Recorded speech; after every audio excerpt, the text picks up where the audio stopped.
Burn Witch, Burn by Abraham Merritt. Foreword. I'm a medical man specializing in neurology and diseases of the brain. My peculiar field is abnormal psychology, and in it I am recognized as an expert. I am closely connected with two of the foremost hospitals in New York, and have received many honors in this country and abroad. I set this down, risking identification, not through egotism, but because I desire to show that I was competent to observe, and competent to bring practiced scientific judgment upon the singular events I am about to relate. I say that I risk identification because Lowell is not my name. It is a pseudonym, as are the names of all the other characters in this narrative. The reasons for this evasion will become increasingly apparent, yet I have the strongest feeling that the facts and observations, which in my casebooks are grouped under the heading of the dolls of M. Amy Mandilip, should be clarified, set down in orderly sequence, and be made known. Obviously, I could do this in the form of a report to one of my medical societies, but I am too well aware of the way my colleagues would receive such a paper, and with what suspicion, pity, or even abhorrence they would henceforth regard me. So counter to accepted notions of cause and effect do many of these facts and observations run. But now, orthodox man of medicine that I am, I ask myself whether there may not be causes other than those we admit, forces and energies which we stubbornly disavow because we can find no explanation for them within the narrow confines of our present knowledge. Energies whose reality is recognized in folklore, the ancient traditions of all peoples, and which, to justify our ignorance, we label myth and superstition.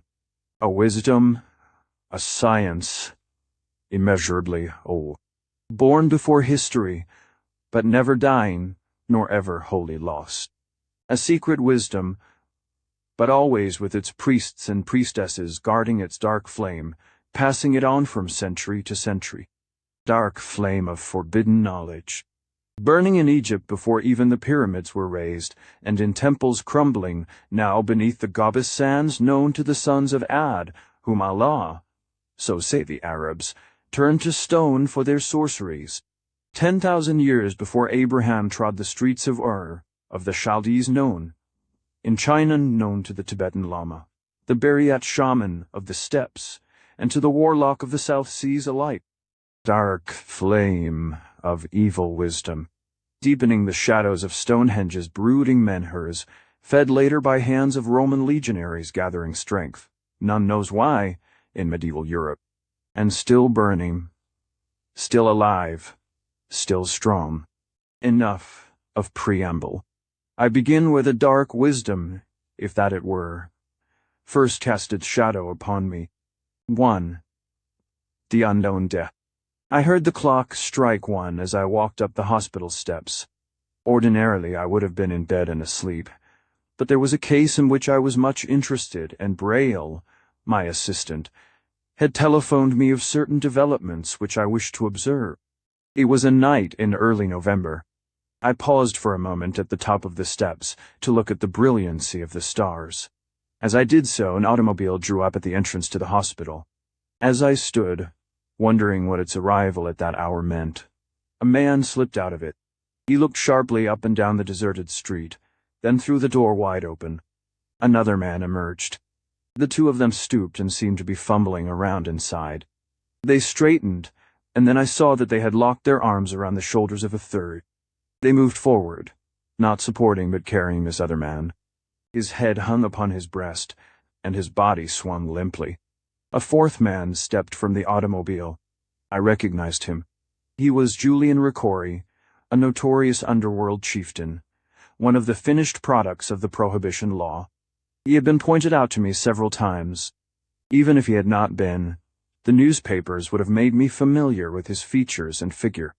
Lean and long, with silvery white hair, always immaculately dressed, a leisured type from outward seeming, rather than leader of such activities as those of which he was accused.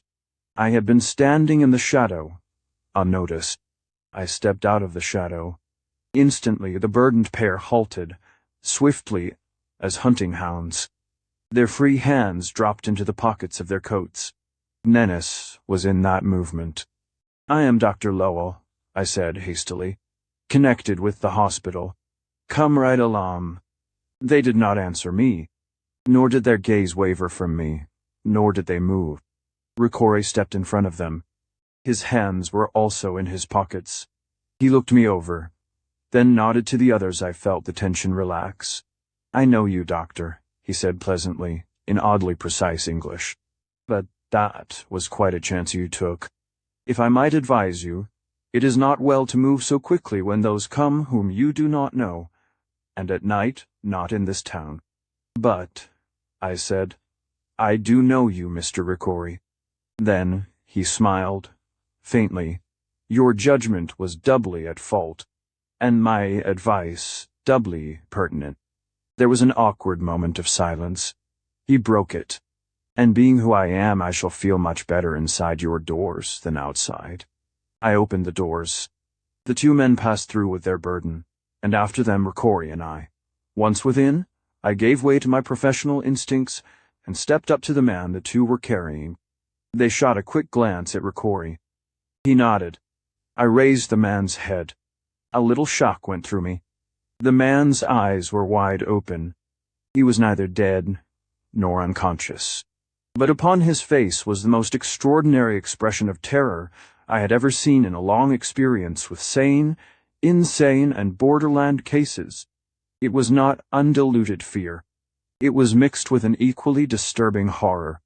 The eyes, blue and with distended pupils, were like exclamation points to the emotions printed upon that face. They stared up at me, through me, and beyond me, and still they seemed to be looking inward as though whatever nightmare vision they were seeing was both behind and in front of them. "Exactly." Ricori had been watching me closely. "Exactly, Dr. Lowell. What could it be that my friend has seen or has been given that could make him appear so? I am most anxious to learn. I am willing to spend much money to learn. I wish him cured. Yes, but I shall be frank with you, Dr. Lowell. I would give my last penny for the certainty that those who did this to him could not do the same thing to. Could not make me as he is, could not make me see what he is seeing, could not make feel what he is feeling." At my signal, orderlies had come up. They took the patient and laid him on a stretcher. By this time the resident physician had appeared. Ricori touched my elbow.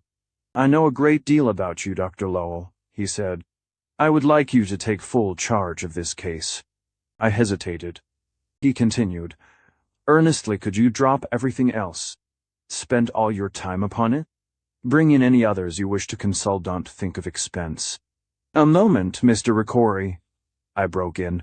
"I have patients who cannot be neglected. I will give all the time I can spare, and so will my assistant, Dr. Braille. Your friend will be constantly under observation here by people who have my complete confidence. Do you wish me to take the case under those conditions?" He acquiesced, though I could see he was not entirely satisfied. I had the patient taken to an isolated private room and went through the necessary hospital formalities. Ricori gave the man's name as Thomas Peters, asserted that he knew of no close relations, had himself recorded at Peters' nearest friend, assumed all responsibility, and taking out a roll of currency, skimmed a $1,000 bill from it, passing it to the desk as preliminary costs. I asked Ricori if he would like to be present at my examination. He said that he would. He spoke to his two men, and they took positions at each side of the hospital Dorson guard. Ricori and I went to the room assigned to the patient. The orderlies had stripped him, and he lay upon the adjustable cot, covered by a sheet.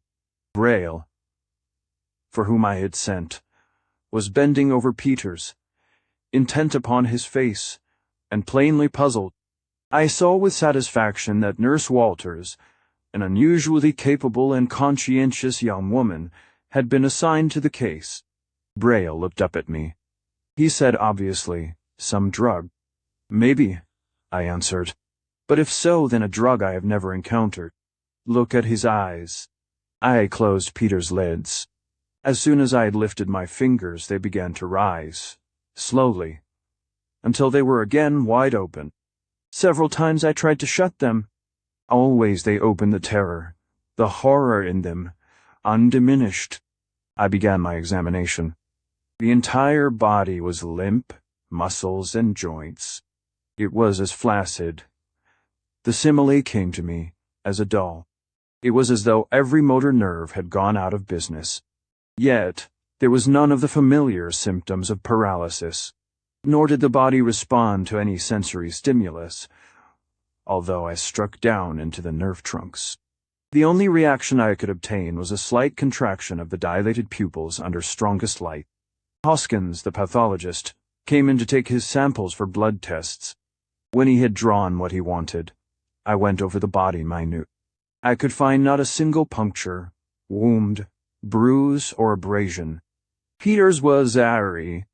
With Ricor's permission, I had him shaved clean chest, shoulders, legs, even the head. I found nothing to indicate that a drug might have been given him by hypodermic. I had the stomach emptied and took specimens from the excretory organs, including the skin. I examined the membranes of nose and throat. They seemed healthy and normal nevertheless. I had smears taken from them. The blood pressure was low, the temperature slightly subnormal, but that might mean nothing.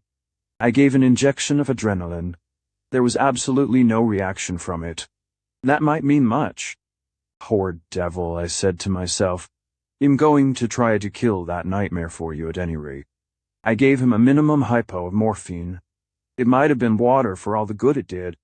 Then I gave him all I dared. His eyes remained open. Terror and horror undiminished, and pulse and respiration unchanged.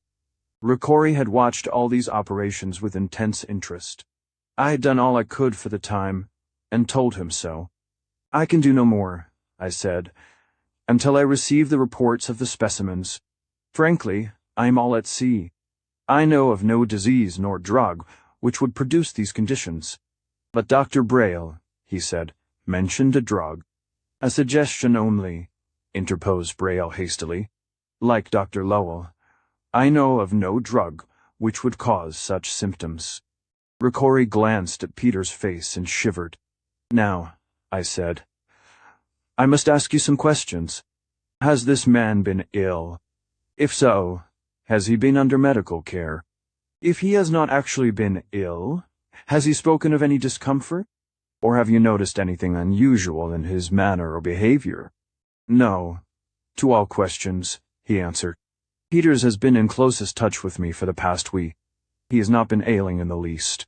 Tonight we were talking in my apartments, eating a late and light dinner. He was in high spirits. In the middle of a word, he stopped, half turned his head as though listening, then slipped from his chair to the floor. When I bent over him, he was as you see him now. That was precisely half after midnight. I brought him here at once. Well, I said, that at least gives us the exact time of the seizure. There is no use of your remaining, Mr. Ricori, unless you wish. He studied his hands a few moments, rubbing the carefully manicured nails. Dr. Lowell, he said at last, if this man dies without your discovering what killed him, I will pay you the customary fees, and the hospital the customary charges, and no more. If he dies, and you make this discovery after his death, I will give $100,000 to any charity you name. But if you make the discovery before he dies, and restore him to health, I will give you the same sum. We stared at him. And then, as the significance of this remarkable offer sank in, I found it hard to curb my anger. Ricori, I said, you and I live in different worlds, therefore, I answer you politely, although I find it difficult. I will do all in my power to find out what is the matter with your friend, and to cure him. I would do that if he and you were paupers. I am interested in him only as a problem which challenges me as a physician, but I am not interested in you in the slightest. Nor in your money, nor in your offer. Consider it definitely rejected. Do you thoroughly understand that? He betrayed no resentment. So much so that more than ever do I wish you to take full charge. He said, Very well. Now where can I get you if I want to bring you here quickly? "With your permission," he answered. "I should like to have, well, representatives in this room at all times. There will be 2 of them. If you want me, tell them and I will soon be here." I smiled at that, but he did not. "You have reminded me," he said, "that we live in different worlds. You take your precautions to go safely in your world, and I order my life to minimize the perils of mine. Not for a moment would I presume to advise you how to walk among the dangers of your laboratory, Dr. Lowell. I have the counterparts of those dangers, and I guard against them as best I can." It was a most irregular request, of course, but I found myself close to liking Ricori just then, and saw clearly his point of view. He knew that, and pressed the advantage. "My men will be no bother," he said. "They will not interfere in any way with you. If what I suspect to be true is true, they will be a protection for you and your aides as well. But they, and those who relieve them, must stay in the room night and day. If Peters is taken from the room, they must accompany him no matter where it is that he is taken." "I can arrange it," I said. Then, at his request, I sent an orderly down to the doors. He returned with one of the men Ricori had left on guard. Ricori whispered to him, and he went out. In a little while, 2 other men came up. In the meantime, I had explained the peculiar situation to the resident and the superintendent, and secured the necessary permission for their stay. The 2 men were well-dressed, polite, of a singularly tight-lipped and cold-eyed alertness. One of them shot a glance at Peters. "Christ," he muttered. The room was a corner one with 2 windows, one opening out on the drive, the other on the side street. Besides these, there were no outer openings except the door to the hall, a private bathroom being enclosed, and having no windows. Ricori and the 2 inspected the room minutely, keeping away, I noticed, from the windows. He asked me then if the room could be darkened. "Much interested." I nodded. The lights were turned off. The 3 went to the windows, opened them, and carefully scrutinized the 6-story sheer drop to both streets. On the side of the drive there is nothing but the open space above the park. Opposite the other side is a church. "It is at this side you must watch," I heard Ricori say. He pointed to the church. "You can turn the lights on now, Doctor." He started toward the door, then turned. "I have many enemies, Dr. Lowell. Peters was my right hand. If it was one of these enemies who struck him, he did it to weaken me. Or, perhaps, because he had not the opportunity to strike at me. I look at Peters, and for the first time in my life, Ricori, am afraid. I have no wish to be the next. I have no wish to look into hell." I grunted at that. He had put so aptly what I had felt and had not formulated into words. He started to open the door. He hesitated. "One thing more. If there should be any telephone calls inquiring as to Peter's condition, let one of these men, or their reliefs, answer. If any should come in person making inquiry, allow them to come up, but, if they are more than one, let only one come at a time. If any should appear, asserting that they are relations, again let these men meet, and question them." He gripped my hand, then opened the door of the room. Another pair of the efficient-appearing retainers were awaiting him at the threshold. They swung in before and behind him. As he walked away, I saw that he was crossing himself vigorously. I closed the door and went back into the room. I looked down on Peters. If I'd been religious, I too would have been doing some crossing. The expression on Peter's face had changed. The terror and horror were gone. He still seemed to be looking both beyond me and into himself, but it was a look of evil expectancy, so evil that involuntarily I shot a glance over my shoulder to see what ugly thing might be creeping upon me. There was nothing. One of Ricori's gunmen sat in the corner of the window, in the shadow, watching the parapet of the church roof opposite. The other sat stolidly at the door. Braille and Nurse Walters were at the other side of the bed. Their eyes were fixed with horrified fascination on Peter's face. And then I saw Braille turn his head and stare about the room as I had. Suddenly Peter's eyes seemed to focus, to become aware of the three of us, to become aware of the entire room. They flashed with an unholy glee. That glee was not maniacal, it was diabolical. It was the look of a devil long exiled from his well-beloved hell, and suddenly summoned to return. Or was it like the glee of some devil sent hurtling out of his hell, to work his will upon whom he might?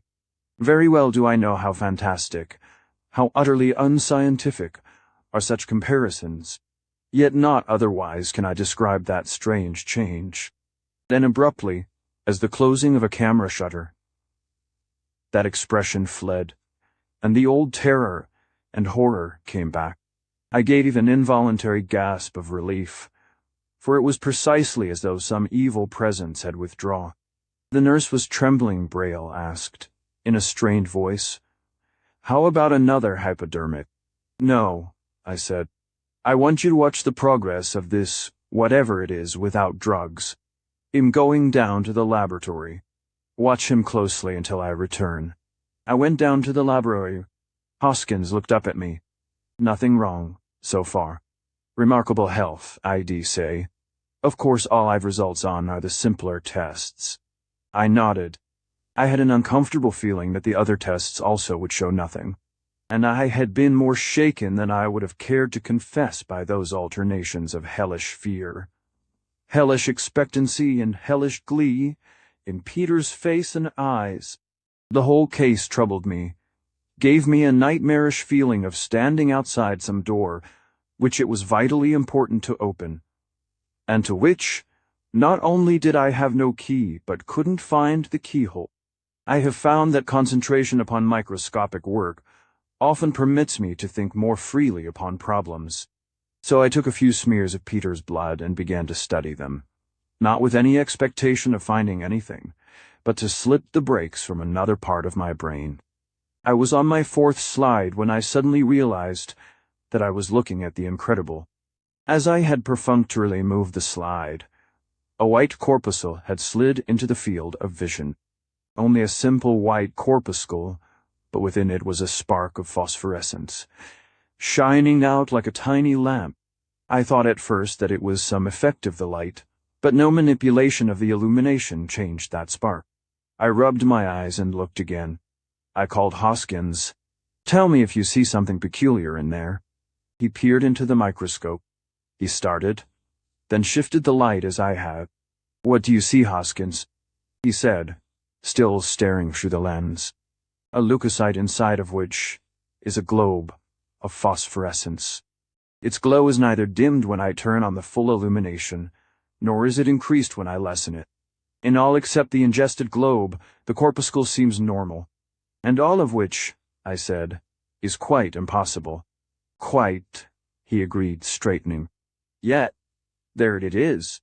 I transferred the slide to the micromanipulator, hoping to isolate the corpuscle, and touched it with the tip of the manipulating needle. At the instant of contact, the corpuscle seemed to burst. The globe of phosphorescence appeared to flatten, and something like a miniature flash of heat lightning ran over the visible portion of the slide. And that was all. The phosphorescence was gone. We prepared and examined slide after slide. Twice more we found a tiny shining globe, and each time with the same result, the bursting corpuscle, the strange flicker of faint luminosity, nothing. The laboratory phone rang. Hoskins answered. "It's Braille. He wants you quick." "Keep after it, Hoskins," I said, and hastened to Peter's room. Entering, I saw Nurse Walters, face chalk white, eyes closed, standing with her back turned to the bed. Braille was leaning over the patient, stethoscope to his heart. I looked at Peter's and stood stock still, something like a touch of unreasoning panic at my own heart. Upon his face was that look of devilish expectancy, but intensified. As I looked, it gave way to the diabolic joy, and that, too, was intensified. The face held it for not many seconds. Back came the expectancy, then on its heels, the unholy glee. The two expressions alternated, rapidly. They flickered over Peter's face, like the flickers of the tiny lights within the corpuscles of his blood. Braille spoke to me through stiff lips. His heart stopped 3 minutes ago. He ought to be dead yet, listen. The body of Peters stretched and stiffened. A sound came from his lips, a chuckling sound, low yet singularly penetrating, inhuman, the chattering laughter of a devil. The gunman at the window leaped to his feet, his chair going over with a crash. The laughter choked and died away, and the body of Peters lay limp. I heard the door open, and Ricara's voice. "How is he, Dr. Lowell?" I could not sleep. He saw Peters' face. "Mother of Christ!" I heard him whisper. He dropped to his knees. I saw him dimly, for I could not take my eyes from Peters' face. It was the face of a grinning, triumphant, fiendal humanity. Wiped from it, the face of a demon straight out of some mad medieval painter's hell. The blue eyes, now utterly malignant, glared at Ricori.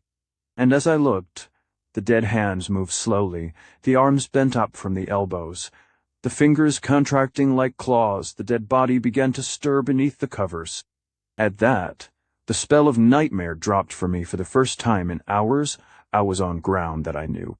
It was the rigor mortis, the stiffening of death, but setting in more quickly and proceeding at a rate I had never known. I stepped forward and drew the lids down over the glaring eyes. I covered the dreadful face. I looked at Ricori. He was still on his knees, crossing himself and praying. And kneeling beside him, arm around his shoulders, was Nurse Walters. And she, too, was praying. Somewhere a clock struck 5. 2. The questionnaire. I offered to go home with Ricori, and somewhat to my surprise, he accepted with alacrity. The man was pitiably shaken. We rode silently, the tight-lipped gunman alert. Peter's face kept floating before me. I gave Ricori a strong sedative and left him sleeping, his men on guard. I had told him that I meant to make a complete autopsy. Returning to the hospital in his car, I found the body of Peters had been taken to the mortuary. Rigor mortis, Braille told me, had been complete in less than an hour, an astonishingly short time. I made the necessary arrangements for the autopsy and took Braille home with me to snatch a few hours' sleep. It is difficult to convey by words the peculiarly unpleasant impression the whole occurrence had made upon me. I can only say that I was as grateful for Braille's company as he seemed to be for mine. When I awoke, the nightmarish oppression still lingered, though not so strongly. It was about 2 when we began the autopsy. I lifted the sheet from Peter's body with noticeable hesitation. I stared at his face with amazement. All diabolism had been wiped away. It was serene, unlined the face of a man who had died peacefully, with no agony either of body or mind. I lifted his hand. It was limp, the whole body flaccid, the rigor gone. It was then, I think, that I first felt full conviction I was dealing with an entirely new, or at least unknown, agency of death, whether microbic or otherwise. As a rule, rigor does not set in for 16 to 24 hours, depending upon the condition of the patient, before death, temperature, and a dozen other things. Normally it does not disappear for 48 to 72 hours. Usually a rapid setting in of the stiffening means as rapid a disappearance, and vice versa. Diabetics stiffen quicker than others. A sudden brain injury like shooting is even swifter. In this case, the rigor had begun instantaneously with death, and must have completed its cycle in the astonishingly short time of less than none. 5 hours for, the attendant told me that he had examined the body about 10 o'clock, and he had thought that stiffening had not yet set in. As a matter of fact, it had come and gone. The results of the autopsy can be told in 2 sentences. There was no ascertainable reason why Peter should not be alive, and he was dead. Later, when Hoskins made his reports, both of these utterly conflicting statements continued to be true. There was no reason why Peters should be dead. Yet dead he was, if the enigmatic lights we had observed had anything to do with his death. They left no traces. His organs were perfect. All else as it should have been. He was, indeed, an extraordinarily healthy specimen. Nor had Hoskins been able to capture any more of the light-carrying corpuscles after I had left him. That night I framed a short letter describing briefly the symptoms observed in Peter's case, not dwelling upon the changes in expression, but referring cautiously to unusual grimaces and a look of intense fear. Rail and I had this manifold and mailed to every physician in Greater New York. I personally attended to a quiet inquiry to the same effect among the hospitals. The letters asked if the physicians had treated any patients with similar symptoms, and if so, to give particulars, names, addresses, occupations, and any characteristic interest under seal, of course, of professional confidence. I flattered myself that my reputation was such that none of those who received the questionnaires would think the request actuated either by idle curiosity or slightest unethical motive. I received in response 7 letters, and a personal visit from the writer of one of them. Each letter, except one, gave me in various degrees of medical conservatism the information I had asked. After reading them, there was no question that within 6 months, 7 persons of oddly dissimilar characteristics and stations in life had died, as had Peters. Chronologically, the cases were as follows. May 25. Ruth Bailey, spinster 50 years old, moderately wealthy, social registerite, and best of reputation, charitable, and devoted to children. June 20. Patrick McIlraine, bricklayer, wife, and 2 children. August 1. Anita Green, child of 11 parents in moderate circumstances and well educated. August 15th, Steve Standish, acrobat, 30, wife, and 3 children. August 30, John J. Marshall, banker, 60, interested in child welfare. September 10, Phineas Demuth, 35, trapeze, performer, wife, and small child. October 12, Hortense Darnley, about 30, no occupation. Their addresses, except 2, were widely scattered throughout the city. Each of the letters noted the sudden onset of rigor mortis and its rapid passing. Each of them gave the time of death following the initial seizure as approximately 5 hours. 5 of them referred to the changing expressions which had so troubled me in the guarded way they did it. I read the bewilderment of the writers. Patient's eyes remained open, recorded the physician in charge of the spinster Bailey, staring but gave no sign of recognition of surroundings and failed to focus upon or present any evidence of seeing objects held before them. Expression one of intense terror, giving away toward death to others peculiarly disquieting to observer. The latter intensified after death ensued. Rigor mortis complete and dissipated within 5 hours. The physician in charge of McIlraine, the bricklayer, had nothing to say about the antemortem phenomena, but wrote at some length about the expression of his patient's face after death. It had, he reported, nothing in common with the muscular contraction of the so-called Hippocratic countenance, nor was it in any way the staring eyes and contorted mouth familiarly known as the death grin. There was no suggestion of agony. After the death, rather the opposite. I would term the expression one of unusual malice. The report of the physician who had attended Standish, the acrobat, was perfunctory, but it mentioned that after patient had apparently died, singularly disagreeable sounds emanated from his throat. I wondered whether these had been the same demonic vociferations that had come from Peters, and if so, I could not wonder at all at my correspondent's reticence concerning them. I knew the physician who had attended the banker opinionated, pompous, a perfect doctor of the very rich. There can be no mystery as to the cause of death, he wrote. It was certainly thrombosis, a clot somewhere in the brain. I attach no importance whatever to the facial grimaces, nor to the time element involved in the rigor. You know, my dear Lowell, he added patronizingly, it is an axiom in forensic medicine that one can prove anything by rigor mortis.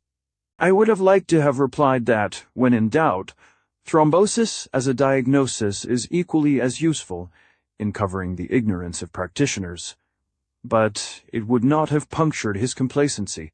The Dimmitt report was a simple record with no comment whatever upon grimaces or sounds. But the doctor who had attended little Anita had not been so reticent. The child, he wrote, had been beautiful. She seemed to suffer no pain, but at the onset of the illness I was shocked by the intensity of terror in her fixed gaze. It was like a waking nightmare, for, unquestionably, she was conscious until death. Morphine in almost lethal dosage produced no change in this symptom, nor did it seem to have any effect upon heart or respiration. Later, the terror disappeared, giving way to other emotions, which I hesitate to describe in this report, but will do so in person if you so desire. The aspect of the child after death was peculiarly disturbing, but again I would rather speak than write of that. There was a hastily scrawled postscript. I could see him hesitating, then giving way at last to the necessity of unburdening his mind, dashing off that postscript and rushing the letter away before he could reconsider. I have written that the child was conscious until death. What haunts me is the conviction that she was conscious after physical death. Let me talk to you. I nodded with satisfaction. I had not dared to put that observation down in my questionnaire, and if it has been true of the other cases, as I now believed it must have been, all the doctors, except Standish, had shared my conservatism or timidity. I called little Anita's physician upon the phone at once.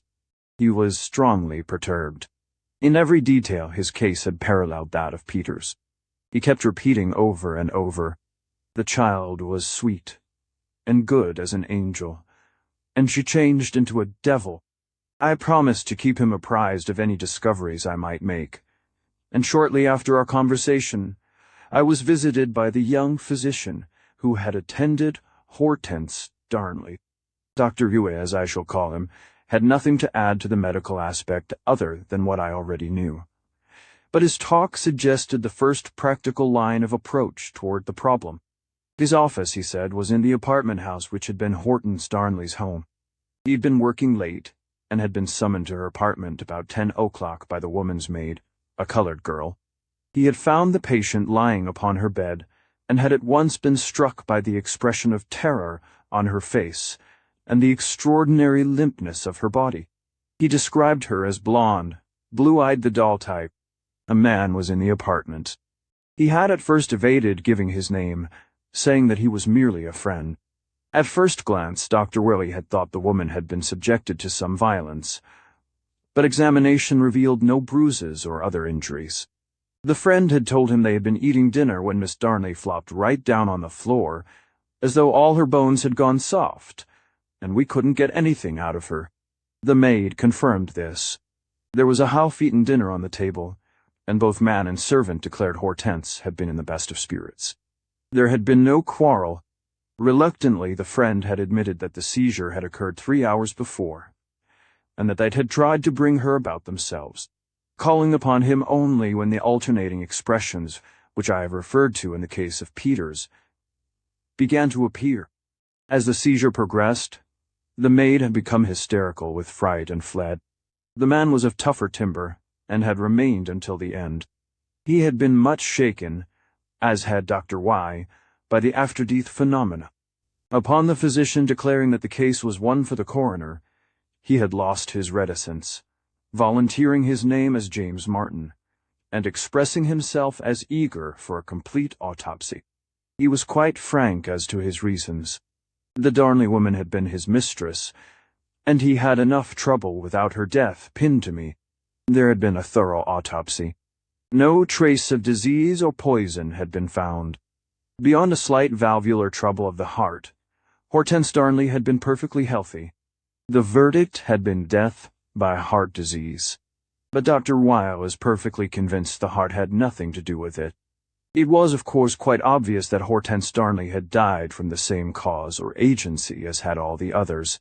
But to me, the outstanding fact was that her apartment had been within a stone's throw of the address Ricori had given me as that of Peters.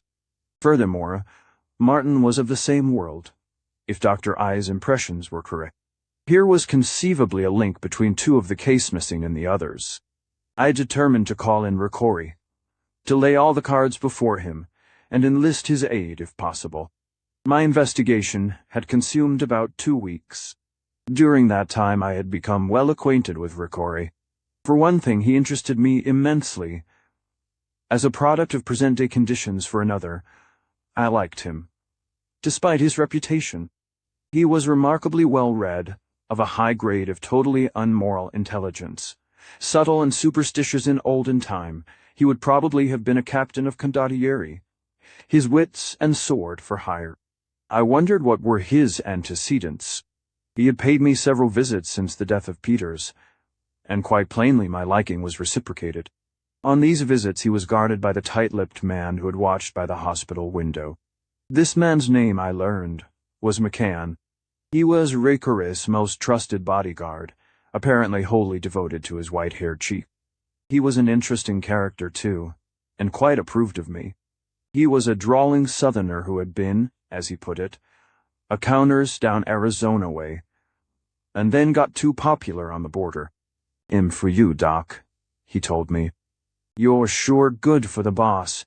Sort of take his mind off business. And when I come here, I can keep my hands out of my pockets. Anytime anybody's cutting in on your cattle, let me know. He'll ask for a day off." Then he remarked casually that he could ring a quarter with 6 holes at 100-foot range. I did not know whether this was meant humorously or seriously. At any rate, Ricori never went anywhere without him, and it showed me how much he had thought of Peters, that he had left McCann to guard him. I got in touch with Ricori, and asked him to take dinner with Braille and me that night at my house. At 7 he arrived, telling his chauffeur to return at 10. We sat at the table with McCann, as usual, on watch in my hall. Thrilling, I knew. My 2-night narcissi have a small private hospital adjunctby, playing the part of a gunman as conceived by the motion pictures. Dinner over, I dismissed the butler, and came to the point. I told Ricori of my questionnaire, remarking that by it, I had unearthed 7 cases similar to that of Peters. You can dismiss from your mind any idea that Peters' death was due to his connection with you, including the tiny globes of radiance in the blood of Peters. At that, his face grew white. He crossed himself. "La Strega," he muttered. "The witch! The witch fire." "Nonsense, man," I said. "Forget your damn superstitions. I want help. You are scientifically ignorant. There are some things." "Dr. Lowell," he began, hotly, then controlled himself. "What is it you want me to do?" "First," I said, "let's go over these 8 cases, analyze them. Braille, have you come to any conclusions?" "Yes," Braille answered. "I think all 8 were murdered." 3. The death and Nurse Walters. That Braille had voiced the thought lurking behind my own mind and, without a shred of evidence so far as I could see to support it, irritated me. "You're a better man than I am, Sherlock Holmes," I said sarcastically. He flushed, but repeated stubbornly, "They were murdered." "La Strega," whispered Ricori. I glared at him. "Quit beating around the bush, Braille. What's your evidence? You were away from Peters almost 2 hours. I was with him practically from start to finish. As I studied him, I had the feeling that the whole trouble was in the mind, that it was not his body, his nerves, his brain, that refused to function, but his will. Not quite that, either. Put it that his will had ceased to care about the functions of the body and was centered upon killing it. What you're outlining now is not murder, but suicide. Well, it has been done. I've watched a few die because they had lost the will to live. I don't mean that," he interrupted. "That's passive. This was active." Good God, Braille. I was honestly shocked. Don't tell me you're suggesting all 8 passed from the picture by willing themselves out of it, and one of them only an 11-year-old child.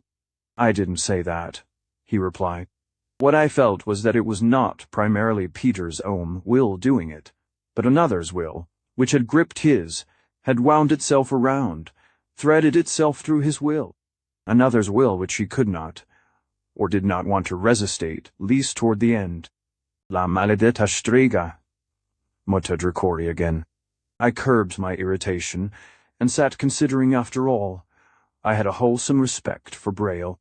He was too good a man, too sound, for one to ride roughshod over any idea he might voice.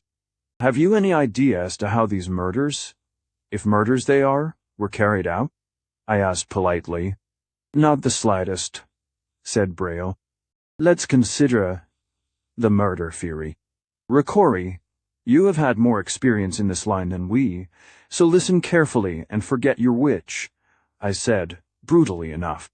There are three essential factors to any murder method: opportunity, motive. Take them in order. First, the method.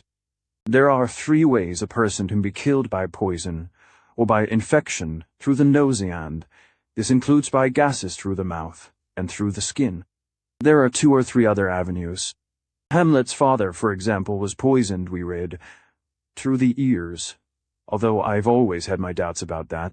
I think, pursuing the hypothesis of murder, we can bar out all approaches except mouth, nose, skin, and, by the last, entrance to the blood can be accomplished by absorption as well as by penetration.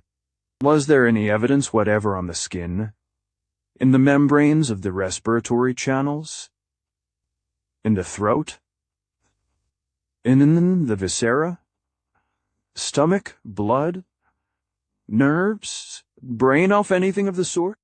There wasn't, he answered. Quite so. Then, except for the problematical lighted corpuscle, there is absolutely no evidence of method. Therefore, we have absolutely nothing in essential number one upon which to base a theory of murder. Let's take number two, opportunity.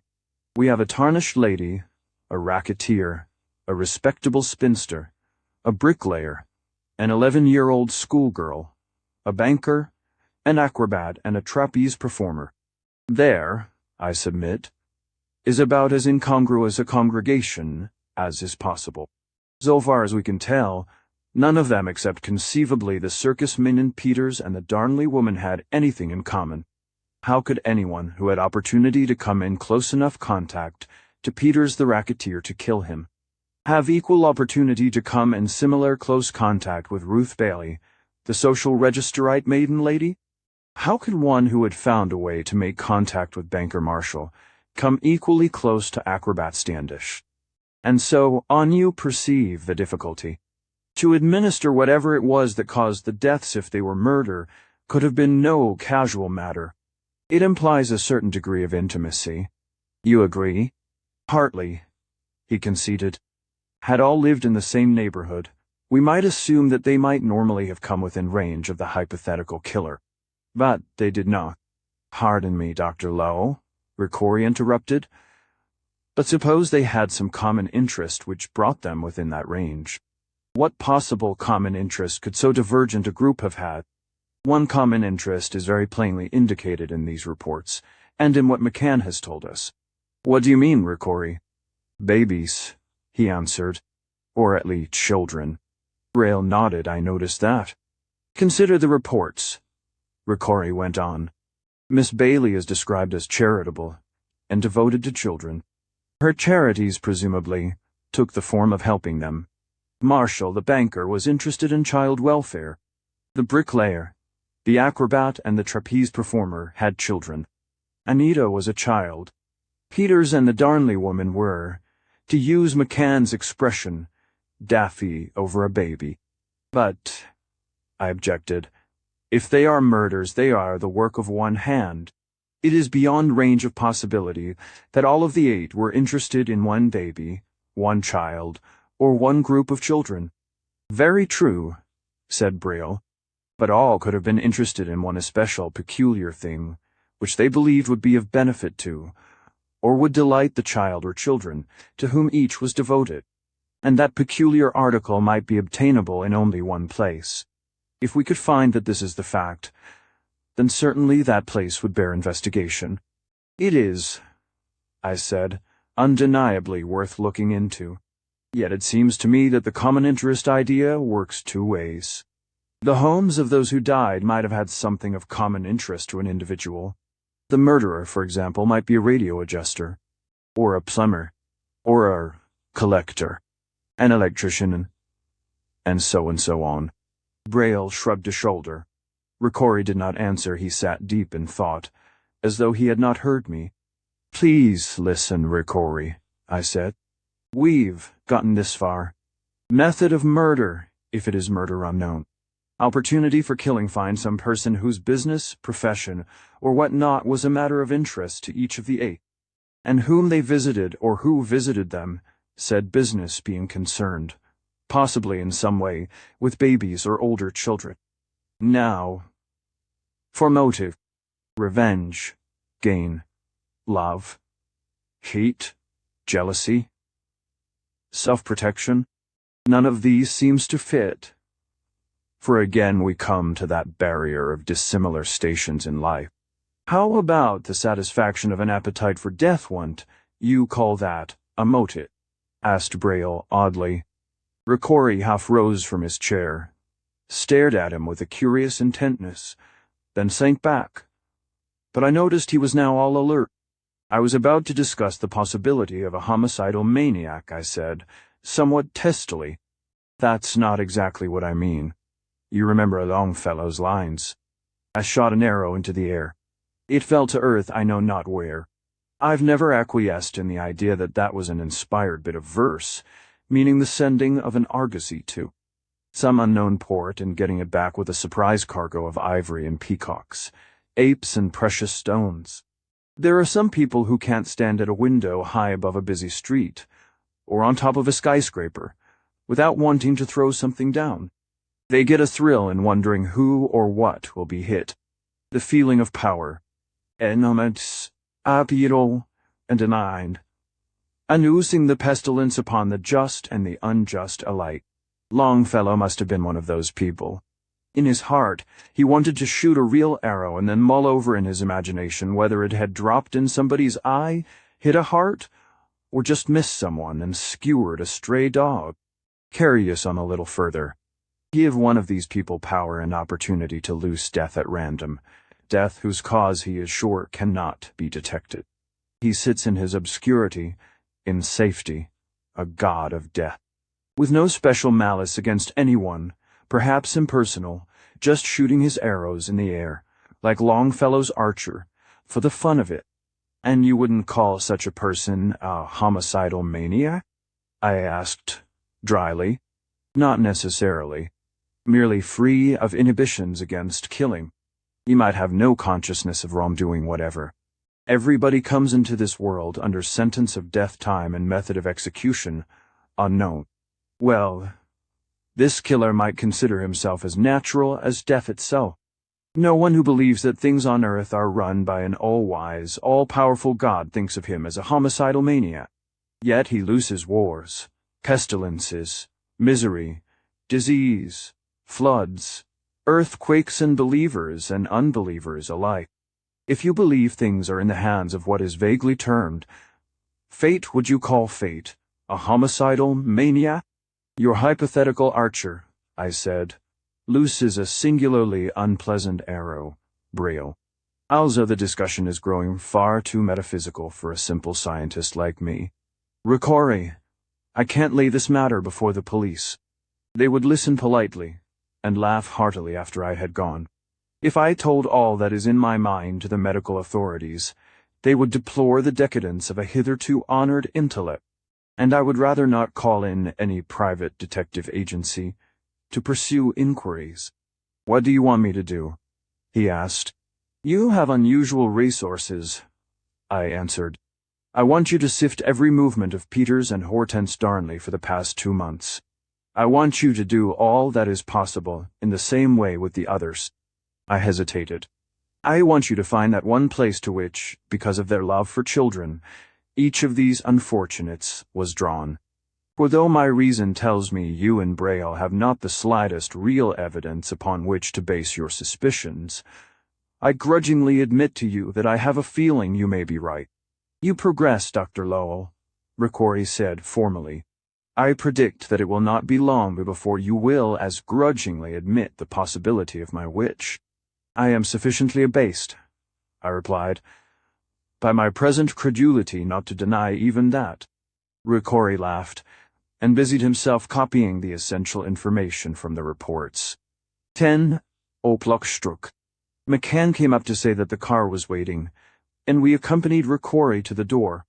The gunman had stepped out and was on the steps when a thought came to me. Where do you begin, Ricori? With Peter's sister. Does she know Peters is dead? No, he answered reluctantly. She thinks him away. He is often away for long, and for reasons which she understands, he is not able to communicate with her directly. At such times, I keep her informed. And the reason I have not told her of Peter's death is because she dearly loved him, and would be in much sorrow and in a month. Perhaps there is to be another baby. Does she know the Darnley woman is dead, I wonder? I do not know. Probably. Although McCann evidently does not. Well, I said, I don't see how you're going to keep Peter's death from her now. But that's your business. Exactly, he answered, and followed McCann to the car. Braille and I had hardly gotten back to my library when the telephone rang. Braille answered it. I heard him curse, and saw that the hand that held the transmitter was shaking. He said, "We will come at once." He set the transmitter down slowly, then turned to me with twitching face. "Nurse Walters has it." I felt a distinct shock. As I have written, Walters was a perfect nurse, and besides that a thoroughly good and attractive young person. A pure Gaelic, type blue-black hair, blue eyes with astonishingly long lashes, milk-white skinnies, singularly attractive. After a moment or two of silence, I said, "Well, Braille, there goes all your fine-spun reasoning. Also, your murder theory. From the Darnley woman to Peters to Walters. No doubt now that we're dealing with some infectious disease. Isn't there?" he asked grimly. "I'm not prepared to admit it. I happen to know Walters spends most of her money on a little invalid niece, who lives with Hera child of 8. Ricori's thread of common interest moves into her case. "Nevertheless," I said as grimly, "I intend to see that every precaution is taken against an infectious malady." By the time we had put on our hats and coats, my car was waiting. The hospital was only 2 blocks away, but I did not wish to waste a moment. I ordered Nurse Walters removed to an isolated ward, used for observation of suspicious diseases. Examining her, I found the same flaccidity as I had noted in the case of Peters. But I observed that, unlike him, her eyes and face showed little of terror. Horror there was, and a great loathing, nothing of panic. She gave me the same impression of seeing both within and without. As I studied her, I distinctly saw a flash of recognition come into her eyes, and with it, appeal. I looked at Braille and nodded. He, too, had seen it. I went over her body inch by inch. It was unmarked, except for a pinkish patch upon her right instep. Closer examination made me think this had been some superficial injury, such as a chafing or a light burn or scald. If so, it had completely healed. The skin was healthy. In all other ways, her case paralleled that of Peters and the others. She had collapsed, the nurse told me, without warning while getting dressed to go home. My inquiry was interrupted by an exclamation from Braille. I turned to the bed and saw that Walter's hand was slowly lifting, trembling as though its raising was by some terrific strain of will. The index finger was half-pointing. I followed its direction to the disclosed patch upon the foot, and then I saw her eyes, by that same tremendous effort, focus there. The strain was too great. The hand dropped. The eyes again were pools of horror. Yet clearly she had tried to convey to us some message, something that had to do with that healed wound. I questioned the nurse as to whether Walters had said anything to anyone about any injury to her foot. She replied that she had said nothing to her, nor had any of the other nurses spoken of it. Nurse Robbins, however, shared the apartment with Harriet and Diana. I asked who Diane was, and she told me that was the name of Walter's little niece. This was Robin's night off, I found, and gave instructions to have her get in touch with me the moment she returned to the apartment. By now Hoskins was taking his samples for the blood tests. I asked him to concentrate upon the microscopic smears, and to notify me immediately if he discovered one of the luminous corpuscles.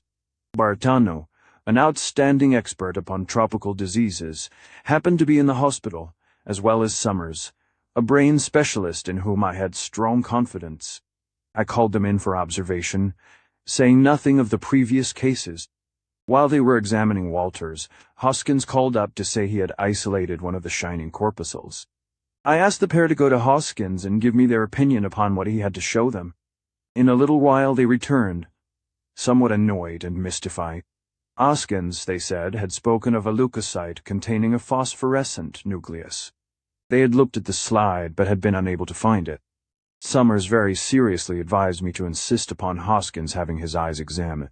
Bartano said caustically that he would have been quite as surprised to have seen such a thing as he would have been to have observed a miniature mermaid swimming around in an artery. By these remarks, I realized afresh the wisdom in my silence. Nor did the expected changes in expression occur. The horror and loathing persisted, and were commented upon by both Bartano and Summers as unusual. They agreed that the condition must be caused by a brain lesion of some kind. They did not think there was any evidence either of microbic infection, or of drugs, or a poison. Agreeing that it was a most interesting case, and asking me to let them know its progress and outcome, they departed. At the beginning of the 4th hour, there was a change of expression, but not what I had been expecting. In Walter's eyes, on her face, was only loathing. Once I thought I saw a flicker of the devilish anticipation flash over her face. If so, it was quickly mastered. About the middle of the 4th hour, we saw recognition again return to her eyes. Also, there was a perceptible rally of the slowing heart. I sensed an intense gathering of nervous force. And then her eyelids began to rise and fall, slowly, as though by tremendous effort, in measured time, and purposefully.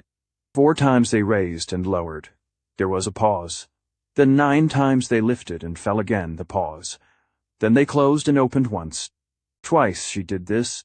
"She's trying to signal," whispered Braille. "But what?" Again, the long-lashed lids dropped and rose 4 times. Pause. 9 times. Pause. Once. "She's going," whispered Braille. I knelt, stethoscope at ears. Slower. Slower. And slower. And stop. "She's gone," I said, and arose.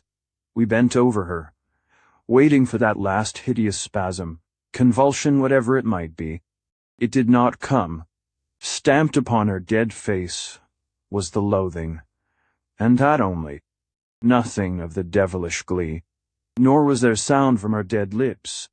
Beneath my hand I felt the flesh of her white arm begin to stiffen. The unknown death had destroyed Nurse Walters, there was no doubt of that. Yet in some obscure, vague way, I felt that it had not conquered her. Her body, yes, but not her will. 4. The thing in Ricora's car. I returned home with Braille, profoundly depressed. It is difficult to describe the effect the sequence of events I am relating had upon my mind from beginning to end and beyond the end. It was as though I walked almost constantly under the shadow of an alien world, nerves prickling as if under surveillance of invisible things, not of our life, the subconsciousness forcing itself to the threshold of the conscious, battering at the door between, and calling out to be on guard, every moment to be on guard. Strange phrases for an orthodox man of medicine. Let them stand. Braille was pitiably shaken, so much so that I wondered whether there had been more than professional interest between him and the dead girl. If there had been, he did not confide in me. It was close to 4 o'clock when we reached my house. I insisted that he remain with me. I called the hospital before retiring, but they had heard nothing of Nurse Robbins. I slept a few hours, very badly. Shortly after 9, Robbins called me on the telephone. She was half hysterical with grief. I bade her come to my office, and when she had done so, Braille and I questioned her. "About 3 weeks ago," she said, Harriet brought home to Diana a very pretty doll. The child was enraptured. I asked Harriet where she had gotten it, and she said in a queer little store way downtown. Job, she said me name, is Job Anathers, the queerest woman down there. I'm sort of afraid of her. Job. I didn't pay much attention. Besides, Harriet wasn't ever very communicative. I had the idea she was a bit sorry she had said what she had. Now I think of it, though, Harriet acted rather funny after that. She'd be gay, and then she'd do well, sort of thoughtful. About 10 days ago she came home with a bandage around her foot. The right foot? Yes. She said she'd been having tea with the woman she'd gotten Diana's doll from. The teapot upset, and the hot tea had poured down on her foot. The woman had put some salve on it right away, and now it didn't hurt a bit. But I think I'll put something on it I know something about, she told me. Then she slipped off her stocking and began to strip the bandage. I'd gone to the kitchen and she called to me to come and look at her foot. It's queer, she said. That was a bad scald job. Yet it's practically healed. And that salve hasn't been on more than an hour. I looked at her foot. There was a big red patch on the instep. But it wasn't sore, and I told her the tea couldn't have been very hot. But it was really scalded, Job, she said. I mean, it was blistered. She sat looking at the bandage and at her foot for quite a while. The salve was bluish and had a queer shine to it. I never saw anything like it before. No, I couldn't detect any odor to it. Harriet reached down and took the bandage and said, Job, throw it in the fire. I threw the bandage in the fire. I remember that it gave a queer sort of flicker. It didn't seem to burn. It just flickered, and then it wasn't there. Harriet watched it and turned sort of white. Then she looked at her foot again. Job, she said. I never saw anything heal as quick as that. She must be a witch. What on earth are you talking about, Harriet? I asked her. Oh, nothing, she said. Only I wish I had the courage to rip that place on my foot wide open and rub in an antidote for snakebite. Then she laughed, and I thought she was fooling. But she painted it with iodine and bandaged it with an antiseptic besides. The next morning she woke me up and said, Look at that foot now. Yesterday a whole pot of scalding tea poured over it, and now it isn't even tender, and the skin ought to be just smeared off. Job, I wish to the Lord it was. That's all, Dr. Lowell. She didn't say any more about it, and neither did I. And she just seemed to forget all about it. Yes, I did ask her where the shop was and who the woman was, but she wouldn't tell me. I don't know why. And after that, I never knew her so gay and carefree. Happy. Careless. Oh, I don't know why she should have died. I don't. Braille asked. Do the numbers 491 mean anything to you, Robbins? Do you associate them with any address Harriet knew?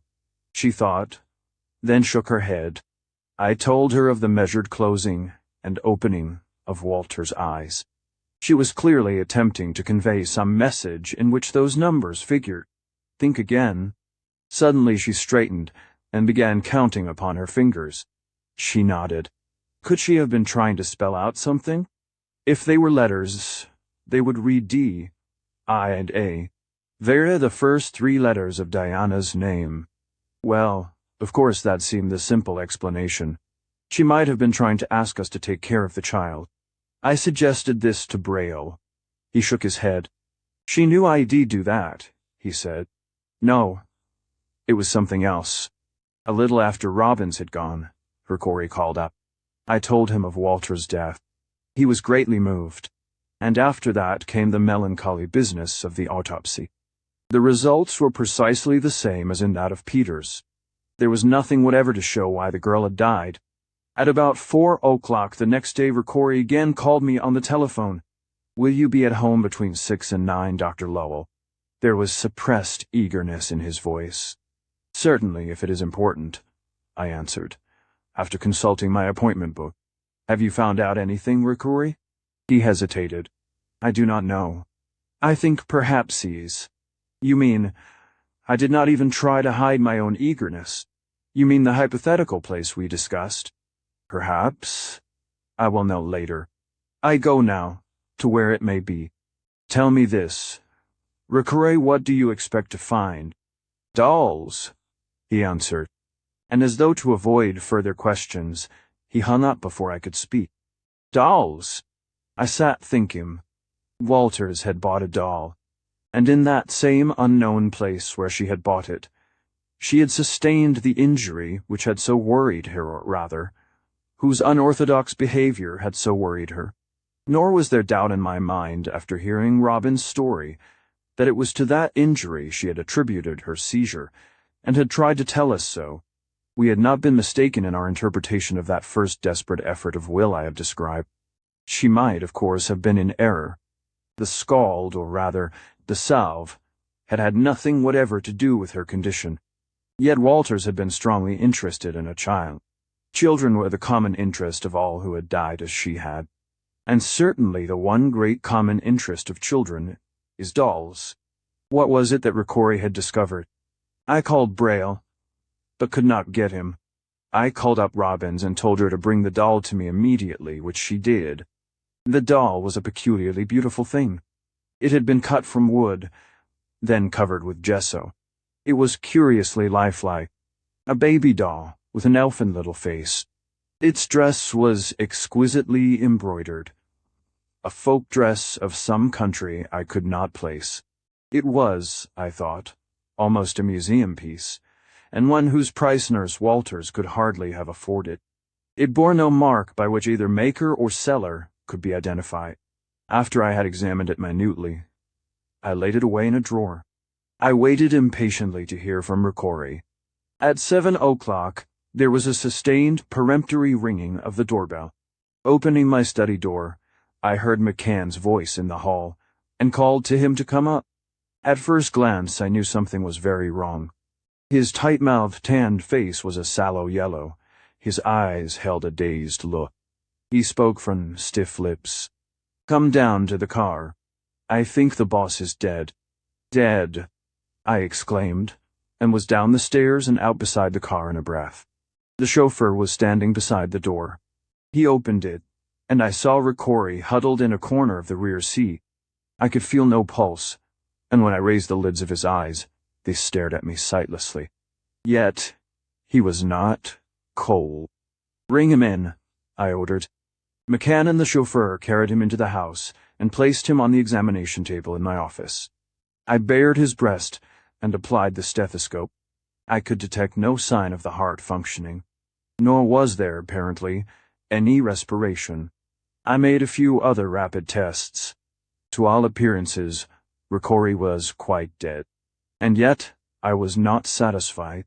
I did the things customary in doubtful cases, but without result. McCann and the chauffeur had been standing close beside me. They read my verdict in my face. I saw a strange glance pass between them, and obviously each of them had a touch of panic, the chauffeur more markedly than McCann. The latter asked in a level, monotonous voice, Could it have been poison? Yes, it could. I stopped. Poison! And that mysterious errand about which he had telephoned me, and the possibility of poison in the other cases. But this death hand again. I felt the depth had not been like those others. McCann, I said, when and where did you first notice anything wrong? He answered, still in that monotonous voice, about 6 blocks down the street. The boss was sitting close to me. All at once he says, Jesu, like his scare. He shoves his hands up to his chest. He gives a kind of groan and stiffens out. I says to him, what's the matter? Boss, you got a pain? He don't answer me. And then he sort of falls against me, and I see his eyes is wide open. He looks dead to me.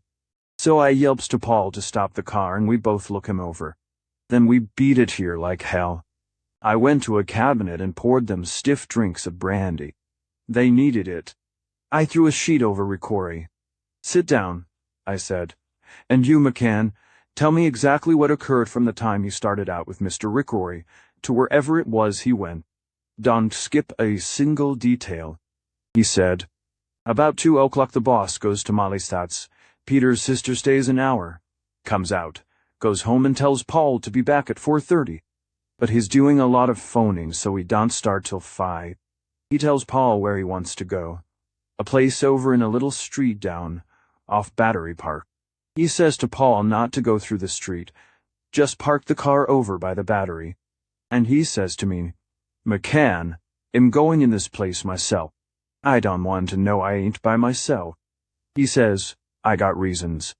You hang around and look in now and then, but don't come in unless I call you." I says, "Boss, do you think it's wise?" And he says, "I know what I'm doing and you do what I tell you." So there ain't any argument to that. We get down to this place and Paul does like he's told.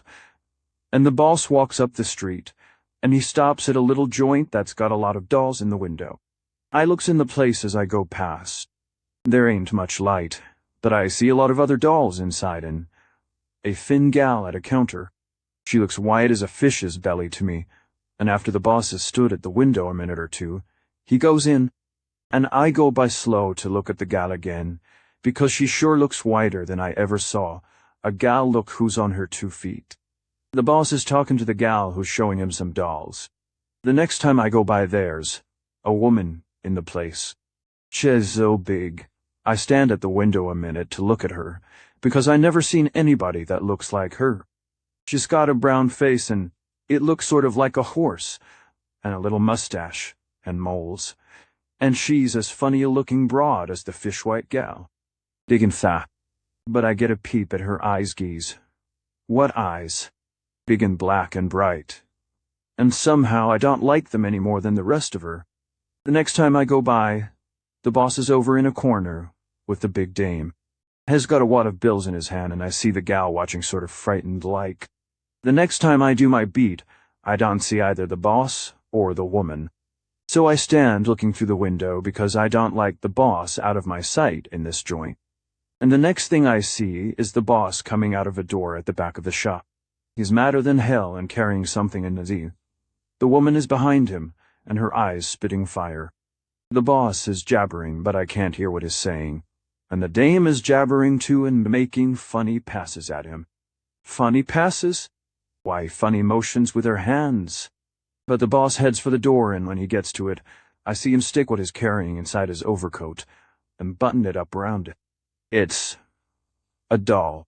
I see its legs dangling down before he gets it under his coat.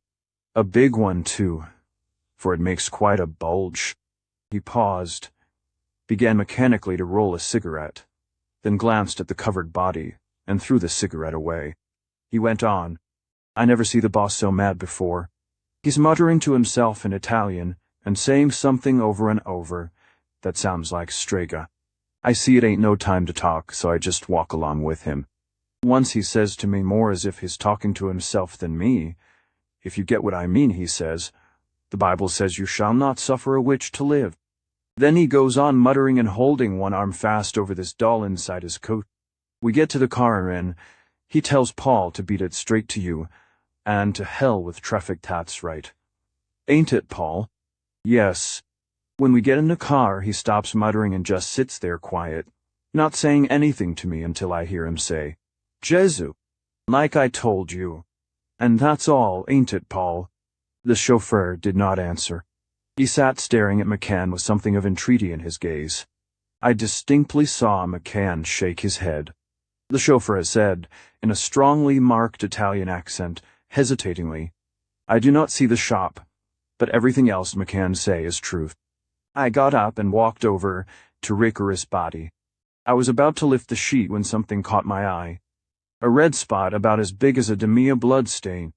Holding it in place with one finger, I carefully lifted the edge of the sheet. The blood spot was directly over Ricora's heart. I took one of my strongest glasses and one of my finest probes. Under the glass, I could see on Ricora's breast a minute puncture, no larger than that made by a hypodermic needle. Carefully, I inserted the probe. It slipped easily in and in, until it touched the wall of the heart. I went no further. Some needle-pointed, exceedingly fine instrument had been thrust through Ricora's breast, straight into his heart. I looked at him. Doubtfully, there was no reason why such a minute puncture should cause death. Unless, of course, the weapon which had made it had been poisoned, or there had been some other violent shock which had contributed to that of the wound itself. But such shock or shocks might very well bring about in a person of rigorous, peculiar temperament some curious mental condition, producing an almost perfect counterfeit of death. I had heard of such cases. No, despite my tests, I was not sure Ricori was dead. But I did not tell McCann that. Alive or dead, there was one sinister fact that McCann must explain. I turned to the pair, who had been watching me closely. You say there were only the three of you in the car. Again I saw a glance pass between them. There was the doll, McCann answered, half defiantly. I brushed the answer aside, impatiently. I repeat, there were only the three of you in a car. 3 men, yes. Then, I said grimly, you two have a lot to explain. Ricori was stabbed. I'll have to call the police. McCann arose and walked over to the body. He picked up the glass and peered through it at the tiny puncture. He looked at the chauffeur. He said, I told you the doll done it, Paul. 5. The thing in Ricori's car continued. I said incredulously, McCann, you surely don't expect me to believe that. He did not answer, rolling another cigarette, which this time he did not throw away. The chauffeur staggered over to Ricori's body. He threw himself on his knees and began mingled prayers and implorations. McCann, curiously enough, was now completely himself. It was as though the removal of uncertainty as to the cause of Ricori's death had restored all his old cold confidence. He lighted the cigarette, he said, almost cheerfully. I'm aiming to make you believe. I walked over to the telephone. McCann jumped in front of me and stood with his back against the instrument. Wait a minute, Doc. If I'm the kind of a rat that'll stick a knife in the heart of the man who hired me to protect him, ain't it? Occurred to you the spot you're on ain't so healthy? What's to keep me and Paul from giving you the works and making our getaway? Frankly, that had not occurred to me. Now I realized in what a truly dangerous position I was placed. I looked at the chauffeur. He had risen from his knees and was standing, regarding McCann intently. I see you get it. McCann smiled, mirthlessly. He walked to the Italian. Pass your rods, Paul. Without a word, the chauffeur dipped into his pockets and handed him a pair of automatic. McCann laid them on my table. He reached under his left arm and placed another pistol beside them, reached into his pocket, and added a second. Sit there, Doc, he said, and indicated my chair at the table. That's all our artillery. Keep the guns right under your hands. If we make any breaks, shoot. All I ask is you don't do any calling up till you've listen. I sat down, drawing the automatics to me, examining them to see that they were loaded. They were. Doc, McCann said, there's 3 things I want you to consider. First, if ID had anything to do with smearing the boss, would I be giving you a break like this? Second, I was sitting at his right side. He had on a thick overcoat. How could I reach over and run anything as thin as whatever killed him must have been all through his coat, and through the doll, through his clothes, and through him without him putting up some kind of a fight? Hell, Ricori was a strong man. Paul would have seen us. What difference would that have made, I interrupted, if Paul were an accomplice? Right, he acquiesced. That's so. Paul's as deep in the mud as I am. Ain't that so, Paul? He looked sharply at the chauffeur, who nodded. All right. Well, I'll leave that with a question mark after it. Take the third point. If ID killed the boss that way, and Paul was in it with me, would we have took him to the one man who'd be expected to know how he was killed? And then, when you'd found out as expected, hand you an alibi like this? Christ, Doc, I ain't loco enough for that. His face twitched. Why would I want to kill him? ID gone through hell and back for him, and he knew it. So would Paul. I felt the force of all this. Deep within me, I was conscious of a stubborn conviction that McCann was telling the truth, or at least the truth as he saw it. He had not stabbed Ricori. Yet to attribute the act to a doll was too fantastic. And there had been only the 3 men in the car. McCann had been reading my thoughts with an uncanny precision. "It might have been one of them mechanical dolls," he said. "Geared up to stick." "McCann, go down and bring it up to me," I said sharply. He had voiced a rational explanation. "It ain't there," he said, and grinned at me again, mirthlessly. "It out." "Preposterous," I began. The chauffeur broke in. "It's true. Something out." When I opened the door.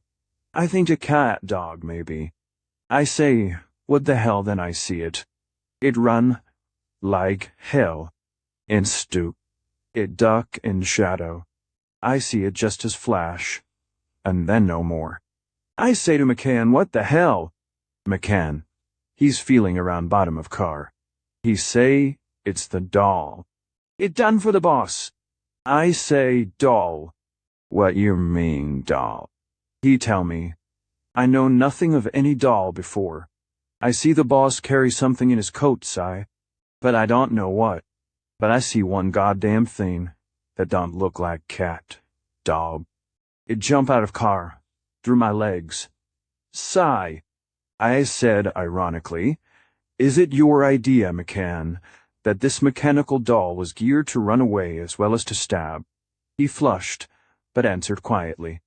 "I ain't saying it was a mechanical doll, but anything else would be, well, pretty crazy, wouldn't it?" "McCann," I asked abruptly, "what do you want me to do?" "Doc, when I was down Arizona way, there was a ranchero died. Zoden. Ja, Shiawawan. There was a feller looked as if he had a lot to do with it. The marshal said, 'Hombre, I don't think you done it, but I'm the lone one on the jury.' What say? The hombre say, 'Marshal, give me 2 weeks, and if I don't bring in the feller that done it, you hang me.' The marshal says, 'Fair enough. The temporary verdict is deceased, died by shock.' It was shock, all right. Bullet shock. All right. Before the 2 weeks was up, along comes this feller with the murderer, hog-tied to his saddle. I get your point, McCann. But this isn't Arizona. I know it ain't. But couldn't you certify it was heart disease? Temporarily. And give me a week? Then, if I don't come through, shoot the works. I won't run away. It's this way, Doc. If you tell the bulls, you might just as well pick up one of them guns and shoot me and Paul dead right now. If we tell the bulls about the doll, they'll laugh themselves sick and fry us at Sing Sing. If we don't, we fry anyway. If by a miracle the bulls drop us, there's them in the boss crowd that'll soon remedy that. I'm telling you, Doc, you'll be killing 2 innocent men. And worse, you'll never find out who did kill the boss, because they'll never look any further than us. Why should they? A cloud of suspicion gathered around my conviction of the pair's innocence. The proposal, naive as it seemed, was subtle. If I assented, the gunman and the chauffeur would have a whole week to get away, if that was the plan.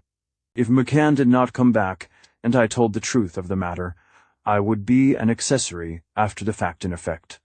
Commorderer. If I pretended that my suspicions had only just been aroused, I stood, at the best, convicted of ignorance. If they were captured, and recited the agreement, again I could be charged as an accessory. It occurred to me that McCann's surrender of the pistols was extraordinarily clever. I could not say that my assent had been constrained by threats. Also, it might have been only a cunningly conceived gesture to enlist my confidence, weaken my resistance to his appeal. How did I know that the pair did not have still other weapons, ready to use if I refused? Striving to find a way out of the trap, I walked over to Ricori. I took the precaution of dropping the automatics into my pockets as I went. I bent over Ricori. His flesh was cold, but not with the peculiar chill of death.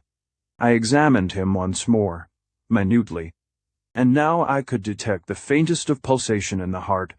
A bubble began to form at the corner of his lips. Ricori lived. I continued to bend over him, thinking faster than ever I had before. Ricori lived, yes, But it did not lift my peril. Rather, it increased it. For if McCann had stabbed him, if the pair had been in collusion, and learned that they had been unsuccessful, would they not finish what they had thought ended? With Ricori alive, Ricori able to speak and to accuse Thema death more certain than the processes of law confronted them, death at Ricori's command at the hands of his henchmen, and in finishing Ricori they would at the same time be compelled to kill me. Still bending, I slipped a hand into my pocket, clenched an automatic, and then whirled upon them with the gun level. "Hands up! Both of you!" I said. Amazement flashed over McCann's face, consternation over the chauffeurs, but their hands went up. I said, "There's no need of that clever little agreement, McCann. Ricori is not dead. When he's able to talk hell, tell what happened to him." I was not prepared for the effect of this announcement. If McCann was not sincere, he was an extraordinary actor. His lanky body stiffened. I had seldom seen such glad relief as was stamped upon his face. Tears rolled down his tanned cheeks. The chauffeur dropped to his knees, sobbing and praying. My suspicions were swept away. I did not believe this could be acting. In some measure, I was ashamed of myself. "You can drop your hands, McCann," I said, and slipped the automatic back in my pocket. He said, "Horsley, will he live?" I answered, "I think he has every chance. If there's no infection, I'm sure of it." "Thank God," whispered McCann, and over, "Thank God." And just then, Braille entered and stood staring in amazement at us. "Ricori has been stabbed. He'll explain the whole matter later," I told him. "Small puncture over the heart, and probably penetrating it. His suffering mainly from shock. His coming out of it. Get him up to the annex and take care of him until I come." Briefly, I reviewed what I had done and suggested the immediate further treatment. And when Ricori had been removed, I turned to the gunman. "McCann," I said, "I'm not going to explain. Not now. But here are your pistols and Paul's. I'm giving you your chance." He took the automatics, looking at me with a curious gleam in his eyes. "I ain't saying I wouldn't like to know what touched you off, Doc," he said. "But whatever you do is all right by me if only you can bring the boss around. Undoubtedly, there are some who will have to be notified of his condition," I replied. "I'll leave that all to you. All I know is that he was on his way to me. He had a heart attack in the car. You brought him to me. I am now treating him for heart attack. If he should die, McCann, well, that will be another matter. I'll do the notifying." He answered, "There's only a couple that you'll have to see. Then I'm going down to that doll joint and get the truth out of the hag." His eyes were slits, his mouth a slit, too. "No," I said firmly. "Not yet. Put a watch on the place. If the woman goes out, discover where she goes. Watch the girl as closely. If it appears as though either of them or both of them are moving away running off, let them. But follow them. I don't want them molested or even alarmed until Ricori can tell what happened there." "All right," he said, but reluctantly. "Your doll story," I reminded him sardonically, "would not be so convincing to the police as to my somewhat credulous mind. Take no chance of them being injected into the matter. As long as Ricori is alive, there is no need of them being so injected." I took him aside. "Can you trust the chauffeur to do no talking?" "Paul's all right," he said. "Well, for both your sakes, he would better be," I warned. They took their departure. I went up to Ricori's room. His heart was stronger, his respiration weak but encouraging. His temperature, although still dangerously subnormal, had improved. If, as I had told McCann, there was no infection, and if there had been no poison nor drug upon the weapon with which he had been stabbed, Ricori should live. Later that night, two thoroughly polite gentlemen called upon me, heard my explanation of Ricori's condition, asked if they might see him, did see him, and departed. They assured me that win or lose I need have no fear about my fees, nor have any hesitancy in bringing in the most expensive consultants. In exchange, I assured them that I believed Rukori had an excellent chance to recover. They asked me to allow no one to see him except themselves, and McCann. They thought it might save me trouble to have a couple of men whom they would send to me. To sit at the door of the room outside, of course, in the hall. I answered that I would be delighted. In an exceedingly short time, 2 quietly watchful men were on guard at Rukori's door, just as they had been over Peter's. In my dreams that night, dolls danced around me, pursued me, threatened me. My sleep was not pleasant. 6. Strange experience of Officer Shevlin. Morning brought a marked improvement in Rukori's condition. The deep coma was unchanged, but his temperature was nearly normal, respiration and heart action quite satisfactory. Braille and I divided duties so that one of us could be constantly within call of the nurses. The guards were relieved after breakfast by 2 others. One of my quiet visitors of the night before made his appearance, looked at Rukori, and received with unfeigned gratification my reassuring reports. After I had gone to bed, the obvious idea had occurred to me that Rukori might have made some memorandum concerning his quest. I had felt reluctance about going through his pockets, however. Now seemed to be the opportunity to ascertain whether he had or had not. I suggested to my visitor that he might wish to examine any papers Rukori had been carrying, adding that we had been interested together in a certain matter, that he had been on his way to discuss this with me when he had undergone his seizure, and that he might have carried some notes of interest to me. My visitor agreed. I sent for Rukori's overcoat and suit, and we went through them. There were a few papers, but nothing relating to our investigation. In the breast pocket of his overcoat, however, was a curious object, a piece of thin cord about 8 inches long, in which had been tied 9 knots, spaced at irregular intervals. They were curious knots, too, not quite like any I could recollect having observed. I studied the cord with an unaccountable but distinct feeling of uneasiness. I glanced at my visitor and saw a puzzled look in his eyes. And then I remembered Rukori's superstition, and reflected that the knotted cord was probably a talisman or charm of some sort. I put it back in the pocket. When again alone, I took it out and examined it more minutely. The cord was of human hair, tightly braided the hair, a peculiarly pale ash, and unquestionably a woman's. Each knot I now saw was tied differently. Their structure was complex. The difference between them, and their irregular spacing, gave a vague impression of forming a word or sentence. And, studying the knots, I had the same sensation of standing before a blank door, vitally important for me to open, that I had felt while watching Peters die. Obeying some obscure impulse, I did not return the cord to the pocket, but threw it into the drawer with the doll which Nurse Robbins had brought me. Shortly after 3, McCann telephoned me. I was more than glad to hear from him. In the broad light of day, his story of the occurrence in Rukori's car had become incredibly fantastic, all my doubts returning. I had even begun again to review my unenviable position if he disappeared. Some of this must have shown in the cordiality of my greeting, for he laughed. Thought ID rode off the range. Did you, Doc? You couldn't drive me away. Wait till you see what I got. I awaited his arrival with impatience. When he appeared, he had with him a sturdy, red-faced man who carried a large paper clothing bag. I recognized him as a policeman I had encountered now and then on the drive, although I had never before seen him out of uniform. I bade the 2 be seated, and the officer sat on the edge of a chair, holding the clothes bag gingerly across his knees.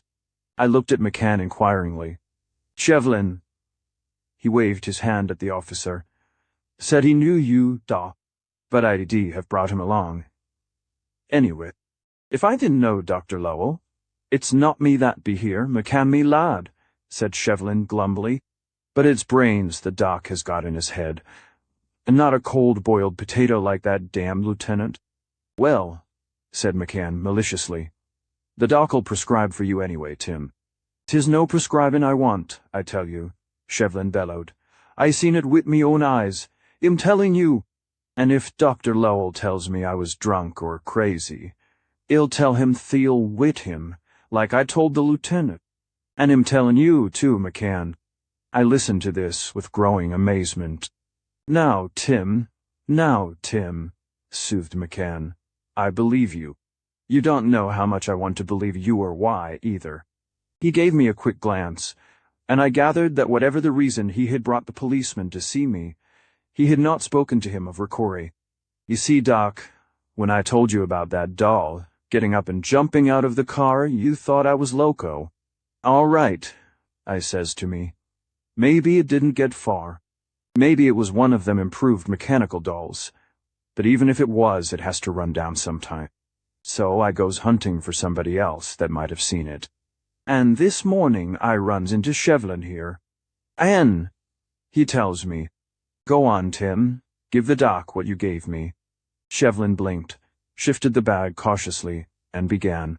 He had the dogged air of repeating a story that he had told over and over. And to unsympathetic audiences, for as he went on, he would look at me defiantly, or raise his voice belligerently. It was 1 o'clock this morning. I am on me beat when I hear somebody yellin' desperate like, "Help!" He yells, "Nerder! Take it away!" He yells. I go runnin', and there, standin' on a bench, is a guy in his supernats, and high hat jammed over his ears, and a hittin' this way, and they't wit his cane, and a dancin' up and down, and it's him that's doing the yellin'. I reach over and tap him on the shins. Whitney, nightclub, and he looks down, and then flops right in me arms. I get a whiff of his breath, and I think I see what's the matter with him all right. I get him on his feet, and I says, "Come on now. The pink'll soon run off the elephants," I says. "It's this prohibition hoop that makes it look so thick," I says.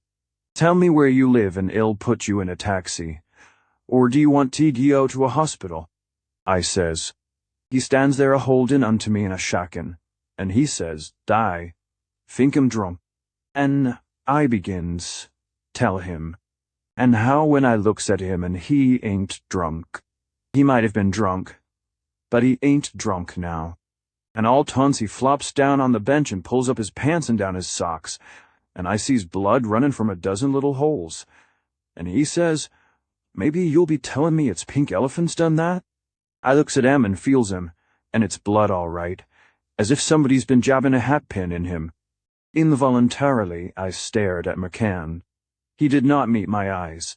Imperturbably, he was rolling a cigarette. And I says, "What the hell done it?" And he says, "The doll done it." A little shiver ran down my back, and I looked again at the gunman. This time he gave me a warning glance. Shevlin glared up at me. "The doll done it," he tells me, Shevlin shouted. "He tells me, the doll done it." McCann chuckled, and Shevlin turned his glare from me to him. I said hastily, "I understand, officer. He told you it was the doll made the wounds. An astonishing assertion, certainly." "You don't believe it, you mean?"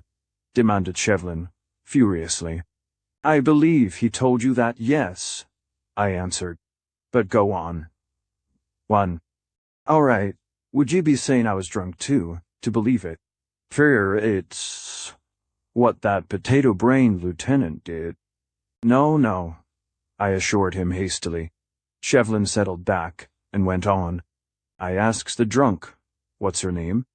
'What's whose name?' says he. 'The doll's,' I says. 'I'll bet you she was a blonde doll,' I says, 'and wants her picture in the tabloids.' 'The brunettes don't use hat-pins,' I says. 'They're all for the night.' 'Officer,' he says, solemn, 'it was a doll. A little man doll. And when I say doll, I mean a doll. I was walking along,' he says, 'gettin' the air. I want an ID. Had some drinks,' he says, 'but nothing I couldn't carry. I'm swishin' along with me cane, when I drops it by that bush there,' he says, pointin'. I reach down to pick it up, he says, and there I see a doll. It's a big doll, and it's all huddled up crouchin', as if somebody dropped it that way. I reaches over to pick it up. As I touch it, the doll jumps as if I hit a spring. 'It jumps right over me head,' he says. I'm surprised, he says, and considerably startled. And I'm crouchin' there lookin' where the doll was when I feel a hell of a pain in the calf of me leg, he says, like I've been stabbed. I jump up. And there's this doll wit, a big pin in its hand, just ready to jab me again.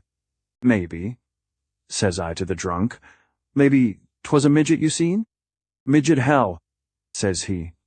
It was a doll, and it was jabbing me. Wit a hatpin.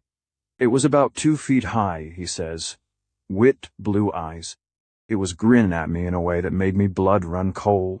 And while I stood there paralyzed, it jabbed me again. I jumped on the bench, he says, and it danced around and around, and it jumped up and jabbed me, and it jumped down and up again and jabbed me. I thought it meant to kill me, and I yelled like hell, says the drunk. And who wouldn't? He asks me. And then you come, he says, and the doll ducked into the bushes there.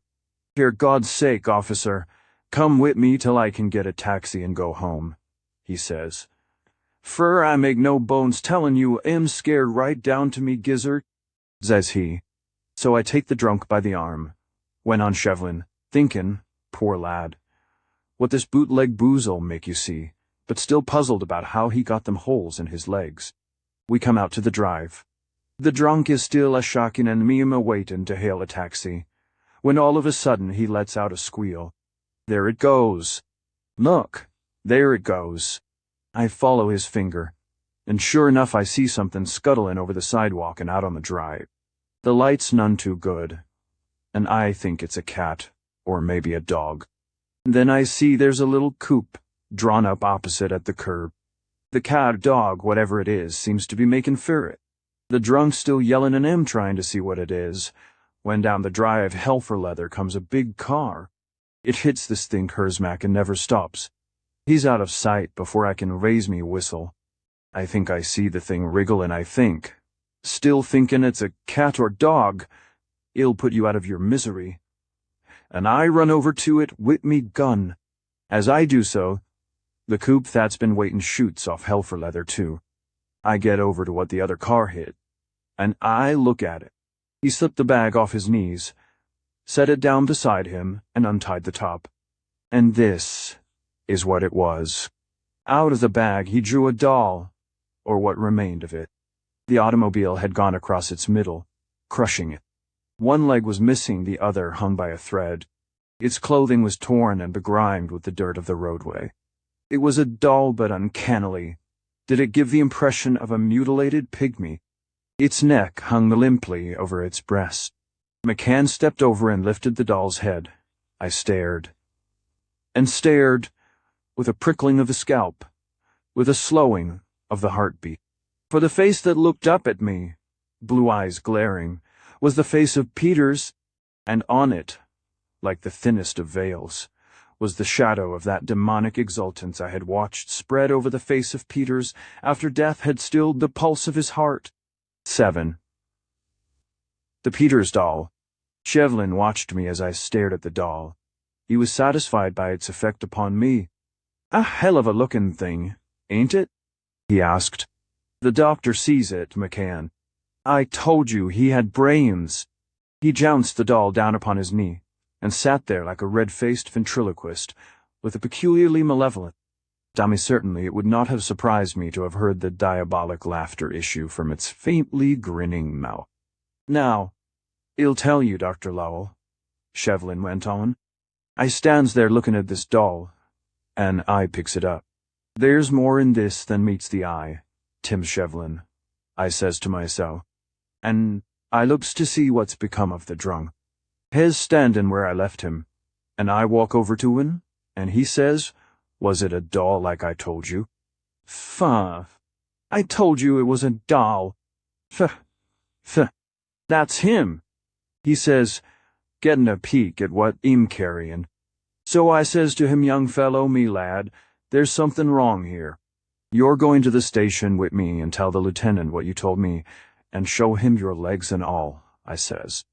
And the drunk says, fair enough, but keep that thing on the other side of me. So we go to the station. The lieutenant's there, and then the sergeant, and a couple of flatties. I marches up and sticks the doll on the top of the desk in front of the lieutenant. "What's this?" he says, grinnin'. "Another kidnappin'? Show him your legs," I tells the drunk. "Not unless they're better than the Follies," grins this potato-brained ape. But the drunk's rolled up his pants and down his socks, and shows him. "What the all done that?" says the lieutenant, standing up. "The doll," says the drunk. The lieutenant looks at him and sits back, blinking. And I tells him about answering the drunk's yells, and what he tells me, and what I see. The sergeant laughs and the flatties laugh, but the lieutenant gets red in the face and says, "Are you trying to kid me, Shevlin?"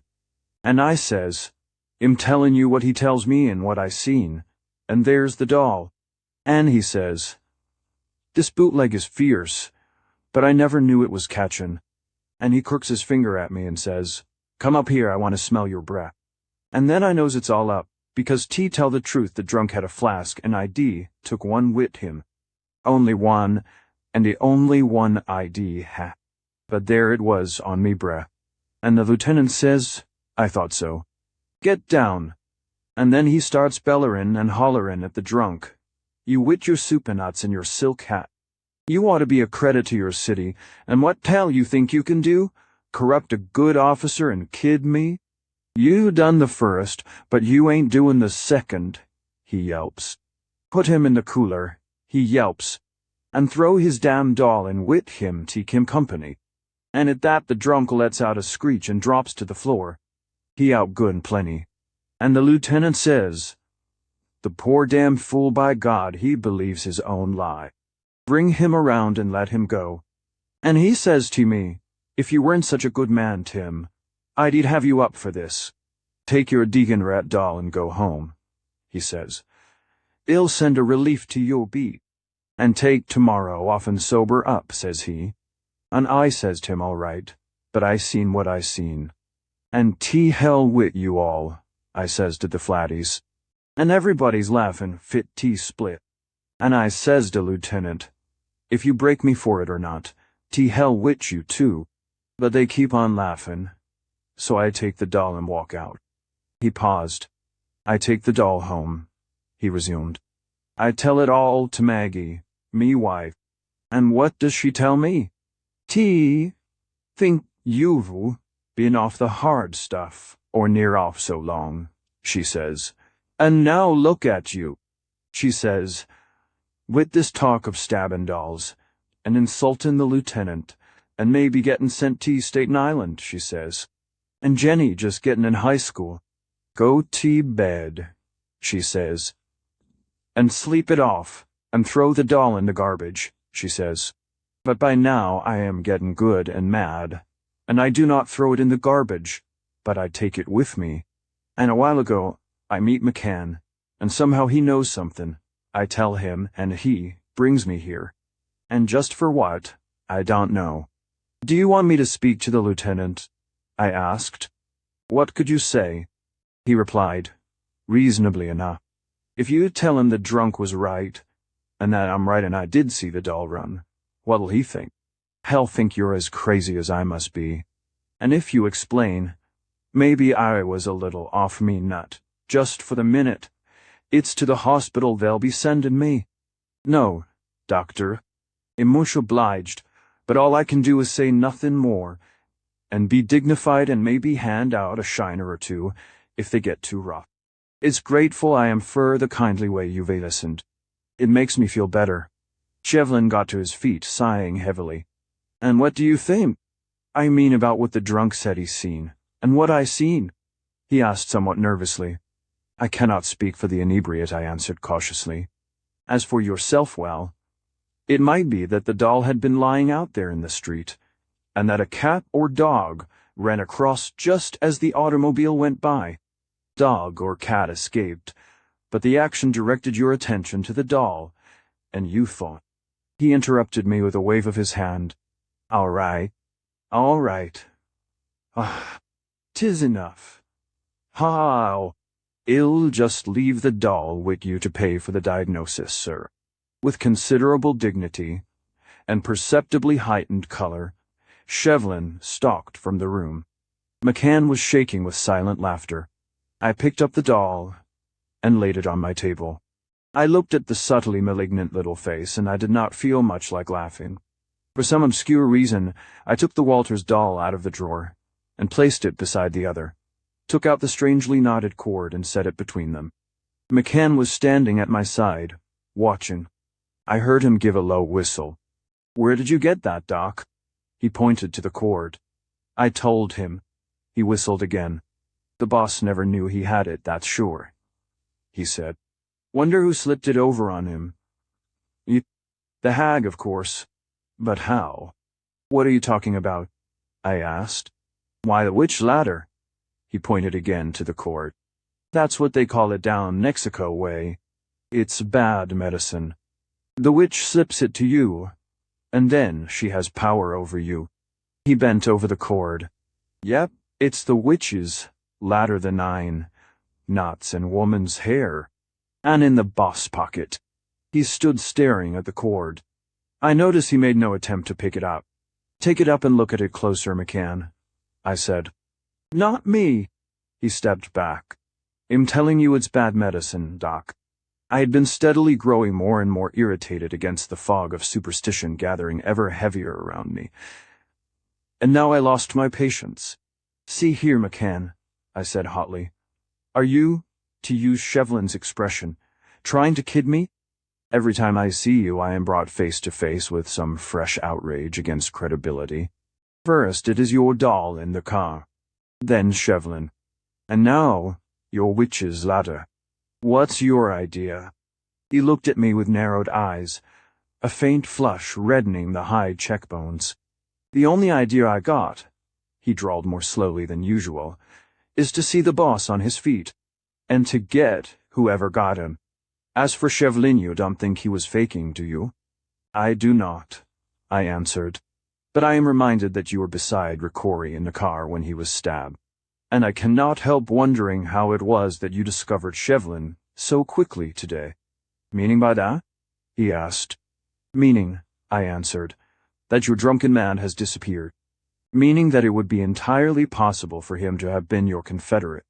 Meaning that the episode which so impressed the worthy Shevlin could very well have been merely a clever bit of acting, and the doll in the street and the opportunely speeding automobile a carefully planned maneuver to bring about the exact result it had accomplished. After all, I have only your word, and the chauffeur's word that the doll was not down in the car the whole time you were here last night. Meaning that—" I stopped, realizing that, essentially, I was only venting upon him the bad temper aroused by my perplexity. "I'll finish for you," he said, "meaning that I'm the one behind the whole thing." His face was white, and his muscles tense. "It's a good thing for you that I like you, Doc," he continued. "It's a better thing for you that I know you're on the level with the boss. Best of all, maybe that you're the only one who can help him, if he can be helped. That's all." "McCann," I said, "I'm sorry, deeply sorry. Not for what I said, but for having to say it. After all, the doubt is there. And it is a reasonable doubt. You must admit that. Better to spread it before you than keep it hidden. What might be my motive? Ricori has powerful enemies. He also has powerful friends. How convenient to his enemies, if he could be wiped out without suspicion, and a physician of highest repute and unquestionable integrity be inveigled into giving the death a clean bill of health. It is my professional pride, not personal egotism, that I am that kind of a physician. McCann." He nodded. His face softened, and I saw the dangerous tenseness relax. "I've no argument, Doc. Not on that or nothing else you've said. But am thanking you for your high opinion of my brains. It do certainly take a pretty clever man to work all this out this way. Sort of like one of them cartoons that shows 75 gimcracks, set up to drop a brick on a man's head at exactly 20 minutes, 16 seconds after 2 in the afternoon. Yeah, I must be clever." I winced at this broad sarcasm, but did not answer. McCann took up the Peters doll and began to examine it. I went to the phone to ask Ricora's condition. I was halted by an exclamation from the gunman. He beckoned me and, handing me the doll, pointed to the collar of its coat. I felt about it. My fingers touched what seemed to be the round head of a large pin. I pulled out, as though from a dagger sheath, a slender piece of metal 9 inches long. It was thinner than an average hatpin, rigid and needle-pointed. Instantly I knew that I was looking upon the instrument that had pierced Ricora's heart. "Another outrage," McCann drawled. "Maybe I put it there, Doc." "You could have, McCann." He laughed. I studied the queer blade-for-blade it surely was. It appeared to be of finest steel, although I was not sure it was that metal. Its rigidity was like none I knew. The little knob at the head was 1/2 inch in diameter, and less like a pinhead than the haft of a poniard. Under the magnifying glass it showed small grooves upon it, as though to make sure the grip of a hand. A doll's hand, a doll's dagger. There were stains upon it. I shook my head impatiently, and put the thing aside, determining to test those stains later. They were blood stains, I knew that, but I must make sure. And yet, if they were, it would not be certain proof of the incredible that a doll's hand had used this deadly thing. I picked up the Peters doll and began to study it minutely. I could not determine of what it was made. It was not of wood, like the other doll. More than anything else, the material resembled a fusion of gum and wax. I knew of no such composition. I stripped it of the clothing. The undamaged part of the doll was anatomically perfect. The hair was human hair, carefully planted in the scalp. The eyes were blue crystals of some kind. The clothing showed the same extraordinary skill in the making as the clothes of Diana's doll. I saw now that the dangling leg was not held by a thread. It was held by a wire. Evidently the doll had been molded upon a wire framework. I walked over to my instrument cabinet and selected a surgical saw and knives. "Wait a minute, Doc." McCann had been following my movements. "You going to cut this thing apart?" I nodded. He reached into his pocket, pulled out a heavy hunting knife.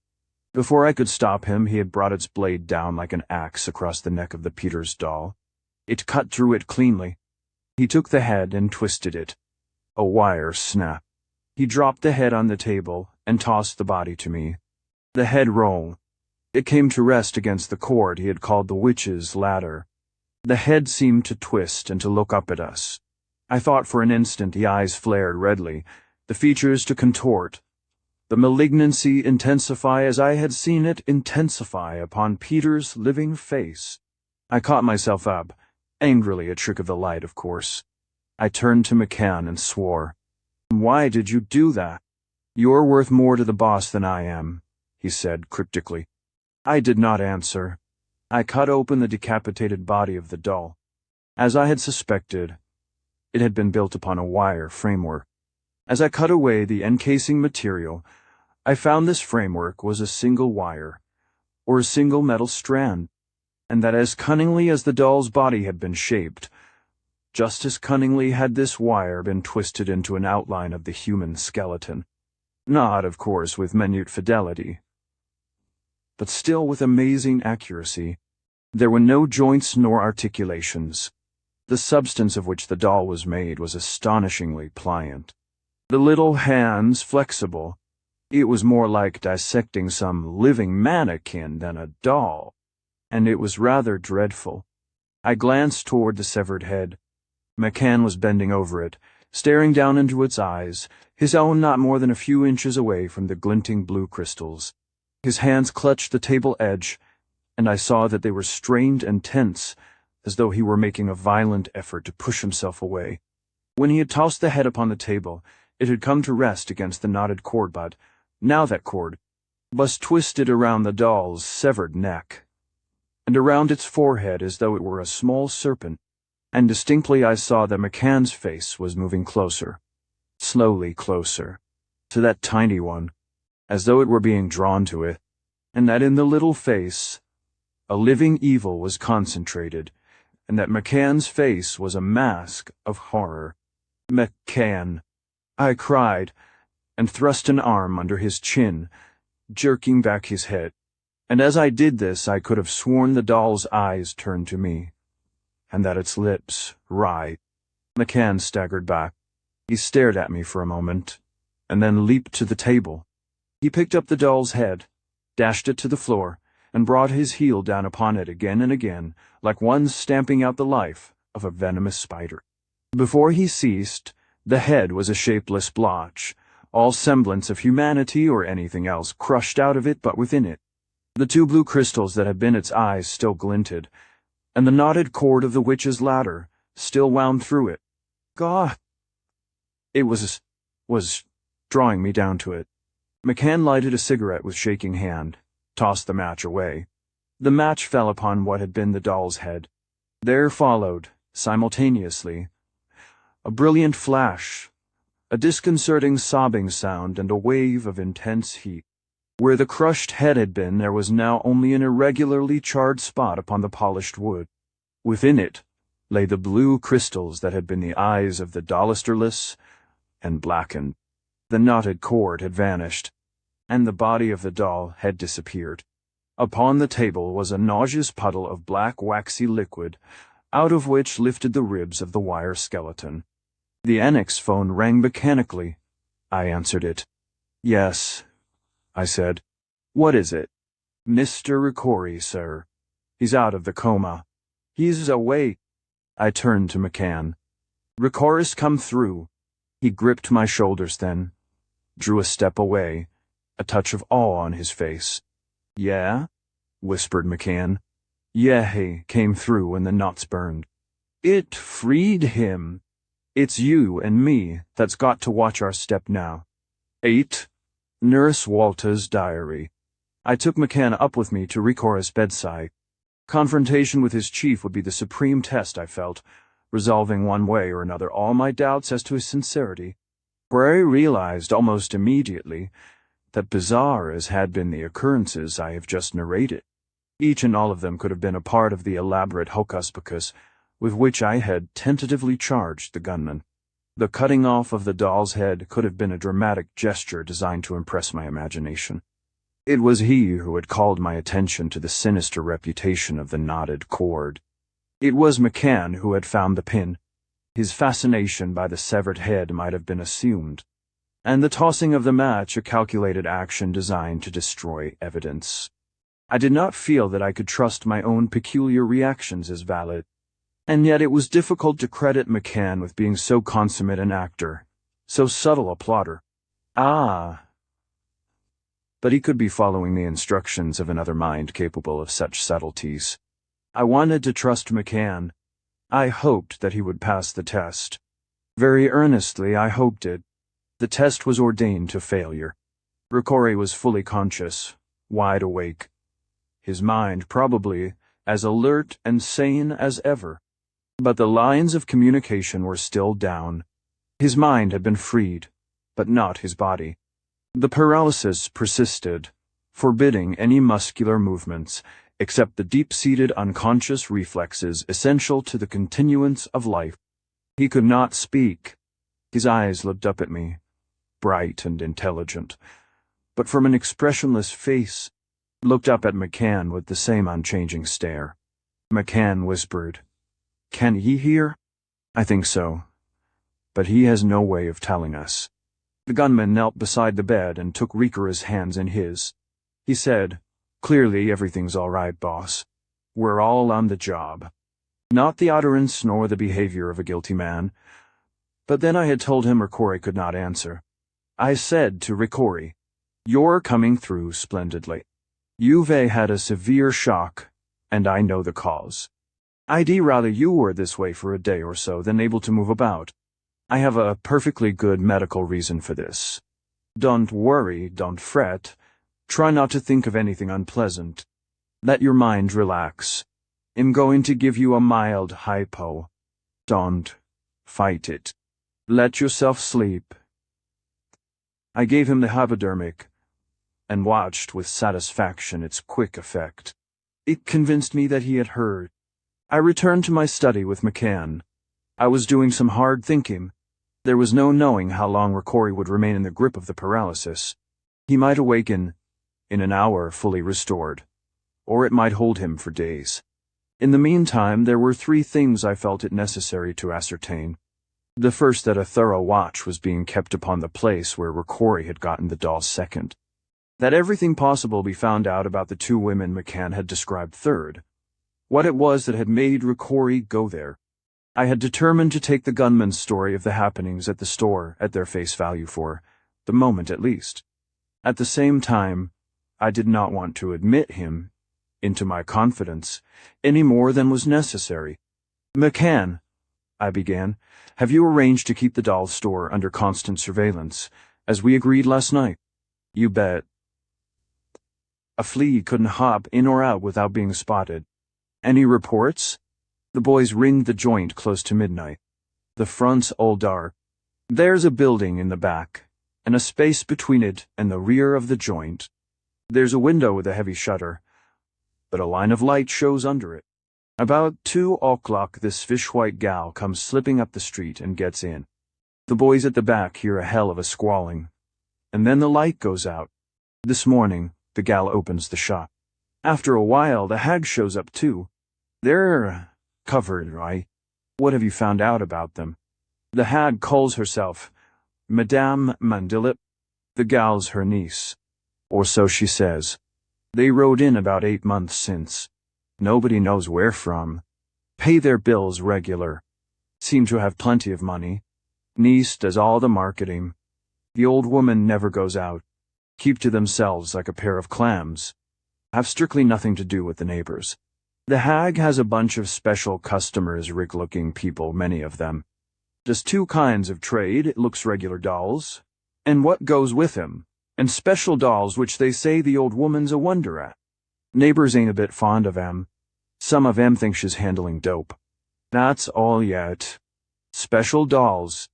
Rich people? Rich people like the spinster Bailey, the banker Marshall. Regular dolls for people like the acrobat, the bricklayer. But these might have been special too, in ways McCann could not know. There's the store," he continued. "Back of it, 2 or 3 rooms. Upstairs a big room like a storeroom. They rent the whole place. The hag and the wench, they live in the rooms behind the store." "Good work," I applauded, and hesitated. "McCann, did the doll remind you of somebody?" He studied me with narrowed eyes. "You tell me," he said at last, dryly. "Well, he thought it resembled Peter's." "Thought it resembled," he exploded. "Resembled, hell. It was the lickin's pit of peaches. Yet you said nothing to me of that." "Why?" I asked, suspiciously. "Well and damned," he began, then caught himself. "I knowed you seen it. I thought you kept quiet account of Shevlin, and followed your lead. Afterwards you was so busy putting me through the jumps there wasn't a chance. Whoever made that doll must have known Peters quite well. I passed over this dig. Peters must have sat for the doll as one sits for an artist, or a sculptor. Why did he do it? When did he do it? Why did anyone desire to make a doll like him? Let me work on the hag for an hour and I'll tell you," he answered grimly. "No." I shook my head. "Nothing of that sort until Rokory can talk. But maybe we can get some light in another way. Rokory had a purpose in going to that store. I know what it was, but I do not know what directed his attention to the store. I have reason to believe it was information he gained from Peter's sister. Do you know her well enough to visit her, and to draw from her what it was she told Rokory yesterday?" "Casual, tactfully, without telling her of Ricoro's illness," he said. "Bluntly, not without you give me more of a lead Molly's no fool." "Very well. I am not aware whether Rokory told you, but the Darnley woman is dead. We think there is a connection between her death and Peter's death. We think that it has something to do with the love of both of them for Molly's baby. The Darnley woman died precisely as Peter's did." He whispered. "You mean with the same trimmings?" "Yes. We had reason to think that both might have picked up the disease in the same place. Rokory thought that perhaps Molly might know something which would identify that place. A place where both of them might have gone, not necessarily at the same time, and have been exposed to the infection. Maybe even a deliberate infection by some ill-disposed person. Quite evidently what Ricori learned from Molly sent him to the Mandalips. There is one awkward thing, however runless Ricori told her yesterday. She does not know her brother is dead. That's right, he nodded. He gave orders about that. If he did not tell her, you must not. You're holding back quite a lot, ain't you, Da? He drew himself up to go. Yes, I said frankly, but I've told you enough. Yeah? Well, maybe. He regarded me, somberly. Anyway, I'll soon know if the boss broke the news to Molly. If he did, it opens up the talk natural. If he didn't, well, I'll call you up after I've talked to her. Hasta luego. With this half-mocking adieu, he took his departure. I went over to the remains of the doll upon the table. The nauseous puddle had hardened. In hardening, it had roughly assumed the aspect of a flattened human body. It had a peculiarly unpleasant appearance, with the miniature ribs and the snapped wire of the spine glinting above it. I was overcoming my reluctance to collect the mess for analysis when Braille came in. I was so full of Ricori's awakening, and of what had occurred, that it was some time before I noticed his pallor and gravity. I stopped short in the recital of my doubts regarding McCann to ask him what was the matter. I woke up this morning thinking of Harriet, he said. I knew the 491 code, if it was a code, could not have meant Diana. Suddenly it struck me that it might mean diary. The idea kept haunting me. When I had a chance, I took Robbins and went to the apartment. We searched and found Harriet's diary. Here it is. He handed me a little red-bound book. He said, I've gone through it. I opened the book. I set down the parts of it pertinent to the matter under review. Nov. The Yintan had a queer sort of experience today. Dropped down to Battery Park to look at the new fishes in the aquarium. Had an hour or so afterwards and went poking around some of the old streets, looking for something to take home to Diana. Found the oddest little shop. Quaint and old-looking, with some of the loveliest dolls and dolls' clothes in the window I've ever seen. I stood looking at them and peeping into the shop through the window. There was a girl in the shop. Her back was turned to me. She turned suddenly and looked at me. She gave me the queerest kind of shock. Her face was white, without any color whatever, and her eyes were wide, and sort of staring and frightened. She had a lot of hair, all ashen blonde and piled up on her head. She was the strangest-looking girl I think I've ever seen. She stared at me for a full minute, and I at her. Then she shook her head violently and made motions with her hands for me to go away. I was so astonished I could hardly believe my eyes. I was about to go in and ask her what on earth was the matter with her when I looked at my watch, and found I had just time to get back to the hospital. I looked into the shop again and saw a door at the back beginning slowly to open. The girl made one last, and it seemed almost despairing gesture. There was something about it that suddenly made me want to run, but I didn't. I did walk away, though. I've puzzled about the thing all day. Also, besides being curious, I'm a bit angry. The dolls and clothes are beautiful. What's wrong with me as a customer? I'm going to find out. Nav. Pound. Live. Dat. I went back to the doll shop this afternoon. The mystery deepens. Only I don't think it's much of a mystery. I think the poor thing is a bit crazy. I didn't stop to look in the window but went right in the door. The white girl was at a little counter at the back. When she saw me, her eyes looked more frightened than ever, and I could see her tremble. I went up to her and she whispered, "Oh, why did you come back? I told you to go away." I laughed. I couldn't help it. And I said, "You're the queerest shopkeeper I ever met. Don't you want people to buy your things?" She said low and very quickly, "It's too late. You can't go now. But don't touch anything. Don't touch anything she gives you. Don't touch anything she points out to you." And then, in the most everyday way, she said quite clearly, "Is there anything I can show you? We have everything for dolls." The transition was so abrupt that it was startling. Then I saw that a door had opened in the back of the shop, the same door I had seen opening before, and that a woman was standing in it looking at me. I gaped at her, I don't know how long. She was so truly extraordinary. She must be almost 6 feet and heavy with enormous breasts. Nah, sa. Powerful. She has a long face, and her skin is brown. She has a distinct mustache and a mop of iron-gray hair. It was her eyes that held me spellbound. They are simply enormous black and so full of life. She must have a tremendous vitality. Or maybe it is the contrast with the white girl who seems to be drained of life. No, I'm sure she has a most unusual vitality. I had the queerest thrill when she was looking at me. I thought, nonsensically, what big eyes you have, Grandma. The better to see you with, my dear. What big teeth you have, Grandma. The better to eat you with, my dear. I'm not so sure, though, that it was all nonsense. And she really has big teeth. Strong and yellow. I said, quite stupidly, how do you do? She smiled and touched me with her hand, and I felt another queer thrill. Her hands are the most beautiful I ever saw. So beautiful. They are uncanny, long with tapering fingers, and so white. Like the hands El Greco or Botticelli put on their women. I suppose that is what gave me the odd shock.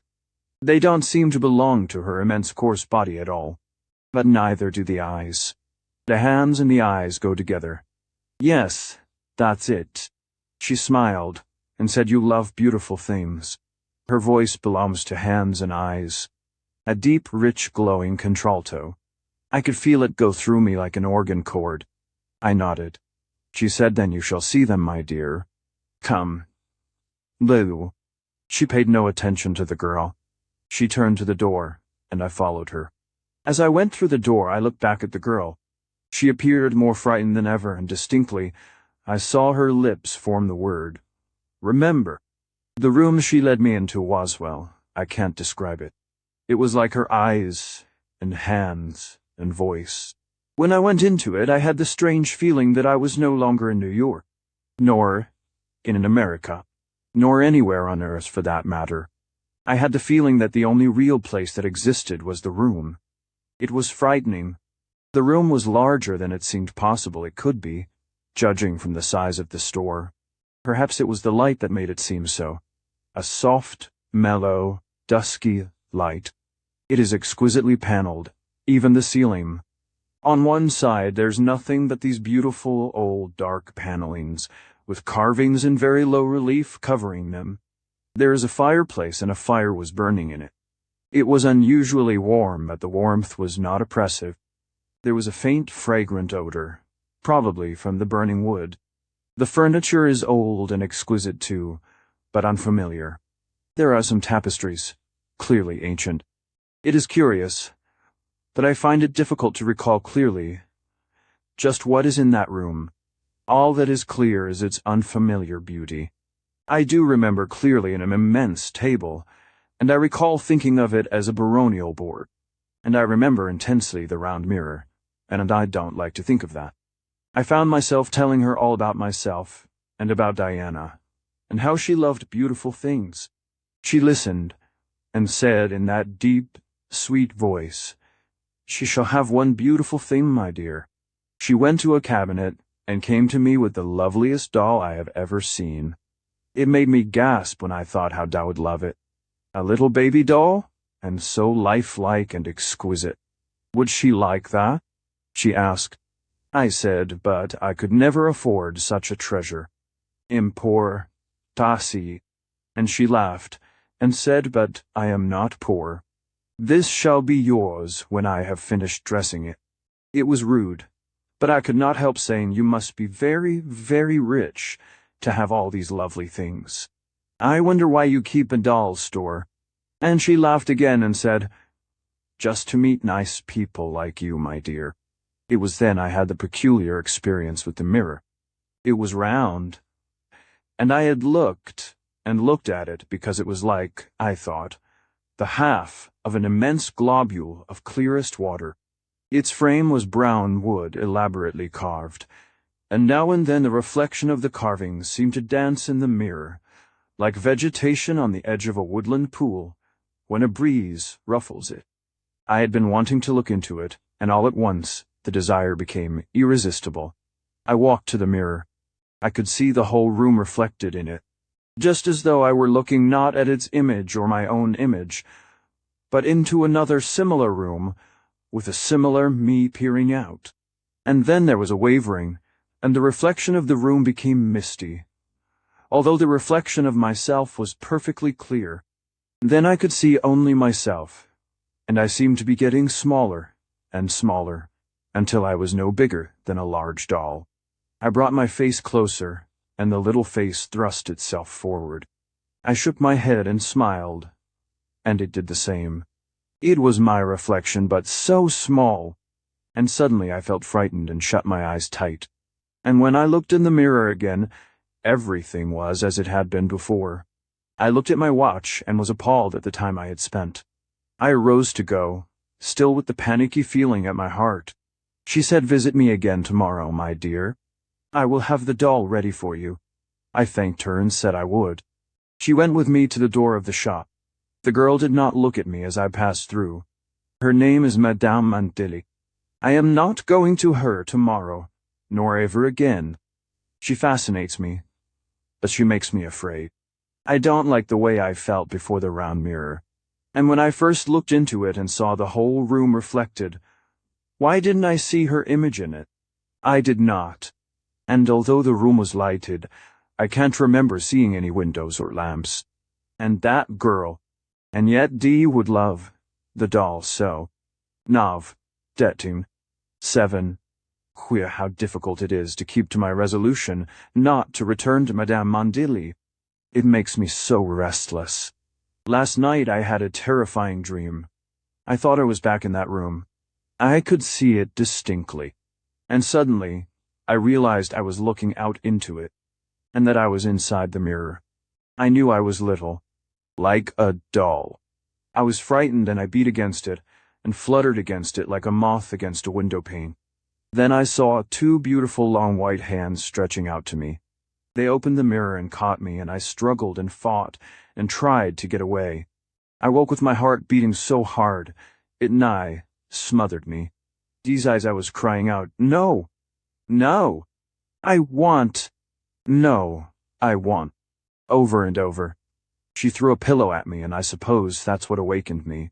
Today I left the hospital at 4, intending to go right home. I don't know what I could have been thinking about, but whatever it was, I must have been mighty preoccupied.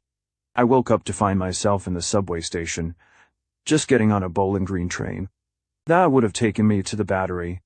I suppose absent-mindedly I had set out for Madame Mandilip's. It gave me such a start that I almost ran out of the station and up to the street. I think I'm acting very stupidly. I always have prided myself on my common sense. I think I must consult Dr. Braille and see whether I'm becoming neurotic.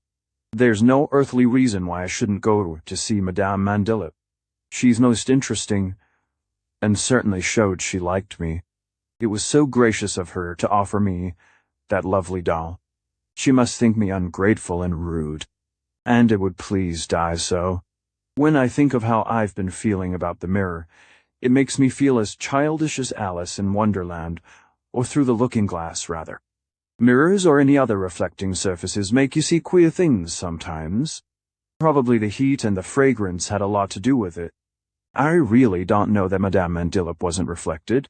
I was too intent upon looking at myself. It's too absurd to run away and hide like a child from a witch. Yet that's precisely what I'm doing. If it weren't for that girl, but she certainly isn't neurotic. I want to go, and I just don't see why I'm behaving so. 9, 10. Well, I'm glad I didn't persist in that ridiculous idea. Madame Mandilip is wonderful. Of course, there are some queer things I don't understand, but that's because she is so different from anyone I've ever met, and because when I get inside her room, life becomes so different. When I leave, it's like going out of some enchanted castle into the prosiest kind of world. Yesterday afternoon, I determined I'd go to see her straight from the hospital. The moment I made up my mind, I felt as though a cloud had lifted from it. And happier than I've been for a week. When I went in the store, the white girl, her name is Lashna, stared at me, as though she was going to cry.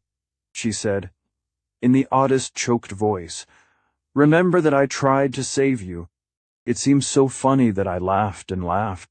Then Madame Mandilip opened the door, and when I looked at her eyes and heard her voice, I knew why I was so light-hearted. It was like coming home after the most awful siege of homesickness. The lovely room welcomed me. It really did. It's the only way I can describe it. I have the queer feeling that the room is as alive as Madame Mandilip. That it is a part of her, rather.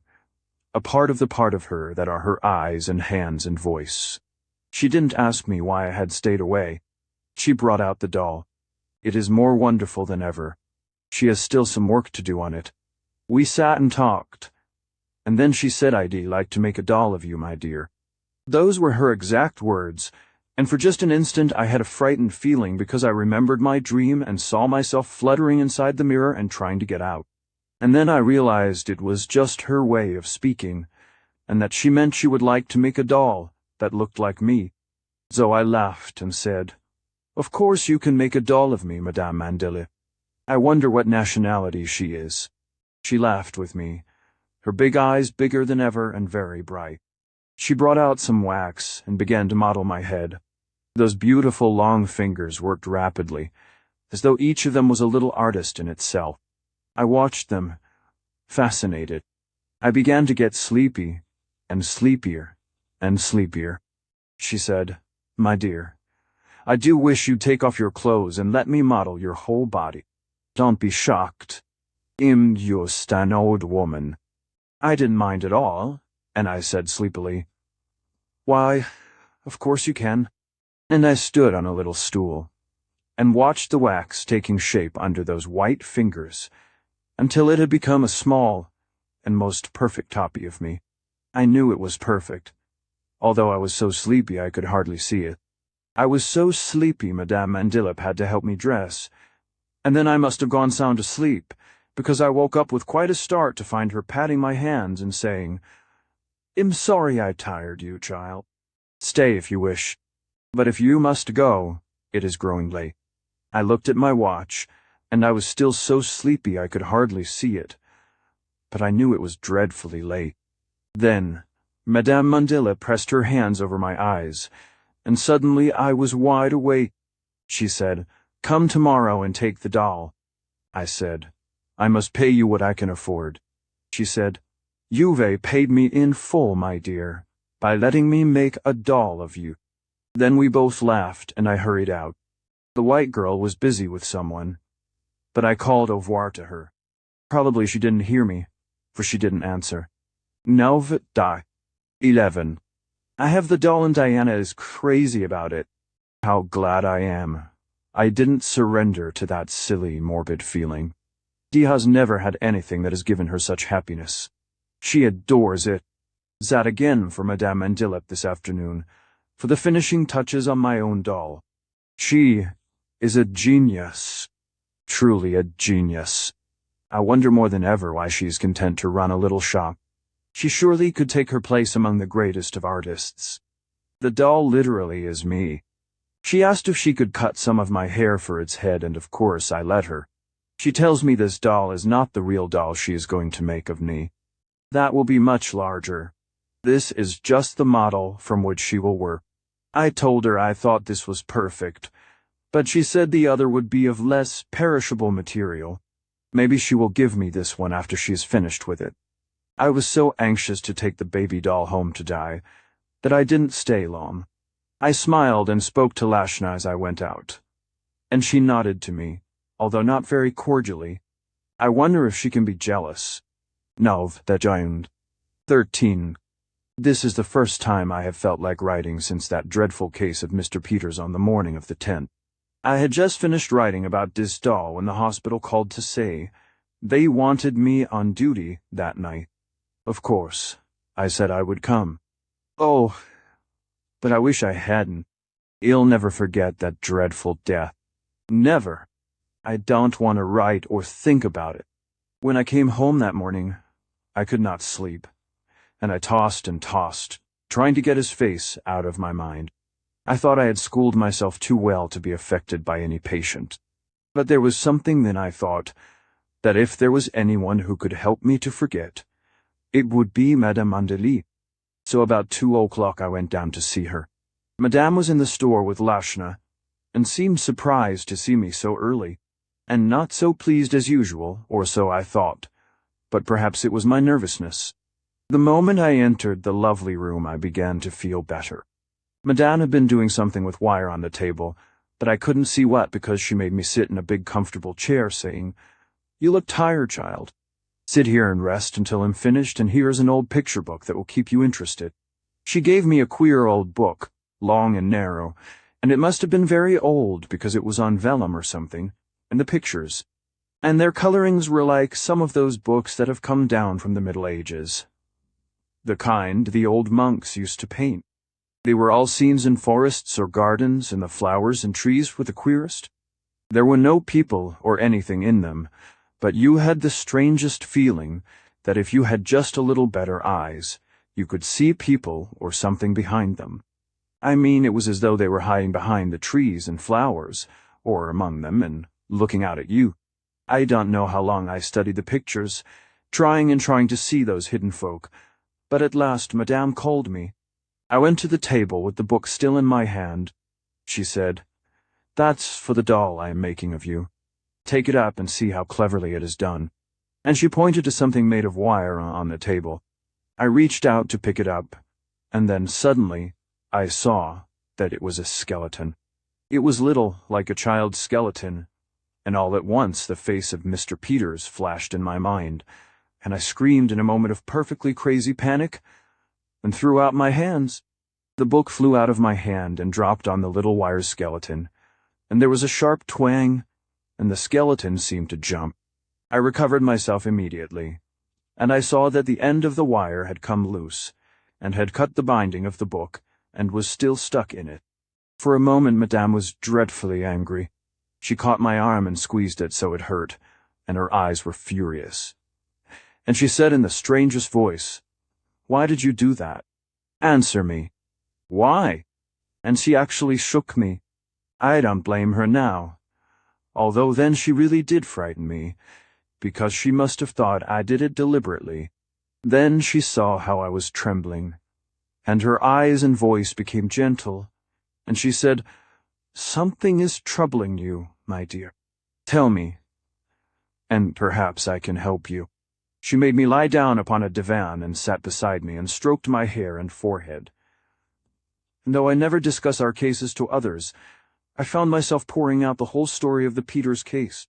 She asked who was the man who had brought him to the hospital, and I said Dr. Lowell called him Rickory, and I supposed he was the notorious gangster. Her hands made me feel quiet and nice and sleepy, and I told her about Dr. Lowell, and how great a doctor he is, and how terribly I am in love in secret with Dr. B. I'm sorry I told her about the case. Never have I done such a thing. But I was so shaken, and once I had begun, I seemed to have to tell her everything. Everything in my mind was so distorted that once, when I had lifted my head to look at her, I actually thought she was gloating. That shows how little I was like myself. After I had finished, she told me to lie there and sleep, and she would waken me when I wished. So I said I must go at 4. I went right to sleep and woke up feeling rested and fine. When I went out, the little skeleton and book were still on the table, and I said I was so sorry about the book. She said, "Better the book than your hand, my dear. The wire might have snapped loose while you were handling it and given you a nasty cut. She wants me to bring down my nurse's dress so she can make a little one like it for the new doll. Navat or team. I wish I'd never gone to Madame Mandelet. I wouldn't have had my foot scalded, but that's not the real reason. I'm sorry. I couldn't put it in words if I tried, but I do wish I hadn't. I took the nurse's costume down to her this afternoon. She made a little model of it very quickly. She was again sang me some of the most haunting little songs. I couldn't understand the words. She laughed when I asked her what the language was and said, The language of the people who peeped at you from the pictures of the book, my dear. That was a strange thing to say. How did she know I thought there were people hidden in the pictures? I do wish I'd never gone there. She brewed some tea and poured cups for us. And then, just as she was handing me mine, her elbow struck the teapot and overturned it, and the scalding tea poured right down over my right foot. It pained atrociously. She took off the shoe and stripped off the stocking and spread salve of some sort over the scald. She said it would take out the pain and heal it immediately. It did stop the pain, and when I came home I could hardly believe my eyes. Job wouldn't believe it had really been scalded. Madame Mondilip was terribly distressed about it. At least she seemed to be. I wonder why she didn't go to the door with me as usual. She didn't. She stayed in the room. The white girl, Lashna, was close to the door when I went out into the store. She looked at the bandage on my foot, and I told her it had been scalded, but Madame had dressed it. She didn't even say she was sorry. As I went out, I looked at her and said a bit angrily, "Goodbye." Her eyes filled with tears, and she looked at me in the strangest way, and shook her head, and said, "Au revoir." I looked at her again as I shut the door, and the tears were rolling down her cheeks. I wonder why?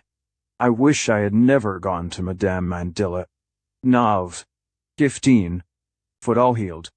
I haven't the slightest desire to return to Madame Mandelip's. I shall never go there again. I wish I could destroy that doll she gave me for dye. But it would break the child's heart. Nav. 20. Still no desire to see her. I find him forgetting all about her. The only time I think of her is when I see dis doll. I'm glad. So glad I want to dance and sing. I'll never see her again. But dear God, how I wish I never had seen her. And still I don't know why. This was the last reference to Madame Mandilip in Nurse Walter's diary. She died on the morning of November 25. 9. End of the Peters doll. Braille had been watching me closely. I met his questioning gaze, and tried to conceal the perturbation which the diary had aroused. I said, "I never knew Walters had so imaginative a mind." He flushed and asked angrily, "You think she was fictionizing?" "Not fictionizing exactly. Observing a series of ordinary occurrences through the glamour of an active imagination would be a better way of putting it," he said incredulously. "You don't realize that what she has written is an authentic, even though unconscious, description of an amazing piece of hypnotism?" "The possibility did occur to me," I answered tartly, "but I find no actual evidence to support it. I do perceive, however, that Walters was not so well balanced as I had supposed her. I do find evidence that she was surprisingly emotional, that in at least one of her visits to this Madame Mandilip, she was plainly overwrought, and in an extreme state of nervous instability. I refer to her most indiscreet discussion of the Peters case, after she had been warned by me, you will remember, to say nothing of it to anyone whatsoever. I remember it so well, he said, that when I came to that part of the diary I had no further doubt of the hypnotism. Nevertheless, go on. In considering two possible causes for any action, it is desirable to accept the more reasonable, I said dryly. Consider the actual facts, Braille.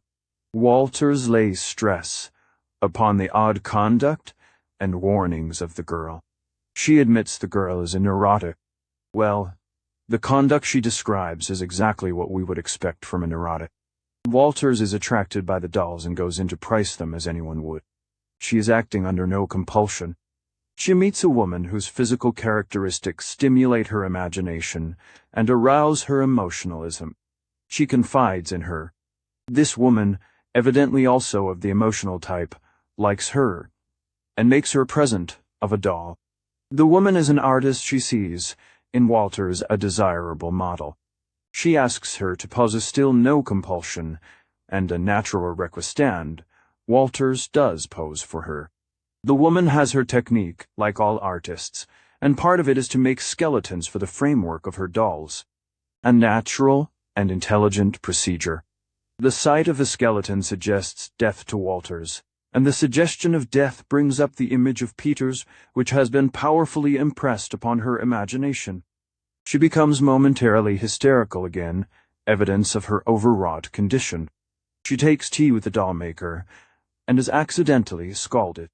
Naturally, this arouses the solicitude of her hostess, and she dresses the scald with some unguent in whose efficacy she believes.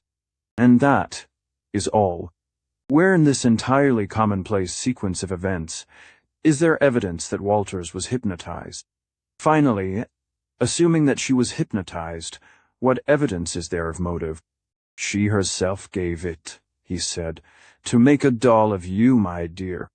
I had almost convinced myself by my argument, and this remark exasperated me. I suppose, I said, you want me to believe that once lured into the shop, Walters was impelled by occult arts to return until this Madame Mandelip's devilish purpose was accomplished. That the compassionate shop girl tried to save her from what the old melodramas called a fate worse than death, all, though not precisely the fate they meant. That the doll she was to be given for her niece was the bait on the hook of a sorceress. That it was necessary she be wounded, so the witch's salve could be applied. That it was the salve which carried the unknown death. That the first trap failing, the accident of the tea kettle was contrived and was successful. And that now Walter's soul is fluttering inside the witch's mirror, just as she had dreamed. And all this, my dear Braille, is the most outrageous superstition. Ah, he said obliquely. So those possibilities did occur to you after all. Your mind is not so fossilized as a few moments ago, I supposed. I became still more exasperated.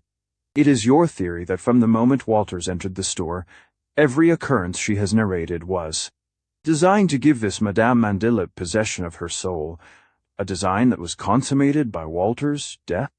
He hesitated, and then said in essences, soul. I mused, sardonically, but I have never seen a soul.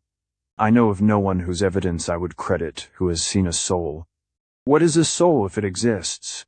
It is ponderable? Material?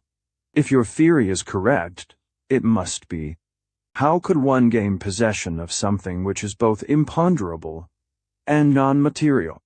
How would one know one had it if it could not be seen nor weighed, felt nor measured, nor heard? If not material, how could it be constrained, directed, confined, as you suggest has been done with Walter's soul by this doll-maker? If material, then where does it reside in the body? Within the brain? I have operated upon hundreds, and never yet have I opened any secret chamber housing this mysterious occupant. Little cells, far more complicated in their workings than any machinery ever devised, changing their possessor's mentality, moods, reason, emotion, personality, according to whether the little cells are functioning well or ill. These I have found, Braille, but never a soul. Surgeons have thoroughly explored the balance of the body. They too have found no secret temple within it. Show me a soul, Braille, and ill believe in Madame Mandelip. He studied me in silence for a little, then nodded. Now I understand. It's hit you pretty hard, too, hasn't it? You're doing a little beating of your own against the mirror, aren't you? Well, I've had a struggle to thrust aside what I've been taught is reality, and to admit there may be something else just as real. This matter, Lowell, is extramedical, outside the science we know. Until we admit that, we'll get nowhere. There are still 2 points I'd like to take up. Peters and the Darnley woman died the same kind of death. Ricori finds that they both had dealings with a Madame Mandelip, so we can assume. He visits her, and narrowly escapes death. Harriet visits her, and dies as Darnley and Peters did. Reasonably, therefore, doesn't all this point to Madame Mandelip as a possible source of the evil that overtook all four? Certainly, I answered. Then it must follow that there could have been real cause for the fear and forebodings of Harriet. That there could exist a cause other than emotionalism, and too much imagination, even though Harriet were unaware of these circumstances. Too late I realized the dilemma into which my admission had put me. but I could answer only in the affirmative. The second point is her loss of all desire to return to the dollmaker after the teapot incident. Did that strike you as curious? No. If she were emotionally unstable, the shock would automatically set itself up as an inhibition, a subconscious barrier. Unless they are masochists, such types do not like to return to the scene of an unpleasant experience. Did you notice her remark that, after the scalding, the woman did not accompany her to the door of the store, and that it was the first time she had neglected to do so? Not particularly. Why? If the application of the salve constituted the final act, and thereafter death became inevitable, it might be highly embarrassing to Madame Mandillip to have her victim going in and out of her shop during the time it took the poison to kill. The seizure might even take place there, and lead to dangerous questions. The clever thing, therefore, would be to cause the unsuspecting sacrifice to lose all interest in her indeed, feel a repulsion against her, or even perhaps forget her. This could be easily accomplished by post-hypnotic suggestion, and Madame Mandillip had every opportunity for it. Would this not explain Harriet's distaste as logically as imagination or emotionalism? Yes, I admitted.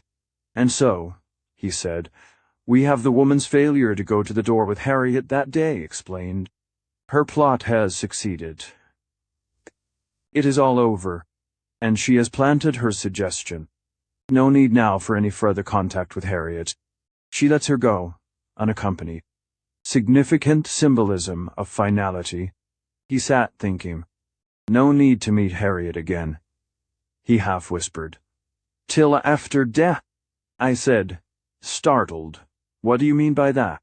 Never mind, he answered. He crossed to the charred spot upon the floor and picked up the heat-blasted crystals. They were about twice the size of olive pits and apparently of some composite. He walked to the table and looked down upon the grotesque figure with its skeleton ribs. Suppose the heat melted it, he asked, and reached over to lift the skeleton. It held fast, and he gave it a sharp tug. There was a shrill, twanging sound, and he dropped it with a startled oath. The thing fell to the floor. It writhed, the single wire of which it was made uncoiling. Uncoiling, it glided over the floor like a serpent, and came to rest, quivering. We looked from it to the table. The substance that had resembled a sprawling, flattened, headless body was gone. In its place was a film of fine gray dust, which swirled and eddied for a moment in some unfelt draught, and then, too, was gone. 10. Nurse's cap and witch's ladder. She knows how to get rid of the evidence. Braille laughed, but there was no mirth in his laughter. I said nothing. It was the same thought I had held of McCann when the doll's head had vanished.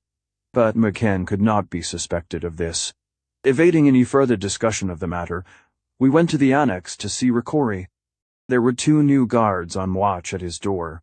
They arose politely and spoke to us pleasantly. We entered softly. Ricori had slipped out of the drug into a natural sleep. He was breathing easily, peacefully, in deep and healing slumber. His room was a quiet one at the rear, overlooking a little enclosed garden. Both my houses are old-fashioned, dating back to a more peaceful New York sturdy vines of Virginia creepers. Climb up them both at front and back. I cautioned the nurse to maintain utmost quiet, arranging her light so that it would cast only the slightest gleam upon Ricori. Going out, I similarly cautioned the guards, telling them that their chief's speedy recovery might depend upon silence. It was now after 6. I asked Braille to stay for dinner, and afterward to drop in on my patients at the hospital, and to call me up if he thought it worthwhile. I wanted to stay at home and await Ricori's awakening, should it occur. We had almost finished dinner when the telephone rang. Braille answered. McCann, he said. I went to the instrument. Hello, McCann. This is Dr. Lowell. How's the boss? Better. I'm expecting him to awaken any moment and to be able to talk, I answered, and listened intently to catch whatever reaction he might betray to this news. That's great, Doc. I could detect nothing but deepest satisfaction in his tones. Listen, Doc, I seen Molly and I got some news. Dropped round on her right after I left you. Found Gilmorithat's her husband home, and that gave me a break. Said I'd come in to ask her how shed, like a little ride. She was tickled and we left Gil home with the kid. Does she know of Peter's death? I interrupted. Nope. Oh. And I didn't tell her. Now, listen. I told you, Horty what? Why, Mrs. Darnley. Jim Wilson's gal, or. Yeah. Well, now, let me talk, will you? I told you Horty was nuts on Molly's kid. Early last month, Horty comes in with a swell doll for the kid. Although she's nursing a sore hand. She says she gets it the same place she got the doll. The woman she gets the doll from gave it to her, she tells Molly what? No, gave her the doll, not the hand. Say, Doc, ain't I speaking clear? Yeah. She gets her hand hurt where she got the doll. That's what I said. The woman fixes it up for her. She gives her the doll for nothing, Horty tells Molly. Because she thought Horty was so pretty and for posing for her. Yeah, posing for her. Making a statue of her, or something. That makes a hit with Horty because she don't hate herself and she thinks this doll woman a lalapaloozer. Yeah. A lalapaloozer. A corker. Yeah. About a week later, Tom That's Peter shows up while Horty's there and sees the doll. Tom's a mite jealous of Horty with the kid, and asks her where she got it. She tells him a Madame Mandilip, and where, and Tom he says as this is a gal doll she needs company. So he'll go and get a boy doll. About a week after this, Tom turns up with a boy doll, the lick and split of Horty's. Molly asks him if he pays as much for it as Horty. They ain't told him about Horty not paying nothing for it, or posing. Molly says Tom looks sort of sheepish, but all he says is, well, he ain't gone broke on it. She's going to kid him by asking if the doll woman thinks he's so pretty she wants him to pose. But the kid sets up a whoop about the boy doll and she forgets it. Tom don't show up again till about the 1st of this month. He's got a bandage on his hand and Molly, kidding, asks him if he got it where he got the doll. He looks surprised and says yes. But how the hell did you know that? Yeah. That's what she says he told her. What's that? Did the Mandilip woman bandage it for him? How the hell I don't know. I guess so, maybe. Molly didn't say and I didn't ask. Listen, Doc. I told you Molly's no dummy. What I'm telling you took me 2 hours to get. Talking about that and coming back casual like to what I'm trying to find out. I'm afraid to ask too many questions. What? Oh, that's all right, Doc. No offense. Yeah, I think it pretty funny myself. But like in telling you I'm afraid to go too far. Molly's too wise. Well, when Rory comes up yesterday, he uses the same tactics as me, I guess. Anyway, he admires the dolls and asks her where she gets him, and how much they cost and so on. Remember, I told you I stay out in the car while he's there. It's after that he goes home and does the telephoning, and then beats it to the Mandilip hag. Yeah, that's all. Does it mean anything? Yeah? All right then. He was silent for a moment or two, but I had not heard the click of the receiver. I asked, Are you there, McCann? Yeah. I was just thinking. His voice held a wistful note. I'd sure like to be with you when the boss comes to. But I'd best go down and see how the hands are getting along with them 2 Mandilip cows. Maybe I'll call you up if it ain't too late. GB die. I walked slowly back to Braille, trying to marshal my disjointed thoughts. I repeated McCann's end of the conversation to him exactly. He did not interrupt me. When I had finished, he said quietly, Hortense sternly goes to the Mandilip woman, is given a doll, is asked to pose, is wounded there, is treated there, and dies. Peters goes to the Mandilip woman, gets a doll, is wounded there, is presumably treated there, and dies, like Hortense. You see a doll for which apparently he has posed. Harriet goes through the same routine, and dies like Hortense and Peters. Now what? Suddenly I felt rather old and tired. It is not precisely stimulating to see crumbling what one has long believed to be a fairly well-ordered world of recognized cause and effect, I said wearily. I don't know. He arose and patted my shoulder. Get some sleep. The nurse will call you if Ricori wakes. Well, get to the bottom of this thing. Even if we fall to it, I said, and smiled. Even if we have to fall to it, he repeated, and did not smile. After Braille had gone, I sat for long, thinking. Then, determined to dismiss my thoughts, I tried to read. I was too restless, and soon gave it up. Like the room in which Ricori lay, my study is at the rear, looking down upon the little garden. I walked to the window and stared out, unseeingly. More vivid than ever was that feeling of standing before a blank door, which it was vitally important to open. I turned back into the study and was surprised to find it was close to 10 o'clock. I dimmed my light and lay down upon the comfortable couch. Almost immediately I fell asleep. I awoke from that sleep with a start, as though someone had spoken in my ear. I sat up, listening. There was utter silence around me, and suddenly I was aware that it was a strange silence, unfamiliar and oppressive. A thick, dead silence that filled the study, and through which no sound from outside could penetrate. I jumped to my feet and turned on the lights. Full. The silence retreated, seemed to pour out of the room like something tangible. But, slowly. Now I could hear the ticking of my clock ticking out abruptly, as though a silencing cover had been whisked from it. I shook my head impatiently and walked to the window. I leaned out to breathe the cool night air.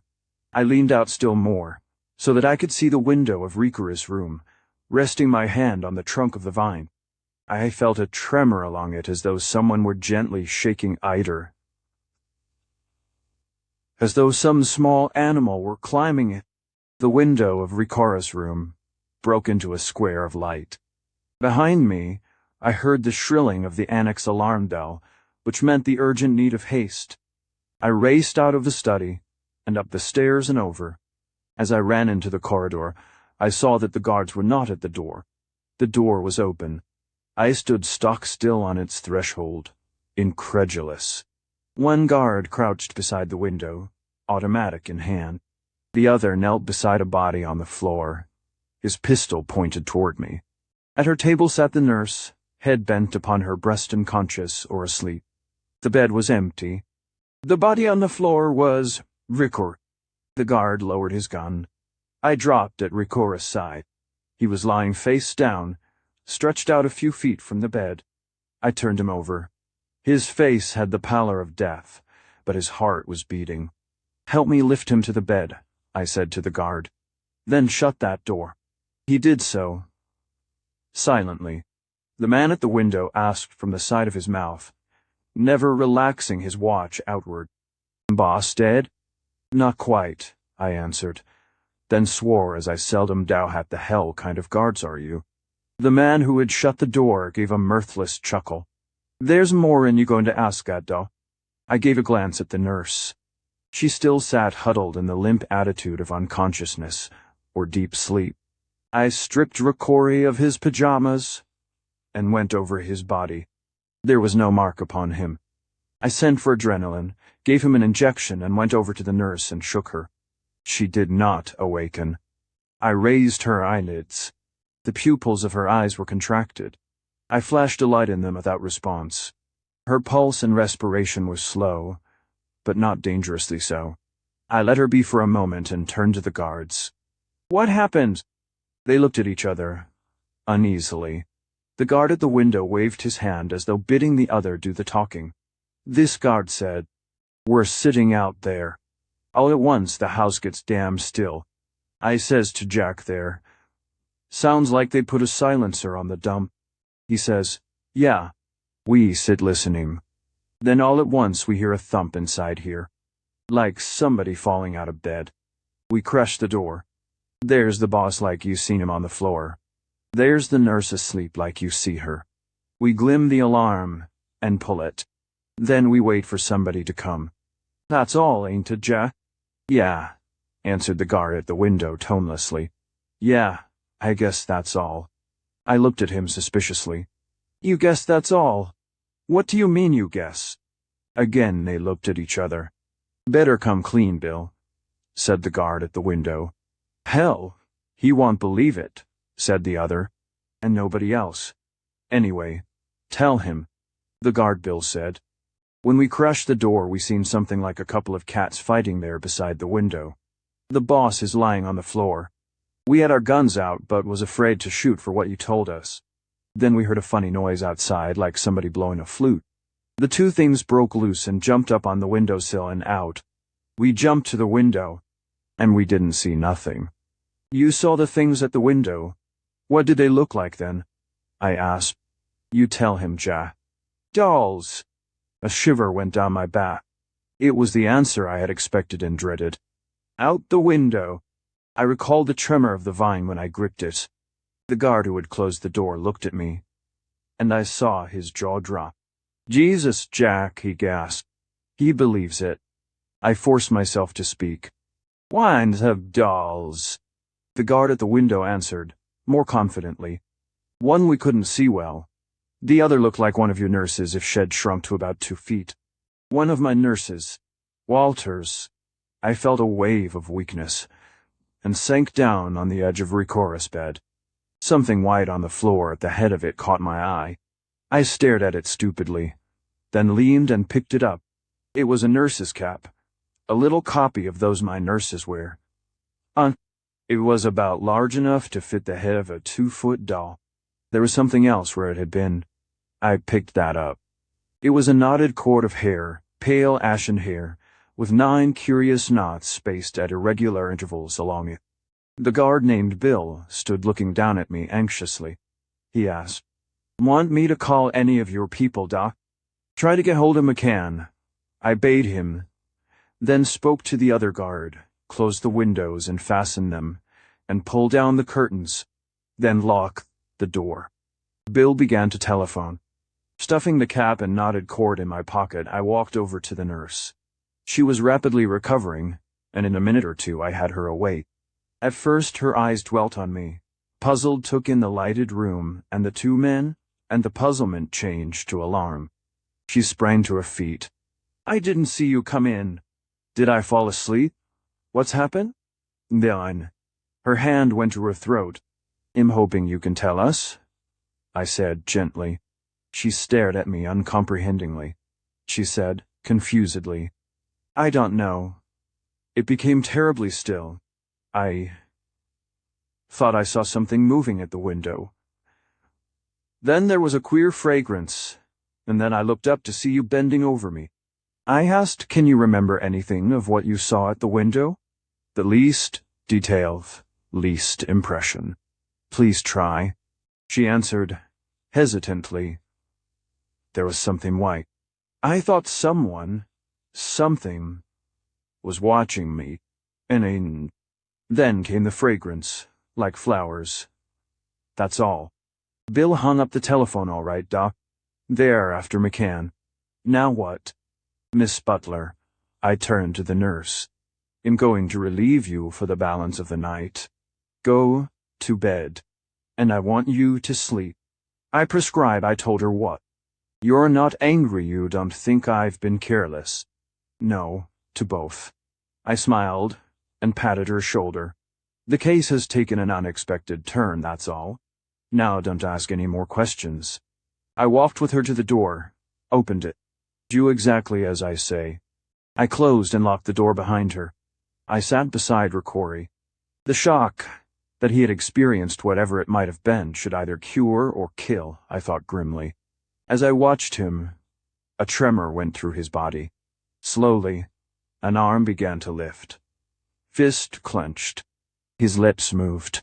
He spoke in Italian, and so swiftly that I could get no word. His arm fell back. I stood up from the bed. The paralysis had gone. He could move and speak. But would he be able to do so when consciousness assumed sway? I left this for the next few hours to decide. I could do nothing else. Now listen to me carefully. I said to the two guards. No matter how strange what I am going to say will seem, you must obey me in every detail. Rikora's life depends upon your doing so. I want one of you to sit close beside me at the table here. I want the other to sit beside Rikore, at the head or the bed, and between him and me. If I am asleep and he should awaken, arouse me. If you see any change in his condition, immediately awaken me. Is that clear? They said okay. Very well. Now here is the most important thing of all. You must watch me, even more closely. Whichever of you sits beside me must not take his eyes off me. If I should go to your chief, it would be to do one of three things. Only listen to his heart, and breathing lift his eyelids, take his temperature. I mean, of course, if he should be as he now is. If I seem to awaken and attempt to do anything other than these three, stop me. If I resist, make me helpless, steam me up, and gag me no. Don't gag Melisande to me, and remember what I say. Then, telephone to Dr. Braille, here is his number. I wrote and passed it to them. Don't damage me any more than you can help, I said, and laughed. They stared at each other, plainly disconcerted. If you say so, Doc, began the guard Bill, doubtfully. I do say so. Do not hesitate. If you should be wrong, I'll not hold it against you. The doc knows what he's about, Bill, said the guard Jack. Okay then, said Bill. I turned out all the lights except that beside the nurse's table. I stretched myself in her chair and adjusted the lamp so my face could be plainly seen. That little white cap I had picked from the floor had shaken me damnably. I drew it out and placed it in a drawer. The guard Jack took his station beside Rikore. Bill drew up a chair and sat facing me. I thrust my hand into my pocket and clutched the knotted cord, closed my eyes, emptied my mind of all thought, and relaxed. In abandoning, at least temporarily, my conception of a sane universe, I had determined to give that of Madame Mandelips every chance to operate. Faintly, I heard a clock strike 1. I slept. Somewhere a vast wind was roaring. It circled and swept down upon me. It bore me away. I knew that I had no body, that indeed I had no form. Yet I was a formless sentience whirling in that vast wind. It carried me into infinite distance, bodiless, intangible as I knew myself to be. Yet it poured into me an unearthly vitality. I roared with the wind in unhuman jubilance. The vast wind circled and raced me back from immeasurable space. I seemed to awaken, that pulse of strange jubilance still surging through me. Ninana. There was what I must destroy. There on the bed. Must kill so that this pulse of jubilance would not cease. Must kill so that the vast wind would sweep me up again and away and feed me with its life. But careful. There in the throat just under the ear. There is where I must plunge it. Then off with the wind again. There where the pulse beats. What is holding me back? Caution. I am going to take his temperature. That's it. Careful. I'm going to take his temperature. No one quick spring. Then into his throat where the pulse beats. Not with that, you don't. Who said that? Still holding me? And a nice rage, consuming and ruthless blackness, and the sound of a vast wind, roaring away and away. I heard a voice slap him again. They'll, but not so hard. His coming around. I felt a stinging blow on my face. The dancing mist cleared from before my eyes. I was standing halfway between the nurse's table and Rikora's bed. The guard Jack held my arms pinioned to my sides. The guard Bill's hand was still raised. There was something clenched tightly in my own hand. I looked down. It was a strong scalpel, razored. I dropped the scalpel. I said, quietly, "It's all right now. You can release me." The guard Bill said nothing. His comrade did not loose his grip. I twisted my head, and I saw that both their faces were sallow white. I said, "It was what I had expected. It was why I instructed you. It is over. You can keep your guns on me if you like." The guard who held me freed my arms. I touched my cheek gingerly. I said mildly, "You must have hit me rather hard, Dill." He said if you could have seen your face, Doc, you'd wonder I didn't smash it. I nodded, clearly sensible now of the demonic quality of that rage.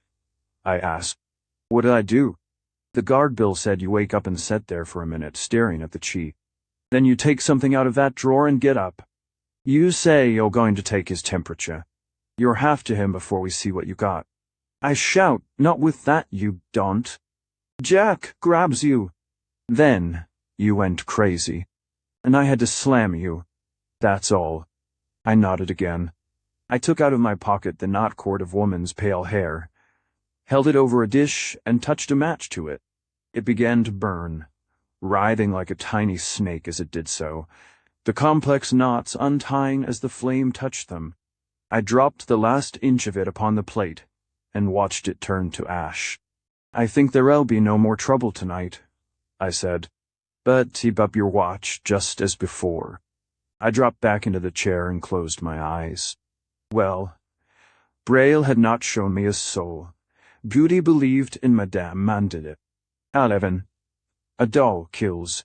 The balance of the night I slept, soundly and dreamlessly. I wakened at my usual hour of 7.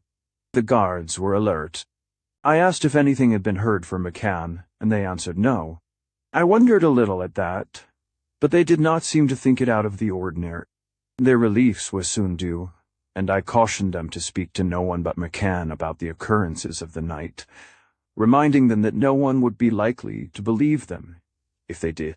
They assured me, earnestly, that they would be silent. I told them that I wanted the guards to remain within the room thereafter, as long as they were necessary. Examining Ricori, I found him sleeping deeply and naturally. In all ways his condition was most satisfactory. I concluded that the second shock, as sometimes happens, had counteracted the lingering effects of the initial one. When he awakened, he would be able to speak and move. I gave this reassuring news to the guards. I could see that they were bursting with questions. I gave them no encouragement to ask them. At 8, my day nurse for Ricori appeared, plainly much surprised to have found Butler sleeping, and to find me taking her place. I made no explanation, simply telling her that the guards would now be stationed within the room, instead of outside the door. At 8:30, Braille dropped in on me for breakfast and to report. I let him finish before I apprised him of what had happened. I said nothing, however, of the nurse's little cab, nor of my own experience. I assumed this reticence for well-considered reasons. 1. Braille would accept in its entirety the appalling deduction from the cap's presence. I strongly suspected that he had been in love with Walters, and that I would be unable to restrain him from visiting the doll-maker. Usually hard-headed, he was in this matter far too suggestible. It would be dangerous for him, and his observations would be worthless to me. 2. If he knew of my own experience, he would without doubt refuse to let me out of his sight. 3. Either of these contingencies would defeat my own purpose, which was to interview Madame Mandelet entirely alone, with the exception of McCann to keep watch outside the shop. What would come of that meeting I could not forecast, but obviously it was the only way to retain my self-respect. To admit that what had occurred was witchcraft, sorcery, supernatural was to surrender to superstition. Nothing can be supernatural. If anything exists, it must exist in obedience to natural laws. Material bodies must obey material laws. We may not know those laws, but they exist nevertheless. If Madame Mandelet possessed knowledge of an unknown science, it behooved me as an exemplar of known science to find out what I could about the other, especially as I had recently responded so thoroughly to it, that I had been able to outguess her in her technique if it had been that, and not a self-induced illusion gave me a pleasant feeling of confidence. At any rate, meet her I must. It happened to be one of my days for consultation, so I could not get away until after 2. I asked Braille to take charge of matters after that for a few hours. Close to 10, the nurse telephoned that Ricori was awake, that he was able to speak, and had been asking for me. He smiled at me as I entered the room. As I leaned over and took his wrist, he said, "I think you have saved more than my life, Dr. Lowell. Ricori thanks you. He will never forget." A bit florid, but thoroughly in character. It showed that his mind was functioning normally. I was relieved. "Well, have you up in a jiffy?" I patted his hand. He whispered, "Have there been any more deaths?" I had been wondering whether he had retained any recollection of the affair of the night. I answered, "No, but you have lost much strength since McCann brought you here. I don't want you to do much talking today." I added, casually, "No, nothing has happened." "Oh, yes, you fell out of bed this morning. Do you remember?" He glanced at the guards and then back at me. He said, "I am weak, very weak. You must make me strong quickly. Well, have you sitting up in 2 days, Ricori? In less than 2 days I must be up and out. There's a thing I must do." And wait. I did not want him to become excited. I abandoned any intention of asking what had happened in the car. I said, incisively, "That will depend entirely upon you. You must not excite yourself. You must do as I tell you. I am going to leave you now, to give orders for your nutrition. Also, I want your guards to remain in this room." He said, "And still, you tell me anything has happened." "I don't intend to have anything happen." I leaned over him and whispered, "McCann has guards around the Mandilip woman. She cannot run away." He said, "But her servitors are more efficient than mine, Dr. Lowell." I looked at him sharply. His eyes were inscrutable. I went back to my office, deep in thought. What did Ricori know? At 11 o'clock, McCann called me on the telephone. I was so glad to hear from him that I was angry. "Where on earth have you been?" I began. "Listen, Doc. Im at Molly's Peter's sister," he interrupted. "Come here quick." "Eh?" The peremptory demand added to my irritation. "Not now," I answered. "These are my office hours. I will not be free until 2. Can't you break away? Something's happened. I don't know what to do." There was desperation in his voice. "What has happened?" I asked. "I can't tell you." Over his voice steadied. Grew gentle, I heard him say. "Be quiet, Molly. It can't do no good." Then to me, "Well, come as soon as you can, Doc. I'll wait. Take the address." Then, when he had given it to me, I heard him again speaking to another. "Quit it, Molly. I ain't going to leave you." He hung up abruptly. I went back to my chair, troubled. He had not asked me about Ricori. That in itself was disquieting. Molly, Peter's sister, of course. Was it that she had learned of her brother's death and suffered collapse? I recalled that Ricori had said she was soon to be a mother. No, I felt that McCann's panic had been due to something more than that. I became more and more uneasy. I looked over my appointments. There were no important ones. Coming to sudden determination, I told my secretary to call up and postpone them. I ordered my car and set out for the address McCann had given me. McCann met me at the door of the apartment. His face was drawn and his eyes haunted. He drew me within without a word and led me through the hall. I passed an open door and glimpsed a woman with a sobbing child in her arms. He took me into a bedroom and pointed to the bed. There was a man lying on it, covers pulled up to his chin. I went over to him, looked down upon him, touched him. The man was dead. He had been dead for hours. McCann said, "Molly's husband. Look him over like you done the boss." I had a curiously unpleasant sense of being turned on a potter's wheel by some inexorable hand from Peters to Walters to Ricori to the body before me. Would the wheel stop there? I stripped the dead man. I took from my bag a magnifying glass and tubes. I went over the body, inch by inch, beginning at the region of the heart. Nothing there. Nothing anywhere. I turned the body over. At once, at the base of the skull, I saw a minute puncture. I took a fine probe and inserted it. The probe, and again I had that feeling of infinite repetition slipped into the puncture. I manipulated it, gently. Something like a long, thin needle had been thrust into that vital spot, just where the spinal cord connects with the brain.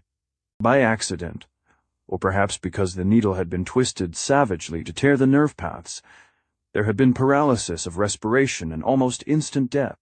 I withdrew the probe and turned to McCann. "This man has been murdered," I said. "Killed by the same kind of weapon with which Ricori was attacked. But whoever did it made a better job. Hell never come to life again as Ricori did." "Yeah?" said McCann quietly. "And me and Paul was the only ones with Ricori when it happened. And the only ones here with this man, Doc, was his wife and baby. Now what are you going to do about that? Say those two put him on the spot like you thought we done the boss?" I said, "What do you know about this, McCann? And how did you come to be here so fortunately?" He answered, patiently, "I wasn't here when he was killed, if that's what you're getting at. If you want to know the time, it was 2:00. Molly got me on the phone about an hour ago, and I come straight up. She had better luck than I had," I said dryly. "Ricori's people have been trying to get hold of you since 1:00 last night." "I know, but I didn't know it till just before Molly called me. I was on my way to see you. And if you want to know what I was doing all night, I'll tell you. I was out on the boss business, and yours. For one thing, trying to find out where that hellcat niece keeps her coup. I found out too late. But the men who were supposed to be watching—" "Listen, Doc, won't you talk to Molly now?" He interrupted me. "I'm afraid for her. It's only what I told her about you and that you was coming that's kept her up." "Take me to her," I said abruptly. We went into the room where I had seen the woman and the sobbing child.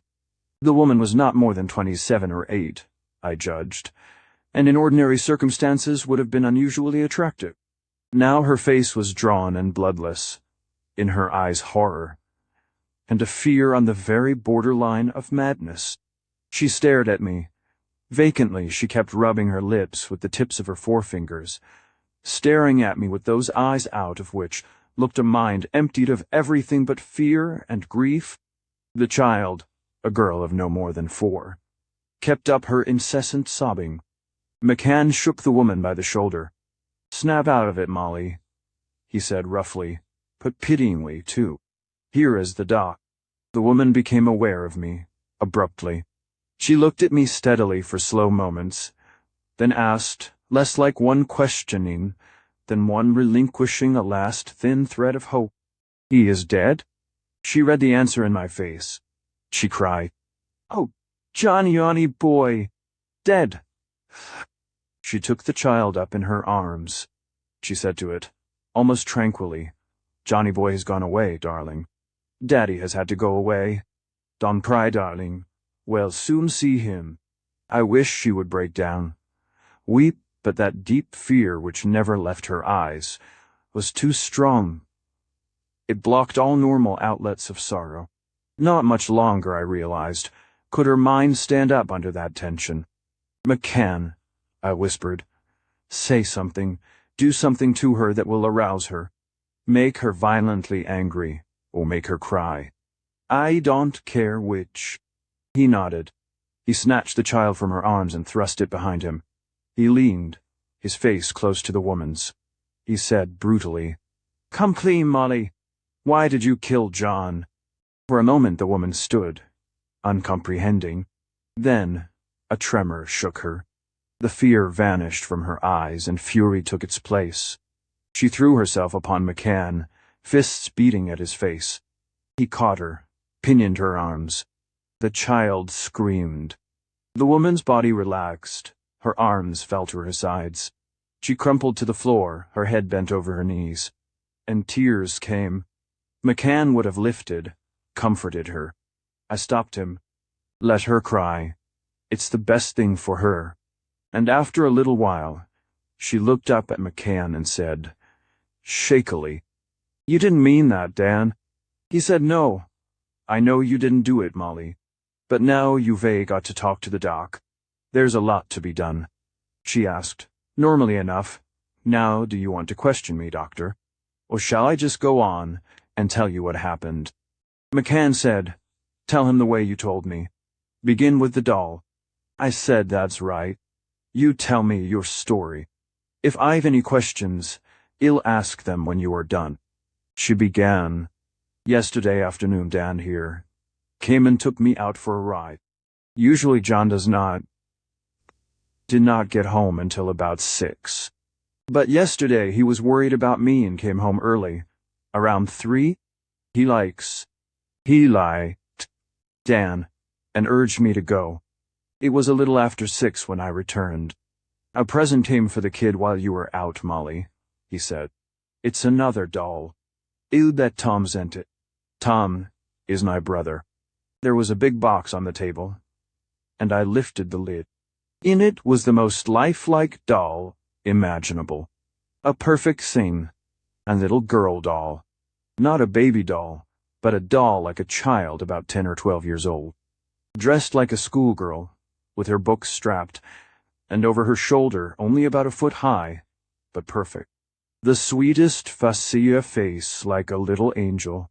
John said it was addressed to you, Molly, but I thought it was flowers, and opened it. Looks as though it could talk, doesn't it? I'll bet it's what they call a portrait doll. Some kid posed for that, all right. At that, I was sure Tom had sent it, because he had given little Molly one doll before, and a friend of mine who's dead gave her one from the same place, and she told me the woman who made the dolls had gotten her to pose for one. So putting this together, I knew Tom had gone and gotten little Molly another. But I asked John, wasn't there a note or a card or anything in it? He said, "No, yes, there was one funny thing." "Where is it?" "I must have stuck it in my pocket." He hunted around in his pockets and brought out a cord. It had knots in it, and it looked as if it was made of hair. I said, "Wonder what Tom's idea was in that."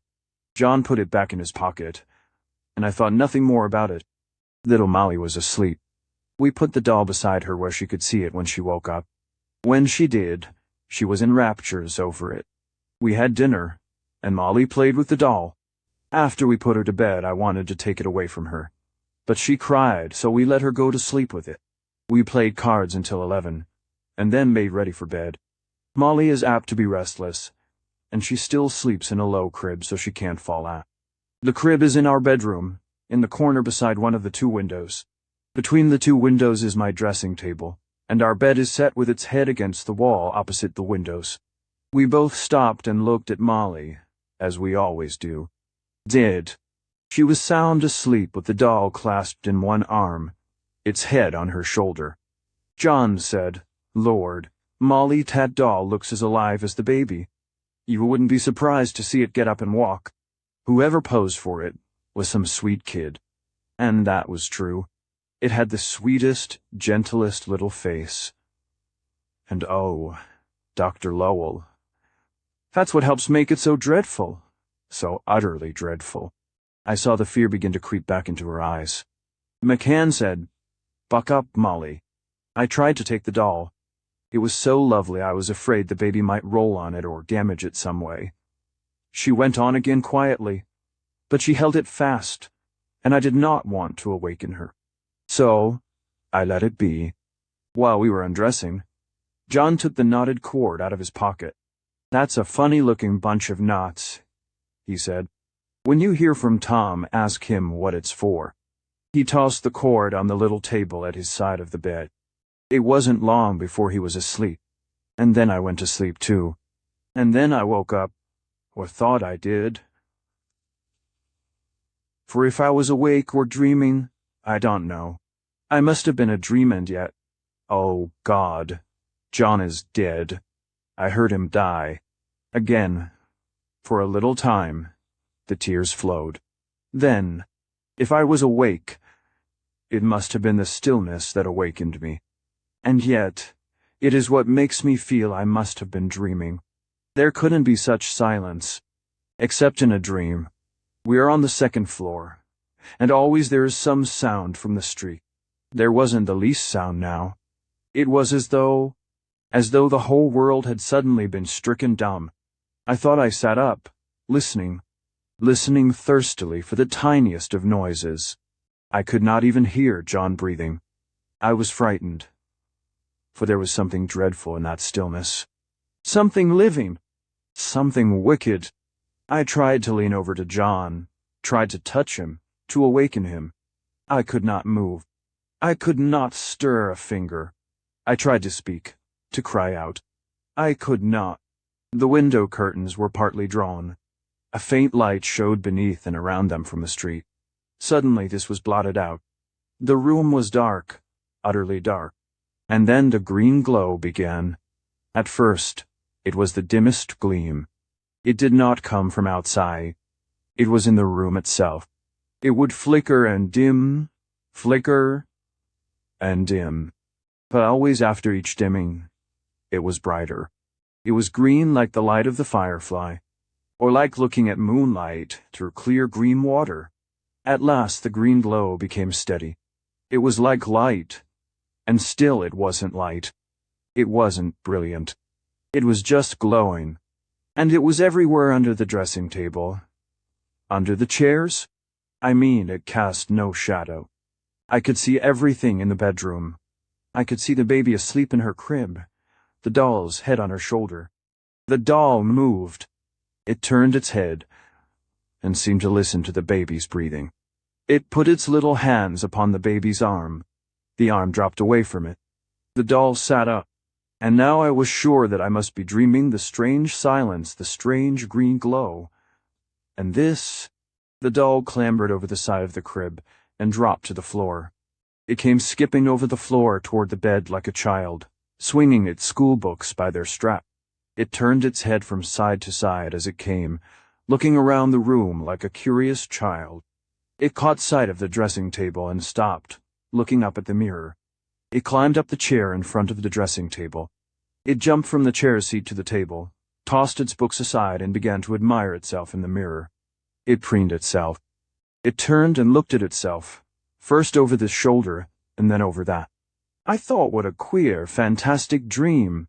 It thrust its face close to the mirror and rearranged and patted its hair. I thought, what a vain little doll. And then I thought, I'm dreaming all this because John said the doll was so lifelike he wouldn't be surprised to see it walk. And then I thought, but I can't be dreaming, or I wouldn't be trying to account for what I'm dreaming. And then it all seemed so absurd that I laughed. I knew I had made no sound. I knew I couldn't, that the laugh was inside me. But it was as though the doll had heard me. It turned and looked straight at me. My heart seemed to die within me. I've had nightmares, Dr. Lowell. But never in the worst of them did I feel as I did when the doll's eyes met mine. They were the eyes of a devil. They shone red. I mean, they were luminous, like some animal's eyes in the dark. But it was the hellishness in them that made me feel as though a hand had gripped my heart. Those eyes from hell in that face, like one of God's own angels. I don't know how long it stood there, glaring at me. But at last it swung itself down and sat on the edge of the dressing table, legs swinging like a child's, and still with its eyes on mine. Then slowly, deliberately, it lifted its little arm and reached behind its neck. Just as slowly, it brought its arm back. In its hand was a long pin, like a dagger. It dropped from the dressing table to the floor. It skipped toward me and was hidden by the bottom of the bed.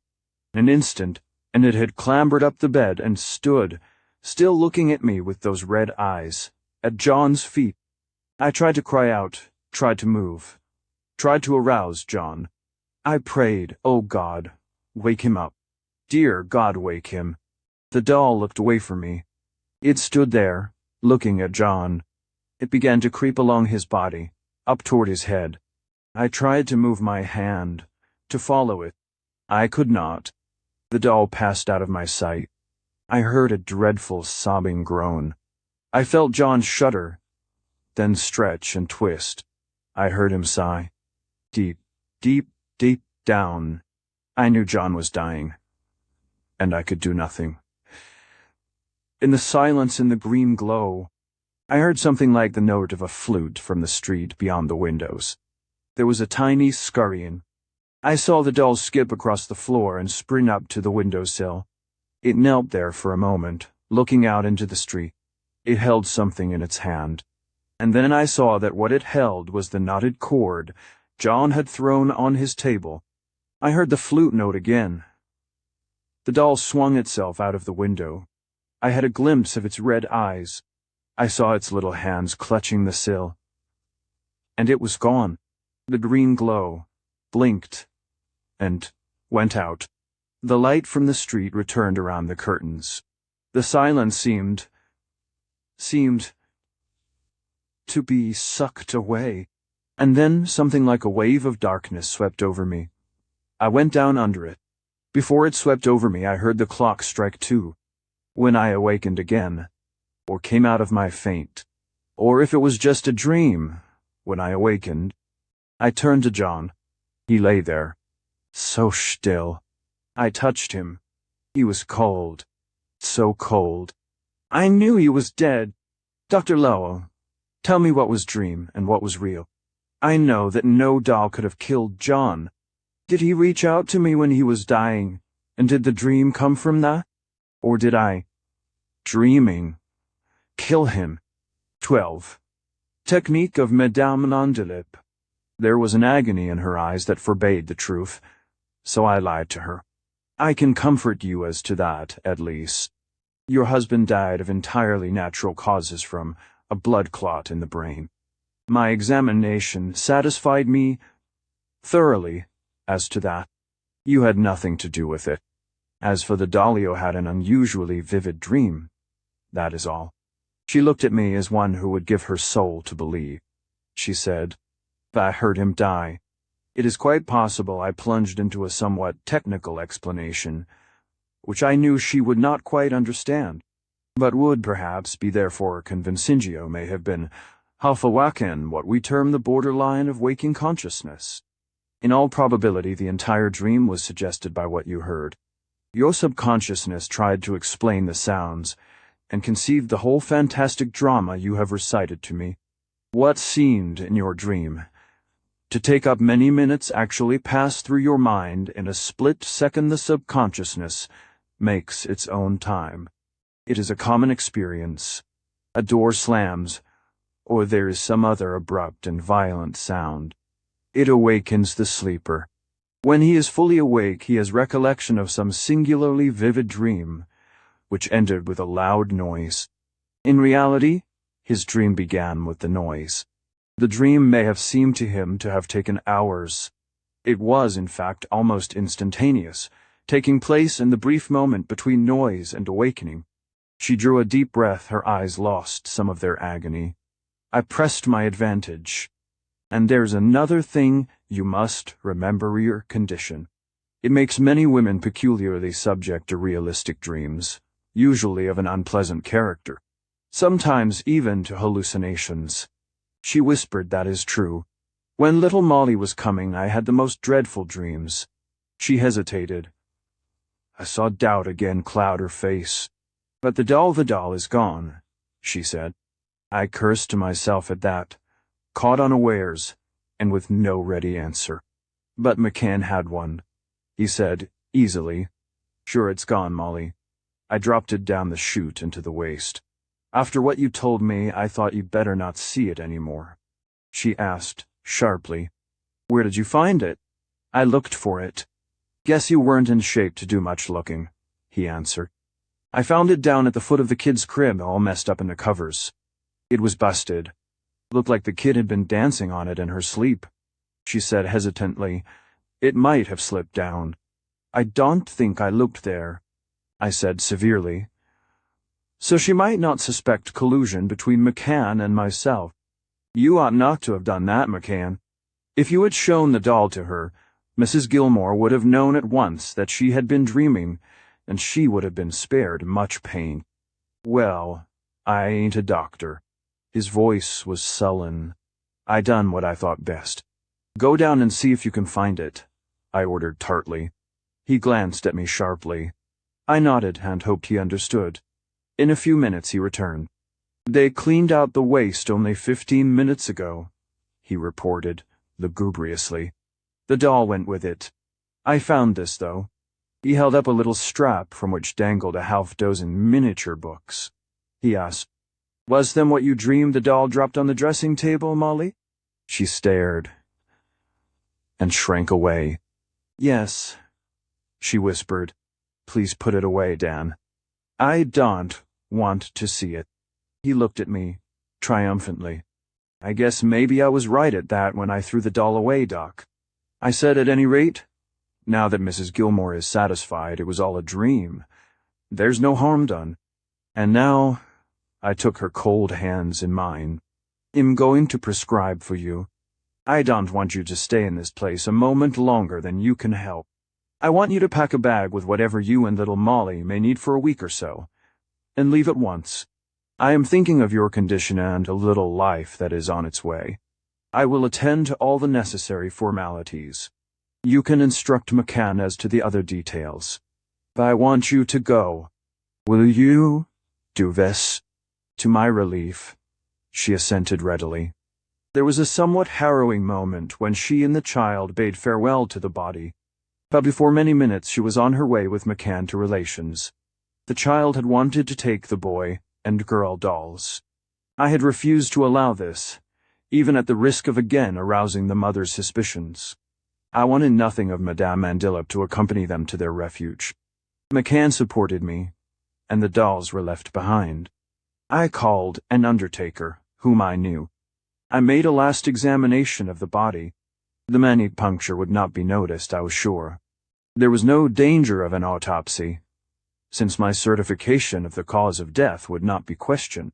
When the undertaker arrived, I explained the absence of the wife, imminent maternity, and departure at my order. I set down the cause of death as thrombosis rather grimly as I recalled the similar diagnosis of the banker's physician, and what I had thought of it. After the body had been taken away, and as I sat waiting for McCann to return, I tried to orient myself to this phantasmagoria, through which, it seemed to me, I had been moving for endless time. I tried to divest my mind of all prejudice, all preconceived ideas of what could and could not be. I began by conceding that this Madame Mandillop might possess some wisdom of which modern science is ignorant. I refused to call it witchcraft or sorcery. The words mean nothing, since they have been applied through the ages to entirely natural phenomena, whose causes were not understood by the laity. Not so long ago, for example, the lighting of a match was witchcraft to many savage tribes. No, Madame Mandillop was no witch, as Ricori thought her. She was mistress of some unknown science, that was all. And being a science, it must be governed by fixed laws unknown, though those laws might be to me. If the doll-maker's activities defied cause and effect, as I conceived them, still they must conform to laws of cause and effect of their own. There was nothing supernatural about them, it was only that, like the savages, I did not know what made the match burn. Something of these laws, something of the woman's technique, using the word as signifying the details, collectively considered, of mechanical performance in any arty thought I perceived. The knotted cord, the witch's ladder, apparently was an essential in the animation of the dolls. One had been slipped into Ricora's pocket before the first attack upon him. I had found another beside his bed after the disturbing occurrences of the night. I had gone to sleep holding one of the cords Sand had tried to murder my patient. A third cord had accompanied the doll that had killed John Gilmore. Clearly, then, the cord was a part of the formula for the direction of control of the dolls. Against this was the fact that the intoxicated stroller could not have been carrying one of the ladders when attacked by the Peters doll. It might be, however, that the cord had only to do with the initial activity of the puppets that once activated. Their action might continue for an indefinite period. There was evidence of a fixed formula in the making of the dolls. First, it seemed, the prospective victim's free consent to serve as model must be obtained. Second, a wound which gave the opportunity to apply the salve which caused the unknown death. Third, the doll must be a faithful replica of the victim. That the agency of death was the same in each case was proven by the similar symptoms. But did those deaths actually have anything to do with the motility of the dolls? Were they actually a necessary part of the operation? The doll-maker might believe so indeed, undoubtedly did believe so. I did know that the doll which had stabbed Ricori had been made in the semblance of Peter's, that the nurse doll which the guards had seen, poised on my window ledge, might have been the one for which Walters had posed, that the doll which had thrust the pin into Gilmore's brain was, perhaps, the replica of little Anita, the 11-year-old schoolgirl. This I admitted.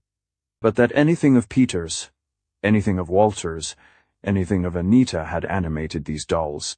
That dying, something of their vitality, their minds, their souls had been drawn from them, had been transmuted into an essence of evil, and imprisoned in these wire-skeletoned puppets. Against this, all my reason revolted. I could not force my mind to accept even the possibility. My analysis was interrupted by the return of McCann. He said, laconically, "Well, we put it over." I asked, "McCann, you weren't by any chance telling the truth when you said you found the doll?" "No, Da. The doll was gone all right. But where did you get the little books?" "Just where Molly said the doll tossed 'em on her dressing table. I snaked 'em after Shed told me her story. She hadn't noticed 'em. I had a hunch. It was a good one, wasn't it?" "You had me wondering," I replied. I don't know what we could have said if she had asked for the knotted cord. The cord didn't seem to make much of a dent on her. He hesitated. "But I think it means a hell of a lot, Doc. I think if I hadn't took her out and John hadn't happened home, and Molly had opened the box instead of him, I think it's Molly Head found lying dead beside him." "You mean—" "I mean the dolls go for whichever gets the cords," he said somberly. Well, it was much the same thought I had in my own mind. I asked, "But why should anybody want to kill Molly? Maybe somebody thinks she knows too much. And that brings me to what I've been wanting to tell you. The Mandilip hag knows she's being watched. Well, her watchers are better than ours." I echoed Ricori, and I told McCann then of the second attack in the night, and why I had sought him. "And that," he said when I had ended, "proves the Mandilip hag knows who's who behind the watch on her. She tried to wipe out both the boss and Molly. She's onto us, Doc. Doubt ye." "The dolls are accompanied," I said. "The musical note is a summons. They do not disappear into thin air. They answer the note and make their way, somehow, to whoever sounds the note. The dolls must be taken from the shop. Therefore, one of the two women must take them. How did they evade your watchers?" "I don't know." The lean face was worry. "The fishwick gal does it. Let me tell you what I found out, Doc. After I left you last night, I go down to see what the boys have to say. I hear plenty. They say about 4:00 the gal goes in the back, and the old woman takes a chair in the store. They don't think nothing of that. But about 7, who do they see walking down the street and into the doll joint but the gal? They give the boys in the back hell, but they ain't seen her go, and they pass the buck to the boys in front. Then about 11:00 one of the relief lads comes in with worse news. He says he's down at the foot of Broadway when a coupe turns the corner, and driving it is the gal. He can't be mistaken because he's seen her in the doll joint. She goes up Broadway at a clip. He sees there ain't nobody trailing her, and he looks around for a taxi. Course there's nothing in sight, not even a parked car he can lift. So he comes down to the gang to ask what the hell they mean by it. And again nobody's seen the gal go. I take a couple of the boys and we start out to comb the neighborhood to find out where she stables the coupe. We don't have no luck at all until about 4:00, when one of the tailstone of the lads who's been looking meets up with me. He says that about 3 he sees the gal, at least he thinks it's the gal walking, along the street around the corner from the joint. She's got a couple of big suitcases, but they don't seem to trouble her none. She's walking quick, but away from the doll joint. He eases over to get a better look, when all of a sudden she ain't there. He sniffs around the place, has seen her. There ain't hide nor hair of her. It's pretty dark, and he tries the doors and the airways. But the doors are locked and there ain't nobody in the airways. So he gives it up and hunts me. I look over the place. It's about a third down the block around the corner from the doll joint. The doll joint is 8 numbers from the corner. They're mostly shops and I guess storage up above. Not many people living there. The houses, all old ones. Still, I don't see how the gal can get to the doll joint. I think maybe the tale's mistaken. He's seen somebody else, or just thinks he's seen somebody. But we scout close around, and after a while we see a place that looks like it might stable a car. It don't take us long to open the doors. And sure enough, there's a coupe with its engine still hot. It ain't been in long. Also, it's the same kind of coupe. The lad who's seen the gal says she was driving. I lock the place up again, and go back to the boys. I watch with M the rest of the night. Not a light in the doll joint. But nigh 8 o'clock, the gal shows up inside the shop and opens up. Still, I said at this point, you have no real evidence she had been out. The girl your man thought he saw might not have been she at all. He looked at me pityingly. She got out in the afternoon without M seeing her, didn't she? What's to keep her from doing the same thing at night? The lad saw her driving a coupe, didn't he? And we find a coupe like it close where the wench dropped out of sight. I sat thinking. There was no reason to disbelieve McCann. And there was a sinister coincidence in the hours the girl had been seen. I said, half aloud, the time she was out in the afternoon coincides with the time the doll was left at the Gilmores. The time she was out at night coincides with the time of the attack upon Ricori and the death of John Gilmore. You hit it plumb in the eye, said McCann. She goes and leaves the doll at Molly's and comes back. She goes and sets the dolls on the boss. She waits for M to pop out. Then she goes and collects the one she's left at Molly's. Then she beats it back home. There, in the suitcases, she's carrying. I could not hold back the irritation of helpless mystification that swept me. And I suppose you think she got out of the house by riding a broomstick up the chimney, I said, sarcastically. No, he answered seriously. No, I don't, But them houses are old, and I think maybe there's a rat hole of a passage, or something she gets through. Anyway, the hands are watching the street in the coupe stable now, and she can't pull that again, he added, morosely. At that, I ain't saying she couldn't bridle broomstick if she had to. I said abruptly, McCann, I'm going down to talk to this Madame Mandela. I want you to come with me. He said, I'll be right beside you, with my fingers on my guns. I said no, I'm going to see her alone. But I'd want you to keep close watch outside. He did not like that, argued at last, reluctantly assented. I called up my office. I talked to Braille and learned that Ricori was recovering with astonishing rapidity. I asked Braille to look after things the balance of the day, inventing a consultation to account for the request. I had myself switched to Ricori's room. I had the nurse tell him that McCann was with me, that we were making an investigation along a certain line, the results of which I would inform him on my return, and that, unless Ricori objected, I wanted McCann to stay with me the balance of the afternoon. Ricori sent back word that McCann should follow my orders as though they were his own. He wanted to speak to me, but that I did not want. Pleading urgent haste, I rang off.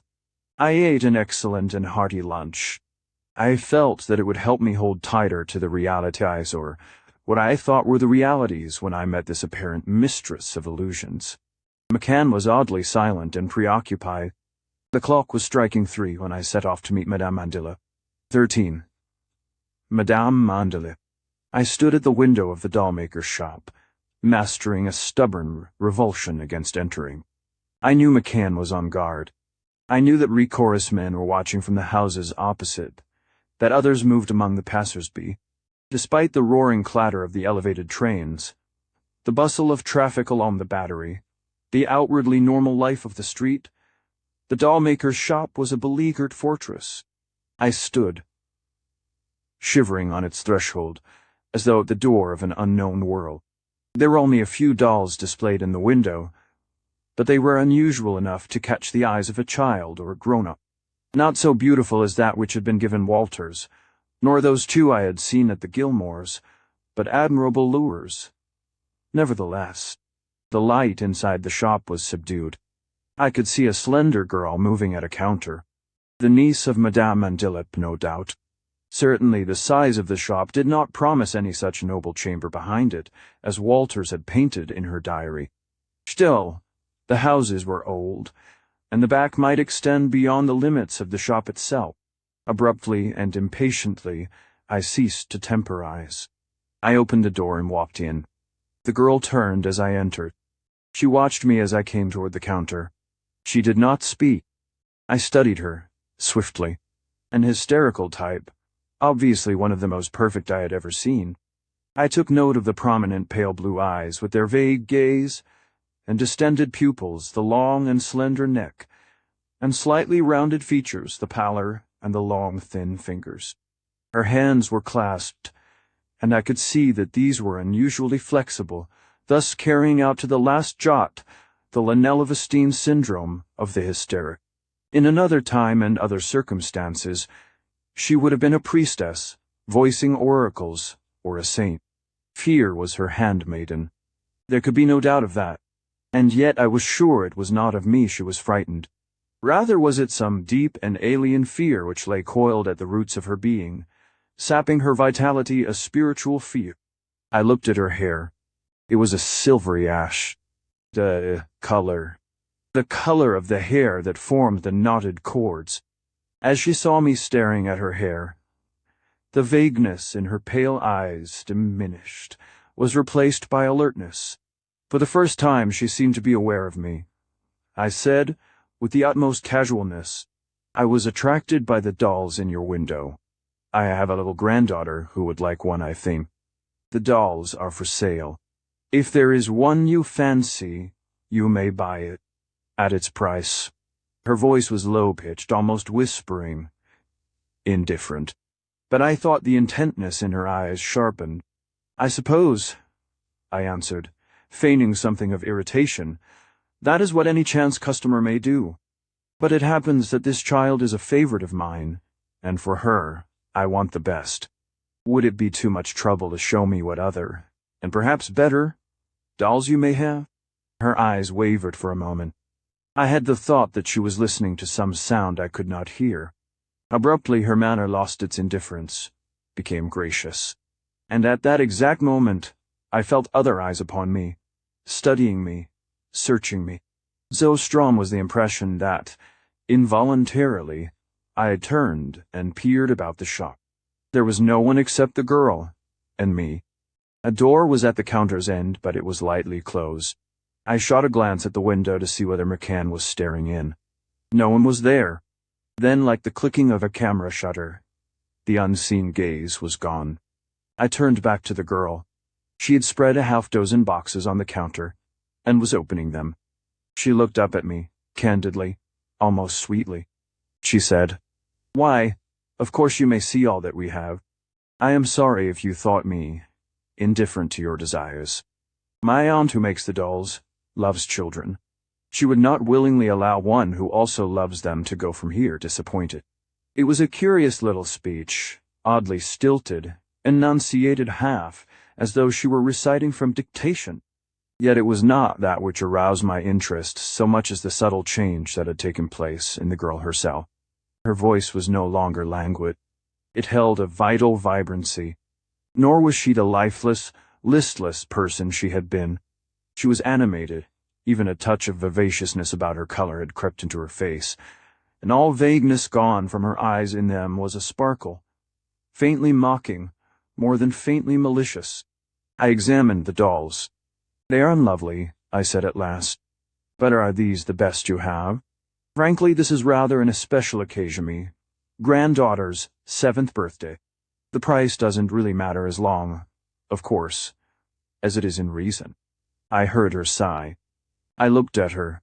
The pale eyes held their olden fear-touched stare, all sparkling mockery gone. The color had fled her face. And again, abruptly, I felt the unseen gaze upon me, more powerfully than before. And again I felt it shuttered off. The door beside the counter opened. Prepared though I had been for the extraordinary by Walter's description of the doll-maker, her appearance gave me a distinct shock. Her height, her massiveness were amplified by the proximity of the dolls and the slender figure of the girl. It was a giantess who regarded me from the doorway, a giantess whose heavy face with its broad, high cheekbones, mustached upper lip, and thick mouth produced a suggestion of masculinity grotesquely, in contrast with the immense bosom. I looked into her eyes and forgot all grotesqueness of face and figure. The eyes were enormous, a luminous black, clear, disconcertingly alive, as though they were twin spirits of life and independent of the body, and from them poured a flood of vitality that sent along my nerves a warm tingle, in which there was nothing sinister was not then. With difficulty I forced my own eyes from hers. I looked for her hands. She was swathed all in black, and her hands were hidden in the folds of her ample dress. My gaze went back to her eyes, and within them was a sparkle of the mocking contempt I had seen in those of the girl. She spoke, and I knew that the vital vibrancy I had heard in the girl's voice had been an echo of those sonorously sweet, deep tones. "What my niece has shown does not please you." I gathered my wits. "I said they are all beautiful, madame. Mandelip," she said serenely. "Madame Mandelip." "Gun, you do not know the name, eh?" "It is my ill fortune," I answered ambiguously. "I have a grandchild, a little girl. I want something peculiarly fine for her 7th birthday. All that I have been shown are beautiful. But I was wondering whether there was not something peculiarly," her voice lingered on the word more beautiful. "Well, perhaps there is. But when I favor customers peculiarly, I now was sure she emphasized the word I must know with whom I am dealing. You think me a strange shopkeeper, do you not?"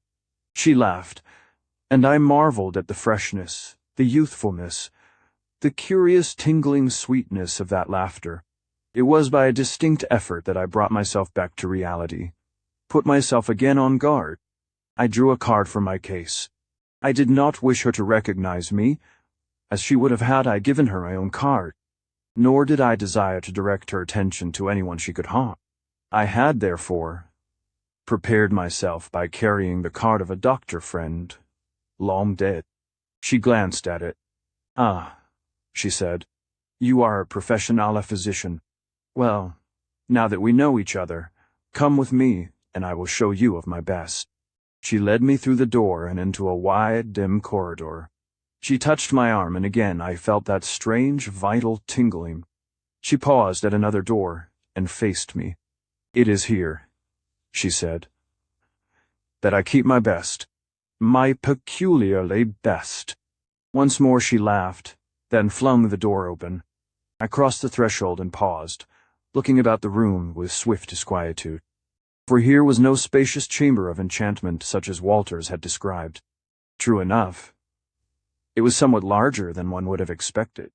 But where were the exquisite old panellings, the ancient tapestries, that magic mirror, which was like a great half-globe of purest water, and all those other things that had made it seem to her a paradise? The light came through the half-drawn curtains of a window opening upon a small, enclosed, and barren yard. The walls and ceiling were of plain, stained wood.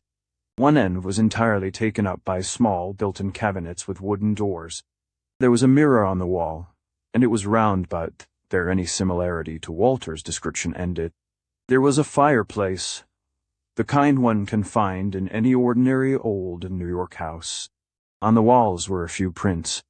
The great table, the baronial board, was an entirely commonplace one, littered with dolls' clothing in various stages of completion.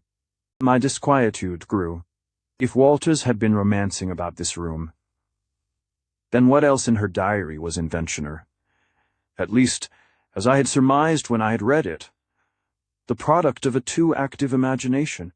Yet she had not been romancing about the doll-maker's eyes, nor her voice, and she had not exaggerated the doll-maker's appearance, nor the peculiarities of the niece.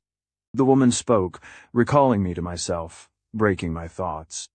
"My room interests you," she spoke softly, and with, I thought, a certain secret amusement. I said any room where any true artist creates is of interest. And you are a true artist, Madame Mandela. Now, how do you know that? She mused. It had been a slip. I said quickly, I am a lover of art. I have seen a few of your dolls. It does not take a gallery of his pictures to make one realize that Raphael, for example, was a master. One picture is enough. She smiled, in the friendliest fashion. She closed the door behind me and pointed to a chair beside the table. You will not mind waiting a few minutes before I show you my dolls? There is a dress I must finish. It is promised, and soon the little one to whom I have promised it will come. It will not take me long. Why, no, I answered, and dropped into the chair. She said, softly, it is quiet here. And you seem weary. You have been working hard, eh? And you are weary. I sank back into the chair. Suddenly I realized how weary I really was. For a moment my guard relaxed and I closed my eyes. I opened them to find that the doll maker had taken her seat at the table. And now I saw her hands. They were long and delicate and white, and I knew that they were the most beautiful I had ever beheld. Just as her eyes seemed to have life of their own, so did those hands seem living things, having a being independent of the body to which they belonged. She rested them on the table. She spoke again, caressingly. It is well to come now and then to a quiet place, to a place where peace is. One grows so weary, so tired, so very tired. She picked a little dress from the table and began to sew. Long white fingers plied the needle while the other hand turned and moved the small garment. How wonderful was the motion of those long white hands, like a rhythm, like a song. Restful, she said, in low, sweet tones. Ah, yes, sure, nothing of the outer world comes. All is peace and restressed. I drew my eyes reluctantly from the slow dance of those hands, the weaving of those long and delicate fingers which moved so rhythmically, so restfully. The doll maker's eyes were on me, soft and gentle, full of that peace of which she had been telling. It would do no harm to relax a little, gain strength for the struggle which must come. And I was tired. I had not realized how tired. My gaze went back to her hands. Strange hand snow, more belonging to that huge body than did the eyes and voice. Perhaps they did not. Perhaps that gross body was but a cloak, a covering of the real body to which eyes and hands and voice belong.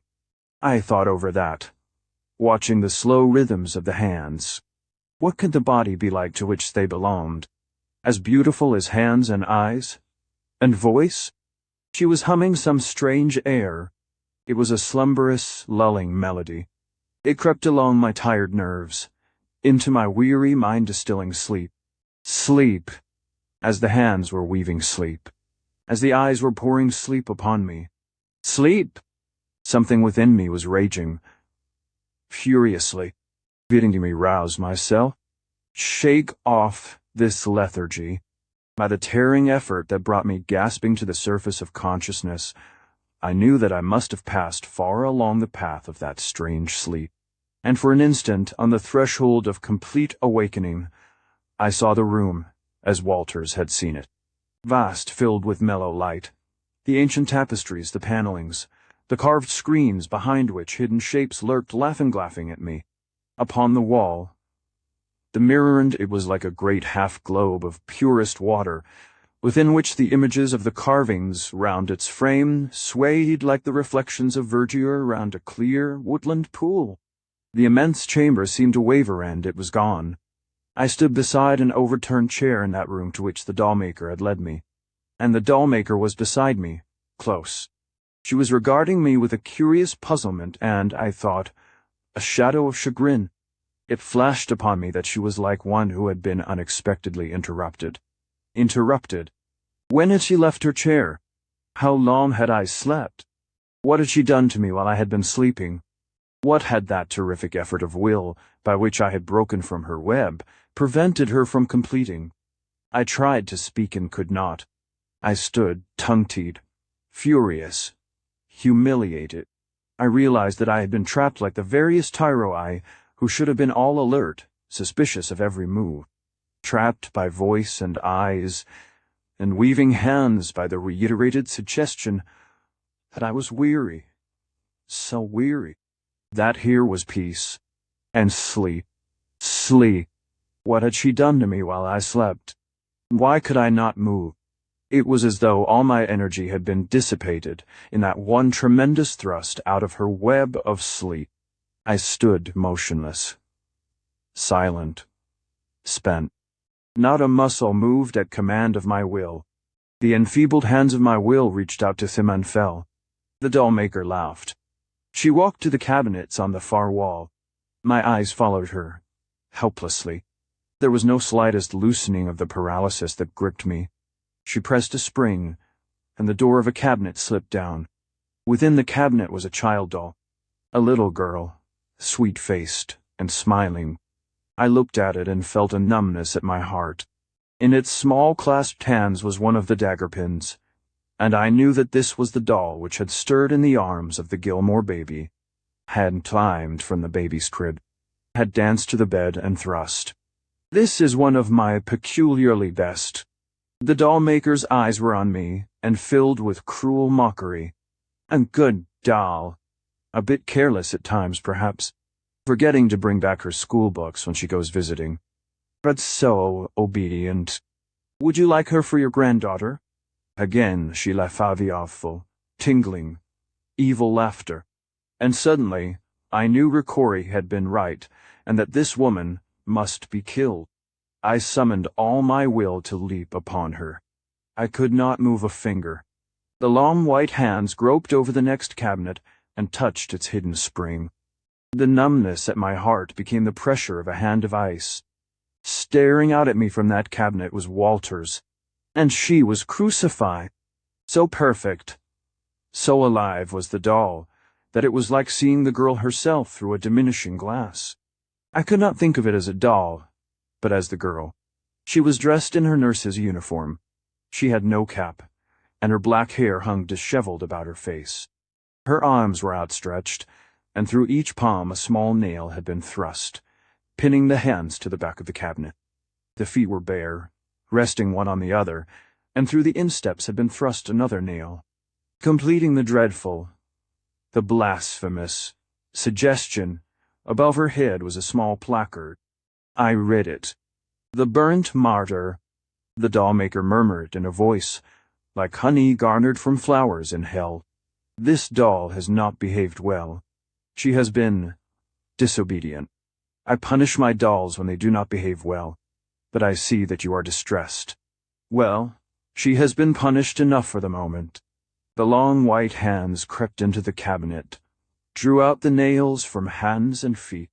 She set the doll upright, leaning against the back. She turned to me. "You would like her for your granddaughter, perhaps.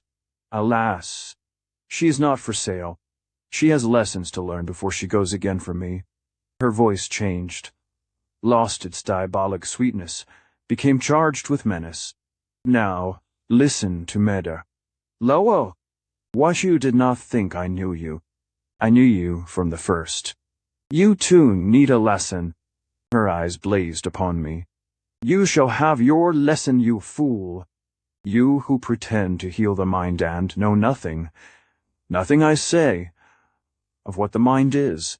You who conceive the mind as but a part of a machine of flesh and blood, nerve and bone, and know nothing of what it houses. You who admit existence of nothing unless you can measure it in your test tubes or see it under your microscope. You who define life as a chemical ferment, and consciousness as the product of cells. You fool! Yet you and this savage Ricori have dared to try to hamper me, to interfere with me, to hem me round with spies, dared to threaten them a possessor of the ancient wisdom beside which your science is as crackling of thorns under an empty pot. You fools! I know who are the dwellers in the mind and the powers that manifest themselves through it and those who dwell beyond it. They come at my call, and you think to pit your paltry knowledge against mine? You fool! Have you understood me? Speak!" She pointed a finger at me. I felt my throat relax, knew I could speak once more. "You hell bag," I croaked. "You damned murderess. You will go to the electric chair before I'm through with you." She came toward me, laughing. "You would give me to the law. But who would believe you? None. The ignorance that your science has fostered is my shield. The darkness of your unbelief is my impregnable fortress. Go play with your machines, fool. Play with your machines, but meddle with me no more." Her voice grew quiet, deadly. "Now this I tell you. If you would live, if you would have lived those who are dear to you, take your spies away. Ricori you cannot save. He is mine. But you think never of me again. Pry no more into my affairs. I do not fear your spies, but they offend me. Take them away. At once. If by nightfall they are still on watch." She caught me by the shoulder with a grip that bruised. She pushed me toward the door. "Go." I fought to muster my will, to raise my arms. Could I have done so, I would have struck her down as I would a ravening beast. I could not move them. Like an automaton, I walked across the room to the door. The doll maker opened it. There was an odd rustling noise from the cabinets. Stiffly, I turned my head. The doll of Walter's had fallen forward. It lay half over the edge. Its arms swung, as though imploring me to take it away. I could see in its palms the marks of the crucifying nails. Its eyes were fixed on mine. "Go," said the doll maker. "And remember." With the same stiff motion, I walked through the corridor and into the shop. The girl watched me with vague, fear-filled eyes, as though a hand were behind me, pressing me inexorably on. I passed through the shop and out of its door into the street. I seemed to did hear, the mocking, evil-sweet laughter of the doll maker. 14. The doll maker strikes. The moment I was out in the street, volition, power of movement, returned to me. In an abrupt rush of rage, I turned to re-enter the shop. A foot from it, I was brought up as against an invisible wall. I could not advance a step, could not even raise my hands to touch the door. It was as though at that point my will refused to function, or rather that my legs and arms refused to obey my will.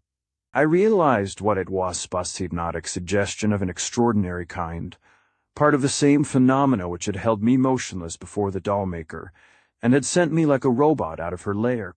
I saw McCann coming toward me, and for an instant had the mad idea of ordering him to enter and end Madame Mandilip with a bullet.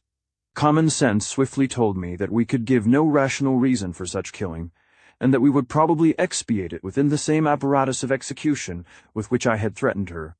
McCann said I was getting worried, Doc. Just about to break in on you. I said, "Come on, McCann. I want to get home as quickly as possible." He looked at my face and whistled. "You look like you've been through a battle, Doc." I answered I have, and the honors are all with Madame Mandilip so far. You came out quiet enough, not like the boss, with the hag spitting hell in your face. What happened? I'll tell you later. Just let me be quiet for a while. I want to think. What I actually wanted was to get back my self-possession. My mind seemed half-blind, groping for the tangible. It was as if it had been enmeshed in cobwebs of a peculiarly unpleasant character. And although I had torn loose, fragments of the web were still clinging to it. We got into the car and rolled on for some minutes in silence. Then McCann's curiosity got the better of him. "Anyway," he asked, "what did you think of her?" By this time I had come to a determination. Never had I felt anything to approach the loathing, the cold hatred, the implacable urge to kill, which this woman had aroused in me. It was not that my pride had suffered, although that was sore enough. No. It was the conviction that in the room behind the doll shop dwelt blackest evil. Evil as inhuman and alien as though the doll maker had in truth come straight from that hell in which Ricori believed. There could be no compromise with that evil, nor with the woman in whom it was centered. I said, "McCann, in all the world, there is nothing so evil as that woman." Do not let the girl slip through your fingers again. Do you think she knew last night that she had been seen? I don't know. I don't think so. Increase the guards in front and back of the place at once. Do it openly, so that the women cannot help noticing it. They will think, unless the girl is aware that she was observed, that we are still in ignorance of the other exit. They will think we believe she managed to slip out unseen either at front or back. Have a car in readiness at each end of the street where she keeps the coupe. Be careful not to arouse their suspicions. If the girl appears, follow her. I hesitated. McCann asked, and then what? I want her taken, abducted, kidnapped, whatever you choose to call it. It must be done with the utmost quietness. I leave that to you. You know how such things are done better than I. Do it quickly and do it quietly. But not too near the doll shop, as far away from it as you can. Gag the girl. Tie her up if necessary. But get her. Then search the car thoroughly. Bring the girl to me at my house with whatever you find. Do you understand? He said if she shows, well, get her. You going to put her through the 3rd degree. That ends something more. I want to see what the doll maker will do. It may goad her into some action which will enable us to lay hands on her legitimately. Bring her within reach of the law. She may or may not have other and invisible servants, but my intention is to deprive her of the visible one. It may make the others visible. At the least, it will cripple her. He looked at me. Curiously, she must have hit you pretty hard, Doc. She did, I answered curtly. He hesitated. You going to tell the boss about this? He asked at last. I may or I may not tonight. It depends upon his condition. Why? Well, if we're going to pull off anything like a kidnapping, I think he ought to know. I said sharply, McCann. I told you Ricker's message was that you were to obey orders from me, as though they were from him. I have given you your orders. I accept all the responsibility. Okay, he answered, but I could see that his doubt still lingered. Now, assuming Ricori had sufficiently recovered, there was no real reason why I should not tell him what had happened during my encounter with Madame Mandelip. It was different with Braille. More than suspecting, as I did, the attachment between him and Walters, I could not tell him of the crucified doll, and even now I thought of it, not as a doll crucified, but as Walters crucified. If I told him, I knew well that there would be no holding him back from instant attack upon the dollmate. I did not want that, but I was aware of a most stubborn reluctance to tell Ricori the details of my visit. The same held good for Braille in other matters besides the Walters doll. And why did I feel the same way about McCann? I set it down to wounded vanity. We stopped in front of my house. It was then close to 6. Before getting out of the car, I repeated my instructions. McCann nodded. Okay, Doc. If she comes out, we get her. I went into the house and found a note from Braille saying that he would not be in to see me until after dinner. I was glad of that. I dreaded the ordeal of his questions. I learned that Ricori was asleep, and that he had been regaining strength with astonishing rapidity. I instructed the nurse to tell him, should he awaken, that I would visit him after I had dined. I lay down, endeavoring to snatch a little sleep before eating. I could not sleep constantly. The face of the doll maker came before me whenever I began to relax into a doze, throwing me into intense wakefulness. At 7, I arose and ate a full and excellent dinner, deliberately drinking at least twice the amount of wine I ordinarily permit myself, finishing with strong coffee. When I arose from the table, I felt distinctly better, mentally alert, and master of myself once more, or so I believed. I had decided to apprise Ricori of my instructions to McCann concerning the abduction of the girl. I realized that this was certain to bring down upon me a minute catechism concerning my visit to the doll shop. But I had formulated the story I intended to tell. It was with a distinct shock that I realized that this story was all that I could tell, realized that I could not communicate to the others the portions I had deleted, even if I desired, and that this was by command of the doll maker post-hypnotic, suggestion which was a part of those other inhibitions she had laid upon my will those same inhibitions which had held me powerless before her, had marched me out of her shop like a robot and thrust me back from her door, when I would have re-entered. During that brief tranced sleep she had said to me this, and this you must not tell. This and this you may. I could not speak of the child doll with the angelic face and the dagger pin which had pricked the bubble of Gilmore's life. I could not speak of the Walters doll and its crucifixion. I could not speak of the dollmaker's tacit admission that she had been responsible for the deaths that had first led us to her. However, this realization made me feel even better. Here at last was something understandable, tangibility for which I had been groping, something that had in it nothing of sorcery nor of dark power, something entirely in the realm of my own science. I had done the same thing to patients many times, bringing their minds back to normality by these same post-hypnotic suggestions. Also, there was a way by which I could wash my own mind clean of the doll-maker's suggestions, if I chose. Should I do this? Stubbornly, I decided I would not. It would be an admission that I was afraid of Madame Mandelip. I hated her, yes, but I did not fear her. Knowing now her technique, it would be folly not to observe its results with myself as the laboratory experiment. I told myself that I had run the gamut of those suggestions, that whatever else it had been, her intention to implant within my mind had been held back by my unexpected awakening. But the dollmaker had spoken truth when she called me fool. When Braille appeared, I was able to meet him calmly. Hardly had I greeted him when Recor's nurse called up to say her patient was wide awake and anxious to see me. I said to Braille, "This is fortunate. Come along. It will save me from telling the same story twice over." He asked what story. My interview with Madame Mandelip. He said, incredulously, "You've seen her." I spent the afternoon with her. She is most interesting. Come and hear about it. I led the way rapidly to the annex, deaf to his questions. Ricori was sitting up. I made a brief examination. Although still somewhat weak, he could be discharged as a patient. I congratulated him on what was truly a remarkable recovery. I whispered to him, "I've seen your witch and talked to her. I have much to tell you. Bid your guards take their stations outside the door.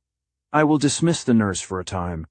When guards and nurse were gone, I launched into an account of the day's happenings, beginning with my summons to the Gilmore apartment by McCann. Ricori listened, face grim, as I repeated Molly's story. He said, "Her brother and now her husband. Poor Molly. But she shall be avenged. Is he? Greatly so. Yes." I gave my grossly incomplete version of my encounter with Madame Mandelip. I told Ricori what I had bidden McCann to do. I said, "And so tonight, at least, we can sleep in peace. For if the girl comes out with the dolls, McCann gets her. If she does not, then nothing can happen. I am quite certain that without her the dollmaker cannot strike. I hope you approve, Ricori." He studied me for a moment, intently. "I do approve, Dr. Lowell. Most greatly do I approve. You have done as I would have done. Booty, do not think you have told us all that happened between you and the witch." "Nor do I," said Braille. I arose. "At any rate, I've told you the essentials, and am dead tired. I'm going to take a bath and go to bed. It's now 9:30. If the girl does come out, it won't be before 11, probably later. I'm going to sleep until McCann fetches her. If he doesn't, I'm going to sleep all night. That's final. Save your questions for the morning." Ricori's searching gaze had never left me. He said, "Why not sleep here? Would it not be safer for you?" I succumbed to a wave of intense irritation. My pride had been hurt enough by my behavior with the dollmaker, and the manner she had outwitted me, and the suggestion that I hide from her behind the guns of his men opened the wound afresh. "I am no child," I answered angrily. "I am quite able to take care of myself. I do not have to live behind a screen of gunmen." I stopped, sorry that I had said that, But Ricori betrayed no anger. He nodded and dropped back on his pillows. You have told me what I wanted to know. You fared very badly with the witch, Dr. Lowell. And you have not told us all the essentials. I said I am sorry, Ricori. Don't be. For the first time he smiled. I understand, perfectly. I also am somewhat of a psychologist. But I say this to you, it matters little whether McCann does or does not bring the girl to us tonight. Tomorrow, the witch dies and the girl with her. I made no answer. I recalled the nurse and restationed the guards within the room. Whatever confidence I might feel, I was taking no chances with Ricori's safety. I had not told him of the doll-maker's direct threat against him, but I had not forgotten it. Braille accompanied me to my study. He said, apologetically, I know you must be damn tired, Lowell, and I don't want to pester you. But will you let me stay in your room with you while you are sleeping? I said with the same stubborn irritability. For God's sake, Braille, didn't you hear what I told Ricori? I'm much obliged and all of that, but it applies to you as well. He said, quietly, I am going to stay right here in the study, wide awake, until McCann comes or Dawn comes. If I hear any sounds in your room, I'm coming in. Whenever I want to take a look at you to see whether you are all right, I'm coming in. Don't lock your door, because if you do, I'll break it down. Is that all quite clear? I grew angrier still. He said, I mean it. I said, all right. Do as you damned please. I went into my bedroom, slamming the door behind me, but I did not lock it. I was tired. There was no doubt about that. Even an hour's sleep would be something. I decided not to bother with the bath, and began to undress. I was removing my shirt when I noticed a tiny pin upon its left side over my heart. I opened the shirt and looked at the underside. Fastened there was one of the knotted cords. I took a step toward the door, mouth open to call Braille. Then I stopped short. I would not show it to Braille. That would mean endless questioning. And I wanted to sleep. God. But I wanted to sleep. Better to burn the cord. I searched for a match to touch fire to it. I heard Braille step at the door and thrust it hastily in my trousers pocket. What do you want? I called. Just want to see you get into bed all right. He opened the door a trifle. What he wanted to discover, of course, was whether I had locked it. I said nothing and went on undressing. My bedroom is a large, high-ceilinged room on the second floor of my home. It is at the back of the house, adjoining my study. There are 2 windows, which look out on the little garden. They are framed by the creeper. The room has a chandelier, a massive old-fashioned thing covered with prisms lustres. I think they are called long pendants of cut glass in 6 circles from which rise the candle holders. It is a small replica of one of the lovely colonial chandeliers in Independence Hall at Philadelphia. And when I bought the house, I would not allow it to be taken down, nor even be wired for electric bulbs. My bed is at the end of the room, and when I turn upon my left side, I can see the windows outlined by faint reflections. The same reflections are caught by the prisms so that the chandelier becomes a nebulously glimmering tiny cloud. It is restful, sleep-inducing. There is an ancient pear tree in the garden, the last survivor of an orchard which in spring, in New York's halcyon days, lifted to the sun its flowered arms. The chandelier is just beyond the foot of the bed. The switch which controls my lights is at the head of my bed. At the side of the room is an old fireplace, its sides of carved marble, and with a wide mantel at the top. To visualize fully what follows, it is necessary to keep this arrangement in mind. By the time I had undressed, Braille, evidently assured of my docility, had closed the door and gone back into the study. I took the knotted cord, the witch's ladder, and threw it contemptuously on the table. I suppose there was something of bravado in the action, perhaps. If I had not felt so sure of McCann, I would have pursued my original intention of burning it. I mixed myself a sedative, turned off the lights, and lay down to sleep. The sedative took quick effect. I sank deep and deeper into a sea of sleep, deeper and deeper. I awoke. I looked around me. Lanoin. How had I come to this strange place? I was standing within a shallow circular pit, grass-lined. The rim of the pit came only to my knees. The pit was in the center of a circular level meadow, perhaps a quarter of a mile in diameter. This, too, was covered with grass, strange grass, purple-flowered. Around the grassy circle drooped unfamiliar trees. Trees scaled with emeralds, green and scarlet. Trees with pendulous branches covered with fern-like leaves and threaded with slender vines that were like serpents. The trees circled the meadow, watchful, alert, watching me, Antonina, waiting for me to move.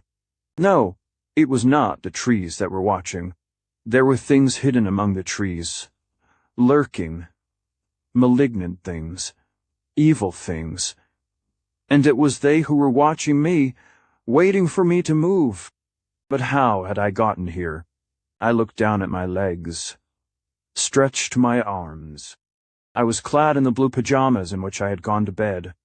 Gone to my bed in my New York house. In my house in New York. How had I come here?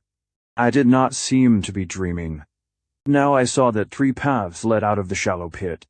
They passed over the edge and stretched, each in a different direction, toward the woods. And suddenly I knew that I must take one of these paths, and that it was vitally important that I pick the right one, that only one could be traversed safely, that the other 2 would lead me into the power of those lurking things. The pit began to contract. I felt its bottom lifting beneath my feet. The pit was thrusting me out. I leaped upon the path at my right and began to walk slowly along it.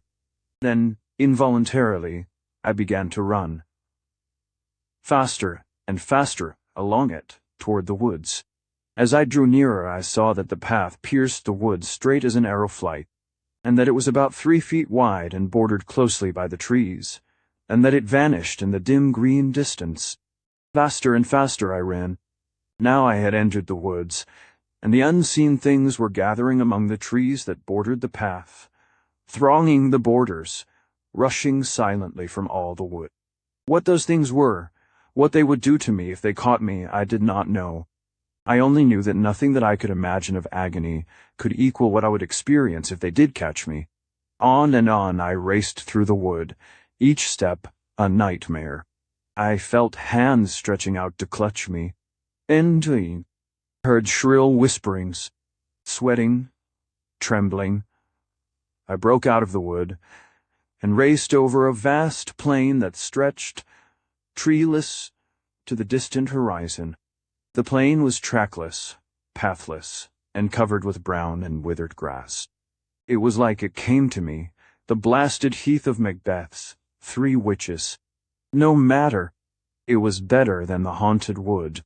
I paused and looked back at the trees. I felt from them the gaze of myriads of the evil eyes. I turned my back and began to walk over the withered plain. I looked up at the sky. The sky was misty green. High up in it, 2 cloudy orbs began to glow. Black suns. No, they were not suns. They were eyes. The eyes of the doll-maker. They stared down at me from the misty green sky. Over the horizon of that strange world, 2 gigantic hands began to lift, began to creep toward me. Nice! To catch me and hurl me back into the wood. White hands with long fingers, and each of the long white fingers a living thing. The hands of the doll-maker. Closer came the eyes, and closer writhed the hands. From the sky came peal upon peal of laughter, the laughter of the doll-maker. That laughter still ringing in my ears. I awakened, or seemed to awaken. I was in my room sitting bolt upright in my bed. I was dripping with sweat, and my heart was pumping with a pulse that shook my body. I could see the chandelier glimmering in the light from the windows like a small nebulous cloud. I could see the windows faintly outlined. It was very still. There was a movement at one of the windows. I would get up from the bed and see what it was. It could not move. A faint greenish glow began within the room. At first it was like the flickering phosphorescence one sees upon a decaying log.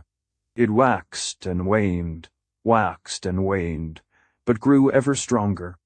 My room became plain. The chandelier gleamed like a decaying emerald. There was a little face at the window. A doll's face. My heart leaped, then curdled with despair. I thought Mechanus failed. It is the end. The doll looked at me, grinning. Its face was smooth-shaven, that of a man about 40. The nose was long, the mouth wide and thin-lipped. The eyes were close-set under bushy brows. They glittered, red as rubies. The doll crept over the sill. It slid, head first, into the room. It stood for a moment on its head, legs waving. It somersaulted twice. It came to its feet, one little hand at its lips, red eyes upon mine waiting, as though expecting applause. It was dressed in the tights and jacket of a circus acrobat. It bowed to me.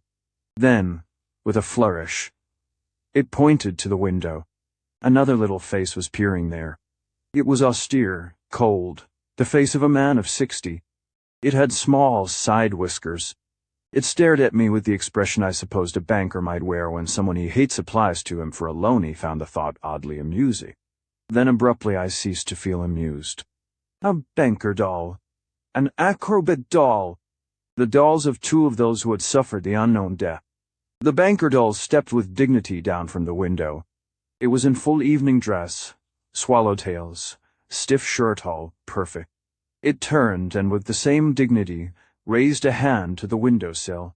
Another doll stood there, the doll of a woman about the same age as the banker doll, and garbed like it in correct evening dress. The spinster. Mincingly, the spinster doll took the proffered hand. She jumped lightly to the floor. Through the window came a fourth doll, all in spangled tights from neck to feet. It took a flying leap, landing beside the acrobat doll. It looked up at me with grinning face, then bowed. The four dolls began to march toward me, the acrobats leading, and behind them with slow and stately step, the spinster doll and banker doll arm in arm. Grotesque, fantastic. These they were, but not humorous, God, no. Or if there were anything of humor about them, it was that at which only devils laugh. I thought, desperately, Braille is just on the other side of the door. If I could only make some sound. The four dolls halted and seemed to consult. The acrobats pirouetted and reached to their backs. They drew from the hidden sheaths their dagger pins. In the hands of banker doll and spinster doll appeared similar weapons. They presented the points toward me, like swords. The four resumed their march to my bed. The red eyes of the second acrobat doll, trapeze performer, I knew him now to be had rested on the chandelier. He paused, studying it. He pointed to it, thrust the dagger pin back into its sheath, and bent his knees, hands cupped in front of them. The first doll nodded, then stood, plainly measuring the height of the chandelier from the floor and considering the best approach to it. The second doll pointed to the mantel, and the pair of them swarmed up its sides to the broad ledge. The elderly pair watched them, seemingly much interested. They did not sheath their dagger pins. The acrobat doll bent, and the trapeze doll put a little foot in its cupped hands. The first doll straightened, and the second flew across the gap between mantel and chandelier, caught one of the prismed circles, and swung. Immediately the other doll leaped outward, caught the chandelier, and swung beside its spangled mate. I saw the heavy old fixture tremble and sway. Down upon the floor came crashing a dozen of the prisms. In the dead stillness, it was like an explosion. I heard Braille running to the door. He threw it open. He stood on the threshold. I could see him plainly in the green glow, but I knew that he could not see that to him. The room was in darkness. He cried, "Lowell, are you all right? Turn on the lights." I tried to call out, to warn him. Useless. He groped forward, around the foot of the bed, to the switch. I think that then he saw the dolls. He stopped short, directly beneath the chandelier, looking up. And as he did so, the doll above him swung by one hand, drew its dagger pin from its sheath, and dropped upon Braille's shoulders, stabbing viciously at his throat. "Braille!" shrieked Dance. The shriek changed into a dreadful bubbling sigh, and then I saw the chandelier sway and lurch. It broke from its ancient fastenings. It fell with a crash that shook the house, down upon Braille and the Daredevil ripping at his throat. Abruptly, the green glow disappeared. There was a scurrying in the room like the running of great rats. The paralysis dropped from me. I threw my hand round to the switch and turned on the lights, leaped from the bed. Little figures were scrambling up and out of the window. There were 4 muffled reports like popguns. I saw Ricori at the door, on each side of him a guard with silenced automatic, shooting at the window. I bent over Braille. He was quite dead. The falling chandelier had dropped upon his head, crushing the skull. But Braille had been dying before the chandelier had fallen. His throat ripped. The carotid artery severed. The doll that had murdered him was gone. 15. The witch girl. I stood up. I said bitterly, "You were right. Ricori's servants are better than yours." He did not answer, looking down at Braille with pity-filled face. I said, "If all your men fulfill their promises like McCann, that you are still alive, I count as one of the major miracles." As for McCann, he turned his gaze to me somberly. "He is both intelligent and loyal. I will not condemn him unheard. And I say to you, Dr. Lowell, that if you had shown more frankness to me this night, Braille would not be dead." I winced at that. There was too much truth in it. I was racked by regret and grief and helpless rage. If I had not let my cursed pride control me, if I had told them all that I could of my encounter with the doll-maker, explained why there were details I was unable to tell, given myself over to Braille for a cleansing counter-hypnotization, if I had but accepted Ricori's offer of protection, or Braille's to watch over me while asleep, then this could not have happened. I looked into the study and saw their Ricori's nurse. I could hear whispering outside the study door servants, and others from the annex who had been attracted by the noise of the falling chandelier. I said to the nurse, quite calmly, "The chandelier fell while Dr. Braille was standing at the foot of my bed talking to me. It has killed him, but do not tell the others that. Only say that the chandelier fell, injuring Dr. Braille. Send them back to their beds, say that we are taking Dr. Braille to the hospital. Then return with Porter and clean up what you can of the blood. Leave the chandelier as it is." When she had gone, I turned to Ricori's gunmen. "What did you see when you shot?" One answered, "They looked like monkeys to me." The other said, "Or midgets." I looked at Ricori and read in his face what he had seen. I stripped the light blanket from the bed. "Ricori," I said, "let your men lift Braille and wrap him in this. Then have them carry him into the small room next to the study and place him on the cot." He nodded to them, and they lifted Braille from the debris of shattered glass and bent metal. His face and neck had been cut by the broken prisms, and by some chance one of these wounds was close to the spot where the dagger pin of the doll had been thrust. It was deep, and had probably caused a second severance of the carotid artery. I followed with Ricori into the small room. They placed the body on the cot, and Ricori ordered them to go back to the bedroom and watch while the nurses were there. He closed the door of the small room behind them, then turned to me. "What are you going to do, Dr. Lowell?" What I felt like doing was weeping, but I answered, "It is a coroner's case, of course. I must notify the police at once." "What are you going to tell them?" "What did you see at the window, Ricori?" "I saw the dolls." "And can I tell the police what did kill Braille before the chandelier fell?" "You know I cannot." "No, I shall tell them that we were talking when, without warning, the fixture dropped upon him. Splintered glass from the pendants pierced his throat. What else can I say? And they will believe that readily enough when they would not believe the truth." I hesitated. Then my reserve broke for the first time in many years. I wept. Ricori were right. Not McCann that I am to blame for this, the vanity of an old man. Had I spoken freely, fully, he would be alive. But I did not.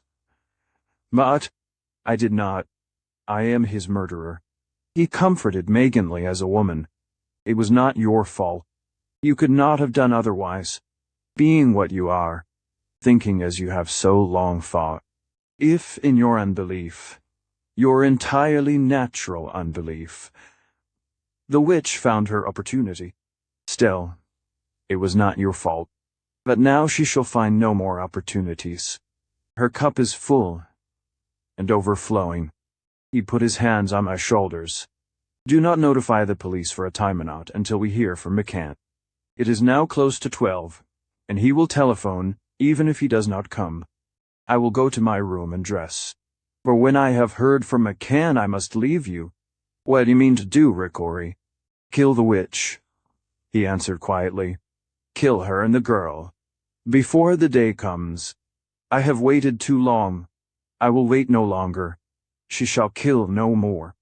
I felt a wave of weakness. I dropped into a chair. My sight dimmed. Rickory gave me water, and I drank thirstily. Through the roaring in my ears, I heard a knocking at the door, and the voice of one of Rickory's men. McCann is here. Rickory said, tell him to come in. The door opened. McCann strode into the room. I got her. He stopped short, staring at us. His eyes fell upon the covered body upon the cot, and his face grew grim. What's happened? Rickory answered the dolls. Killed Dr. Braille. You captured the girl. Too late, McCann. Why? Killed Braille? The dolls. Got. McCann's voice was as though a hand had gripped his throat. Rickory asked, Where's the girl, McCann? He answered, Dully down in the car, gagged and tied. Rickory asked, When did you get her? And where? Looking at McCann, I suddenly felt a great pity and sympathy for him. It sprang from my own remorse and shame. I said, Sit down, McCann. I am far more to blame for what has happened than you can possibly be. Rickory said, coldly, leave me to be judge of that. McCann, did you place cars at each end of the street, as Dr. Lowell instructed? Yes. Then, begin your story at that point. McCann said she comes into the street. It's close to 11. Im at the east end and Paul at the west. I say to Tony we got the wench pocketed. She carries 2 suitcases. She looks around and trots where we located her car. She opens the door. When she comes out, she rides west where Paul is. I've told Paul what the doc tells me, not to grab her too close to the doll shop. I see Paul tail her. I shoot down the street and tail Paul. The coupe turns into West Broadway. There she gets the break. A Staten Island boat is just in a 9. The street's lousy with a herd of cars. A Ford shoots over to the left, trying to pass another. Paul hits the Ford and wraps himself round one of the L's pillars. There's a mess. Im a minute or two getting out the jam. When I do, the coupe's out of sight. I hop down and telephone Rod. I tell him to get the wench when she shows up, even if they have to rope her off the steps of the doll shop. And when they get her, bring her right here. I come up here. I figure maybe she's headed this way. I coast along by here, and then take a look in the park. I figure the doll hag's been getting all the breaks and now one's due me. I get it. I see the coupe parked under some trees. We get the gal. She don't put up no fight at all. But we gag her and put her in the car. Tony rolls the coupe away and searches it. There ain't a thing in it but the 2 suitcases and they're empty. We bring the gal here. I asked how long between when you caught the girl and your arrival. 10-15 minutes, maybe. Tony and I took the coupe to pieces, and that took time. I looked at Rickory. McCann must have come upon the girl just about the moment Braille had died. He nodded. She was waiting for the dolls, of course. McCann asked, What do you want me to do with her? He looked at Rickory, not at me. Rickory said nothing, staring at McCann with a curious intentness. But I saw him clench his left hand, then open it, fingers wide. McCann said, Okay, boss. He started toward the door. It did not take unusual acumen to know that he had been given orders, nor could their significance be mistaken. "Stop!" I intercepted him and stood with my back against the door. "Listen to me, Ricori. I have something to say about this. Dr. Braille was as close to me as Peters to you. Whatever the guilt of Madame Mandillip, this girl is helpless to do other than what she orders her. Her will is absolutely controlled by the doll-maker. I strongly suspect that a good part of the time she is under complete hypnotic control. I cannot forget that she tried to save Walters. I will not see her murdered. Ricori said if you are right, all the more reason she should be destroyed quickly. Then the witch cannot make use of her before she herself is destroyed. I will not have it, Ricori. And there is another reason. I want to question her. I may discover how Madame Mandillip does these things.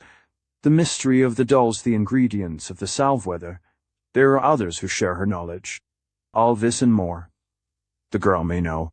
And if she does know, I can make her tell." McCann said, cynically, "Yeah?" Ricori asked how. I answered grimly by using the same trap in which the doll-maker caught me. For a full minute, Ricori considered me, gravely. "Dr. Lowell," he said, "for the last time I yield my judgment to yours in this matter. I think you are wrong. I know that I was wrong when I did not kill the witch that day I met her. I believe that every moment this girl is permitted to remain alive is a moment laden with danger for us all. Nevertheless, I yield for this last time. McCann," I said, "bring the girl into my office. Wait until I get rid of anyone who may be downstairs." I went downstairs, McCann and Ricori following. No one was there. I placed on my desk a development of the Louise mirror, a device used first at the Salpêtrière in Paris to induce hypnotic sleep. It consists of 2 parallel rows of small reflectors, revolving in opposite directions.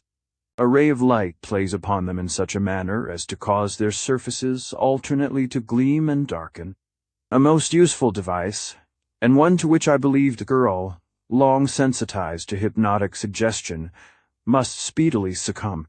I placed a comfortable chair at the proper angle, and subdued the lights so that they could not compete with the hypnotic mirror. I had hardly completed these arrangements when McCann and another of Ricori's henchmen brought in the girl. They placed her in the easy chair, and I took from her lips the cloth with which she had been silenced. "Ricori," said Tony, "go out to the car. McCann, you stay here." 16. End of The Witch Girl. The girl made no resistance whatever. She seemed entirely withdrawn into herself, looking up at me with the same vague stare I had noted on my visit to the doll shop. I took her hands. She let them rest passively in mine. They were very cold. I said to her, gently, reassuringly, "My child, no one is going to hurt you. Rest and relax. Sink back in the chair. I only want to help you. Sleep if you wish. Sleep." She did not seem to hear, still regarding me with that vague gaze. I released her hands. I took my own chair, facing her, and set the little mirrors revolving. Her eyes turned to them at once, rested upon them fascinated. I watched her body relax. She sank back in her chair. Her eyelids began to droop. "Sleep," I said softly. "Here none can harm you. While you sleep, none can harm you. Sleep. Sleep." Her eyes closed, she sighed. "I said you are asleep. You will not awaken until I bid you. You cannot awaken until I bid you," she repeated in a murmuring, childish voice. "I am asleep. I cannot awaken until you bid me." I stopped the whirling mirrors. I said to her, "There are some questions I am going to ask you. You will listen, and you will answer me truthfully. You cannot answer them except truthfully. You know that," she echoed, still in that faint, childish voice. "I must answer you truthfully. I know that." I could not refrain from darting a glance of triumph at Ricori and McCann. Ricori was crossing himself, staring at me with wide eyes in which were both doubt and awe. I knew he was thinking that I too knew witchcraft. McCann sat chewing nervously, and staring at the girl. I began my questions, choosing at first those least likely to disturb. I asked, Are you truly Madame Mandelip's niece? No. Who are you, then? I do not know. When did you join her, and why? 20 years ago. I was in a creche, a foundling asylum at Vienna. She took me from it. She taught me to call her my aunt. But she is not. Where have you lived since then? In Berlin and Paris, then London, Prague, Warsaw. Did Madame Mandelip make her dolls in each of these places? She did not answer. She shuddered. Her eyelids began to tremble. Sleep! Remember, you cannot awaken until I bid you. Sleep! Answer me. She whispered. Yes. And they killed in each city? Yes. Sleep. Bite. Be at ease. Nothing is going to harm you. Her disquietude had again become marked, and I veered for a moment from the subject of the dolls. Where was Madame Mandelip born? I do not know. How old is she? I do not know. I've asked her, and she has laughed and said that time is nothing to her. I was 5 years old when she took me. She looked then just as she does now. Has she any accomplices? Mean, are there others who make the dolls? One. Din Toind. She taught him. He was her lover in Prague. Her lover, I exclaimed, incredulously. The image of the immense, gross body, the great breasts, the heavy, horse-like face of the doll maker rising before my eyes. She said, I know what you are thinking, but she has another body. She wears it when she pleases. It is a beautiful body. It belongs to her eyes, her hands, her voice.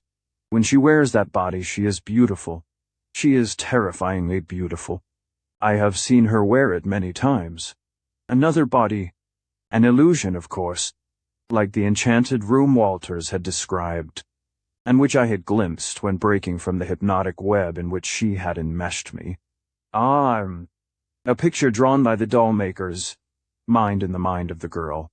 I dismissed that, and drove to the heart of the matter. She kills by 2 methods.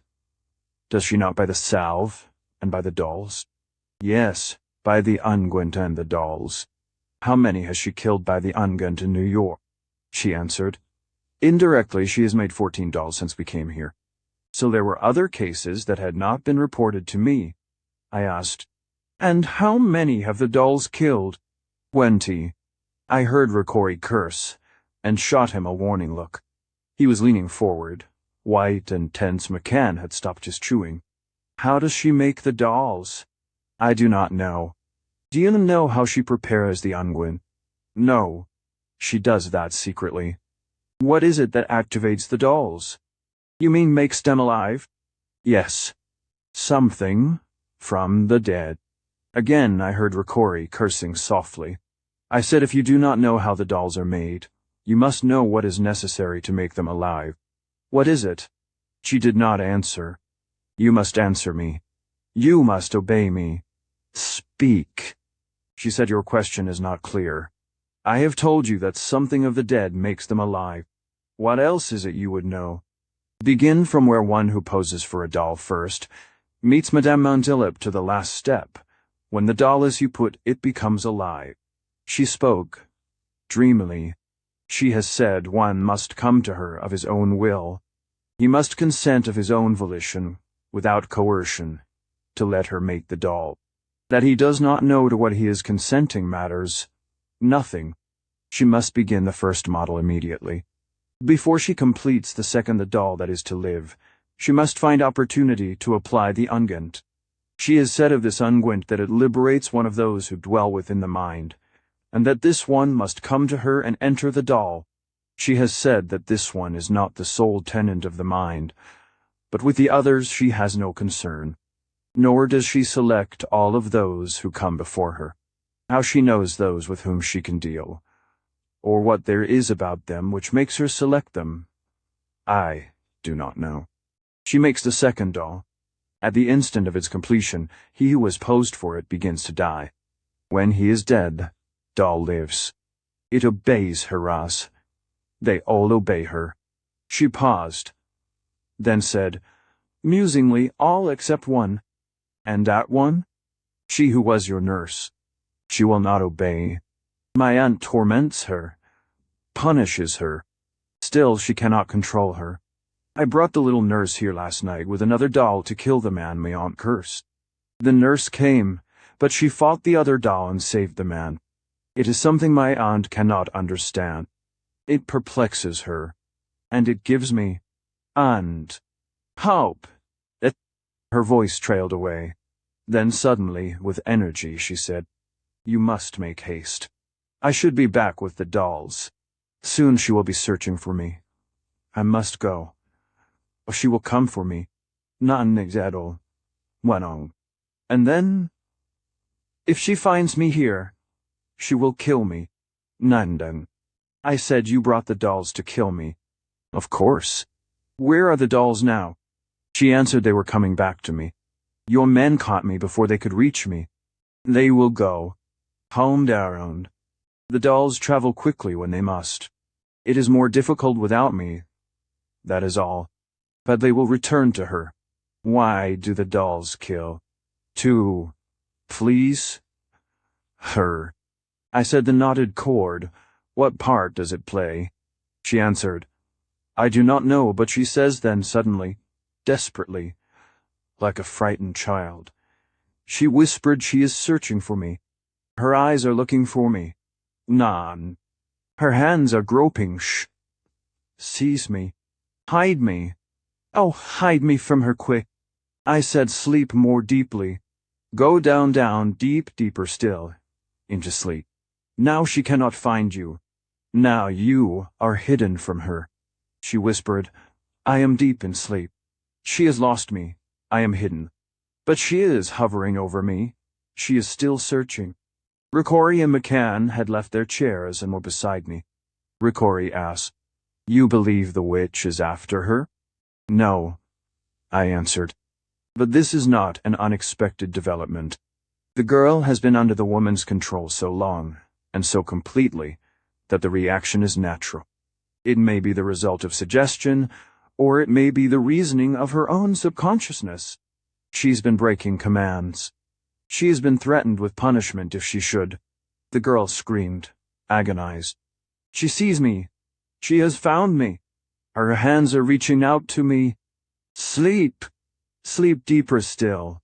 She cannot hurt you. Again she has lost you." The girl did not answer, but a faint moaning was audible, deep in her throat. McCann swore. Huskily, "Christ. Can't you help her?" Ricori, eyes unnaturally bright in a chalky face, said, "Let her die. It will save us trouble." I said to the girl sternly, "Listen to me, and obey. I'm going to count 5. When I come to 5, awaken. Awaken at once. You will come up from sleep so swiftly that she cannot catch you. Obey." I counted, slowly, since to have awakened her at once would, in all likelihood, have brought her to the death which her distorted mind told her was threatened by the doll-maker. 1, 2, 3. An appalling scream came from the girl. And then, "Caught me!" Her hands are around my heart. Her body bent, a spasm ran through her. Her body relaxed and sank limply in the chair. Her eyes opened, stared blankly, her jaw. I ripped open her bodice, set my stethoscope to her heart. It was still. And then from the dead throat issued a voice organ-toned, sweet, laden with menace and contempt. "You fools!" The voice of Madame Mandilla. 17. Burn, witch, burn. Curiously enough, Ricori was the least affected of the 3 of us. My own flesh had crept. McCann, although he had never heard the doll-maker's voice, was greatly shaken. And it was Ricori who broke the silence. "You are sure the girl is dead?" "There is no possible doubt of it, Ricori." He nodded to McCann. "Carry her down to the car." I asked, "What are you going to do?" He answered, "Kill the witch." He quoted with satiric unctuousness in death, "They shall not be divided." He said, passionately, as in hell they shall burn together forever. He looked at me, sharply. "You do not approve of this, Dr. Lowell?" "Ricori," I don't know, I honestly do not know. Today I would have killed her with my own hands, but now the rage is spent. What you have threatened is against all my instincts, all my habits of thought, all my convictions of how justice should be administered. It seems to me murder. He said you heard the girl. 20 in this city alone killed by the dolls. And 14 dolls. 14 who died as Peters did. But, Ricori, no court could consider allegations under hypnosis as evidence. It may be true, it may not be. The girl was abnormal. What she told might be only her imaginings without supporting evidence. No court on earth could accept it as a basis for action. He said, no earthly court. He gripped my shoulders. He asked, do you believe it was truth? I could not answer, for deep within me, I felt it was truth. He said, precisely, Dr. Lowell. You have answered me. You know, as I know, that the girl did speak the truth. You know, as I know, that our law cannot punish the witch. That is why I must kill her. In doing that, I, Ricori, am no murderer. No, I am God's executioner. He waited for me to speak. Again I could not answer. McCann pointed to the girl, though, as I told you, then returned. And when McCann had gone out with the frail body in his arms, Ricori said, Dr. Lowell, you must go with me to witness this execution. I recoiled at that. I said, Ricori, I can't. I am utterly weary in body and mind. I have gone through too much today. I am broken with grief. You must go, he interrupted. If we have to carry you, gagged as the girl was, and bound. I will tell you why. You are at war with yourself. Alone. It is possible your scientific doubts might conquer, that you would attempt to halt me before I have done what I swear by Christ, His Holy Mother, and the saints, I shall do. You might yield to weariness and place the whole matter before the police. I will not take that risk. I have affection for you, Dr. Lowell. Deep affection. But I tell you that if my own mother tried to stop me in this, I would sweep her aside as ruthlessly as I shall you. I said I will go with you. Then tell the nurse to bring me my clothing. Until all is over, we remain together. I am taking no more chances. I took up the telephone and gave the necessary order. McCann returned, and Ricori said to him, When I am clothed, we go to the doll shop. Who is in the car with Tony? Larson and Cartello. Good. Bah. It may be that the witch knows we are coming. It may be that she has listened to the girl's dead ears as she spoke from her dead throat. No matter. We shall assume that she did not. Are there bars on the door? McCann said, Boss. I ain't been in the shop. I don't know. There is a glass panel. If there's bars, we can work 'em. Tonno, get the tools while you put on your clothes. Dr. Lowell.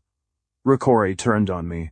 Will you give me your word that you will not change your mind about going with me, nor attempt to interfere in what I am going to do? I give you my word, Ricori. McCann, you need not come back. Wait for us in the car. Ricori was soon dressed. As I walked with him out of my house, a clock struck 1. I remembered that this strange adventure had begun, weeks ago, at that very hour. I rode in the back of the car with Ricori, the dead girl between us. On the middle seats were Larson and Cartello, the former a stolid Swede, the latter a wiry little Italian. The man named Tony drove, McCann beside him. We swung down the avenue, and in about half an hour were on Lower Broadway. As we drew near the street of the doll maker, we went less quickly. The sky was overcast, a cold wind blowing off the bay. I shivered, but not with cold. We came to the corner of the doll maker's street. For several blocks we had met no one, seen no one. It was as though we were passing through a city of the dead. Equally deserted was the street of the doll maker. Ricori said to Tony, Draw up opposite the doll shop. Well, get out. Then go down to the corner. Wait for us there. My heart was beating uncomfortably. There was a quality of blackness in the night that seemed to swallow up the glow from the street lamps. There was no light in the doll-maker's shop, and in the old-fashioned doorway, set level with the street, the shadows clustered. The wind whined, and I could hear the beating of waves on the battery wall. I wondered whether I would be able to go through that doorway, or whether the inhibition the doll-maker had put upon me still held me. McCann slipped out of the car, carrying the girl's body. He propped her, sitting in the doorway's shadows. Ricori and I, Larson and Cartello, followed. The car rolled off, and again I felt the sense of nightmare unreality, which had clung to me so often since I had first set my feet on this strange path to the doll-maker. The little Italian was smearing the glass of the door with some gummy material. In the center of it, he fixed a small vacuum cup of rubber. He took a tool from his pocket and drew with it a foot-wide circle on the glass. The point of the tool cut into the glass as though it had been wax. Holding the vacuum cup in one hand, he tapped the glass lightly with a rubber-tipped hammer. The circle of glass came away in his hand. All had been done without the least sound. He reached through the hole and fumbled about noiselessly for a few moments. There was a faint click. The door swung open. McCann picked up the dead girl. We went, silent as phantoms, into the doll shop. The little Italian set the circle of glass back in its place. I could see dimly the door that opened into the corridor leading to that evil room at the rear. The little Italian tried the knob. The door was locked. He worked for a few seconds and the door swung open. Ricori leading, McCann behind him with the girl. We passed like shadows through the corridor and paused at the further door. The door swung open before the little Italian could touch it. We heard the voice of the doll-maker. "Enter, gentlemen. It was thoughtful of you to bring me back my dear niece. I would have met you at my outer door, but I'm an old woman, and timid." McCann whispered one side. "Boss?" He shifted the body of the girl to his left arm, and holding her like a shield, pistol drawn, began to edge by Ricori.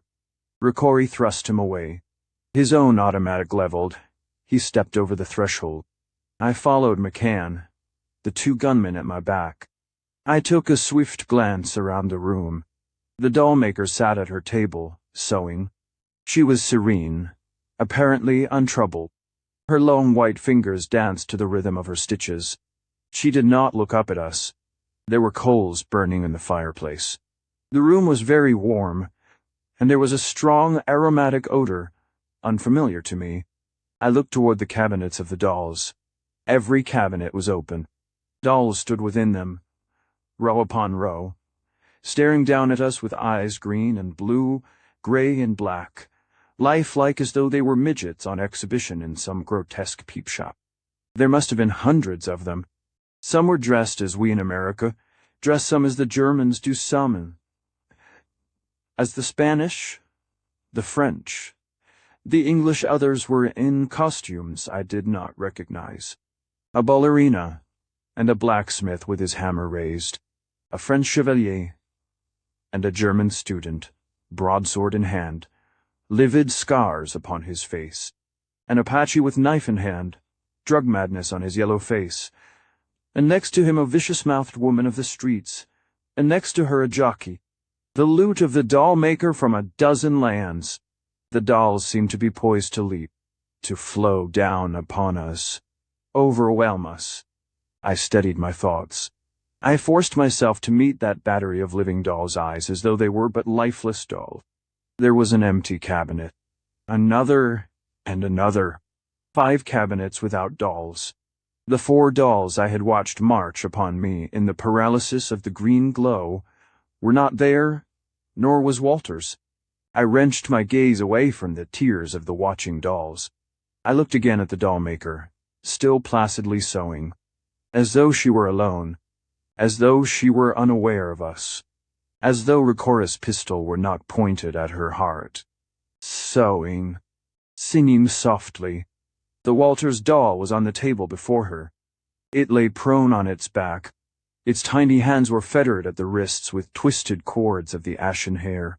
They were bound round and round, and the fettered hands clutched the hilt of a dagger pin. Long in the telling, but brief in the seeing, a few seconds in time as we measure it. The doll-maker's absorption in her sewing, her utter indifference to us, The silence made a screen between us and her, an ever-thickening, though invisible barrier. The pungent aromatic fragrance grew stronger. McCann dropped the body of the girl on the floor. He tried to speak once. Twice at the third attempt he succeeded. He said to Ricori hoarsely, in strangled voice, "Kill her, or I will." Ricori did not move. He stood rigid, automatic pointed at the dollmaker's heart, eyes fixed on her dancing hands. He did not seem to hear McCann, or if he heard, he did not heed. The dollmaker's song went on. It was like the hum of bees. It was a sweet droning. It garnered sleep as the bees garner honey. Sleep. Ricori shifted his grip upon his gun. He sprang forward. He swung the butt of the pistol down upon a wrist of the dollmaker. The hand dropped. The fingers of that hand writhed. Hideously, the long white fingers writhed and twisted, like serpents whose backs have been broken. Ricori raised the gun for a second blow. Before it could fall, the dollmaker had leaped to her feet, overturning her chair. A whispering ran over the cabinets like a thin veil of sound. The dolls seemed to bend, to lean forward. The dollmaker's eyes were on us now. They seemed to take in each and all of us at once, and they were like flaming black suns, in which danced tiny crimson flames. Her will swept out and overwhelmed us. It was like a wave, tangible. I felt it strike me as though it were a material thing. A numbness began to creep through me. I saw the hand of Ricori that clutched the pistol twitch and whiten. I knew that same numbness was gripping him, as it gripped McCann and the others. Once more the dollmaker had trapped us. I whispered, "Don't look at her, Ricori. Don't look in her eyes." With a tearing effort I wrested my own away from those flaming black ones. They fell upon the Walters doll. Stiffly, I reached to take it up. Why? I did not know. The dollmaker was quicker than I. She snatched up the doll with her uninjured hand and held it to her breast. She cried, in a voice whose vibrant sweetness ran through every nerve, augmenting the creeping lethargy. "You will not look at me. You will not look at me. Bulzio can do nothing else." Then began that utterly strange episode that was the beginning of the end. The aromatic fragrance seemed to pulse, to throb, grow stronger.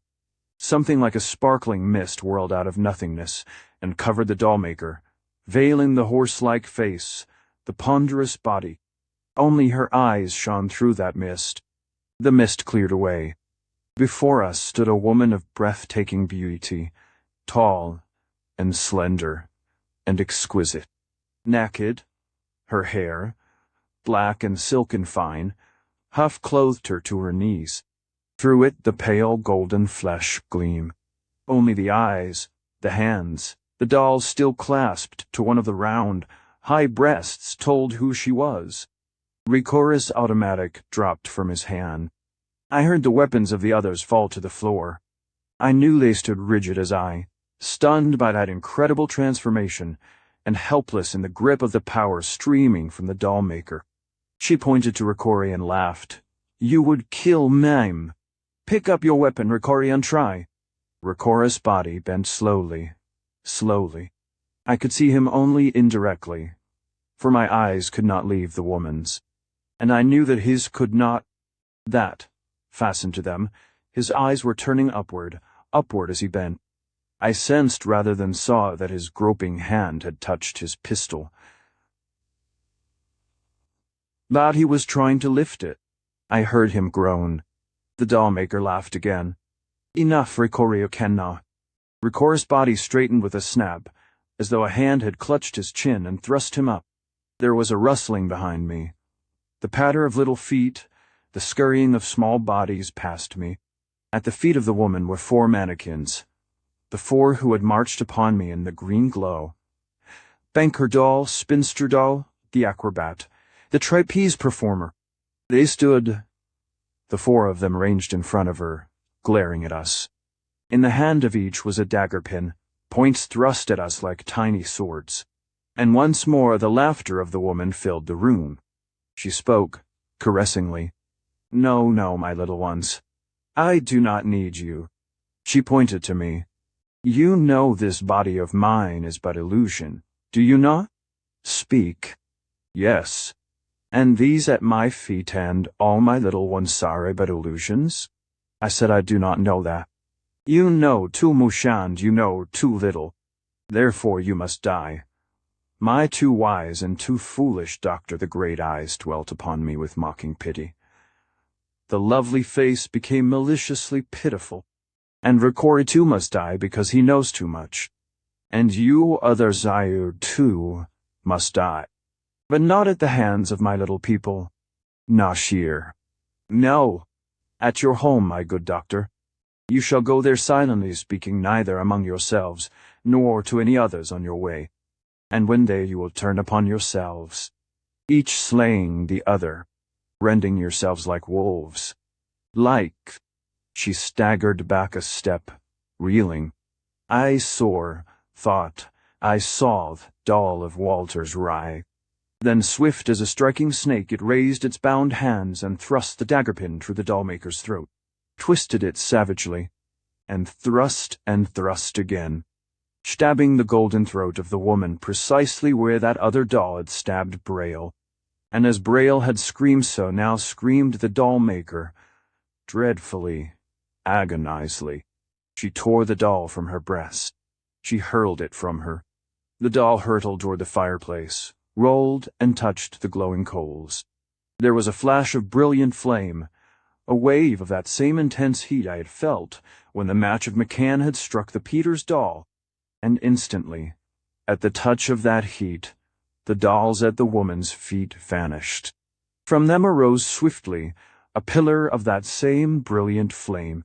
It coiled and wrapped itself around the doll-maker from feet to head. I saw the shape of beauty melt away. In its place was the horse-like face, the immense body of Madame Mandela, eyes seared and blind, the long white hands clutching at her torn throat, and no longer white but crimson with her blood. Thus for an instant she stood, then toppled to the floor, and at that instant of her fall, the spell that held us broke. Ricori leaned toward the huddled hulk that had been the doll-maker. He spat upon it. He shouted exultantly, "Burn, witch, burn." He pushed me to the door, pointing toward the tears of the watching dolls, that strangely now seemed lifeless. Only dolls. Fire was leaping to them from draperies and curtains. The fire was leaping at them as though it was some vengeful spirit of cleansing flame. We rushed through the door, the corridor, out into the shop. Through the corridor and into the shop, the flames poured after us. We ran to the street. "Ricori!" cried quick. "To the car!" Suddenly the street was red with the light of the flames. I heard windows opening, and shouts of warning and alarm. We swung into the waiting car, and it leaped away. 18. The Dark Wisdom. They have made effigies comparable with my image, similar to my form, who have taken away my breath, pulled out my hair, torn my garments, prevented my feet from moving by means of dust. With an ointment of harmful herbs they rubbed me to my death. They have led me, O God of fire, destroy them. Egyptian prayer. 3 weeks had passed since the death of the doll-maker. Ricori and I sat at dinner in my home. A silence had fallen between us. I had broken it with the curious invocation that begins this, the concluding chapter of my narrative, scarcely aware that I had spoken aloud. But Ricori looked up, sharply. "You quote someone?" "Whom?" I answered, "A tablet of clay, inscribed by some Chaldean in the days of Ashur-nazir-pal, 3,000 years ago." He said, and in those few words, he has told all our story. Even so, Ricori. It is all there, the dolls, the unguent, the tortured death hand, the cleansing flame. He mused. It is strange that, 3,000 years agone, even then they knew the evil and its remedy. Effigies similar to my form, who have taken away my breath, an ointment of harmful herbs. To my death they have led me. Nost, O God of fire, destroy them. It is all our story, Dr. Lowell. I said the death dolls are far, far older than Ur of the Chaldees, older than history. I have followed their trail down the ages since the Night Braille was killed.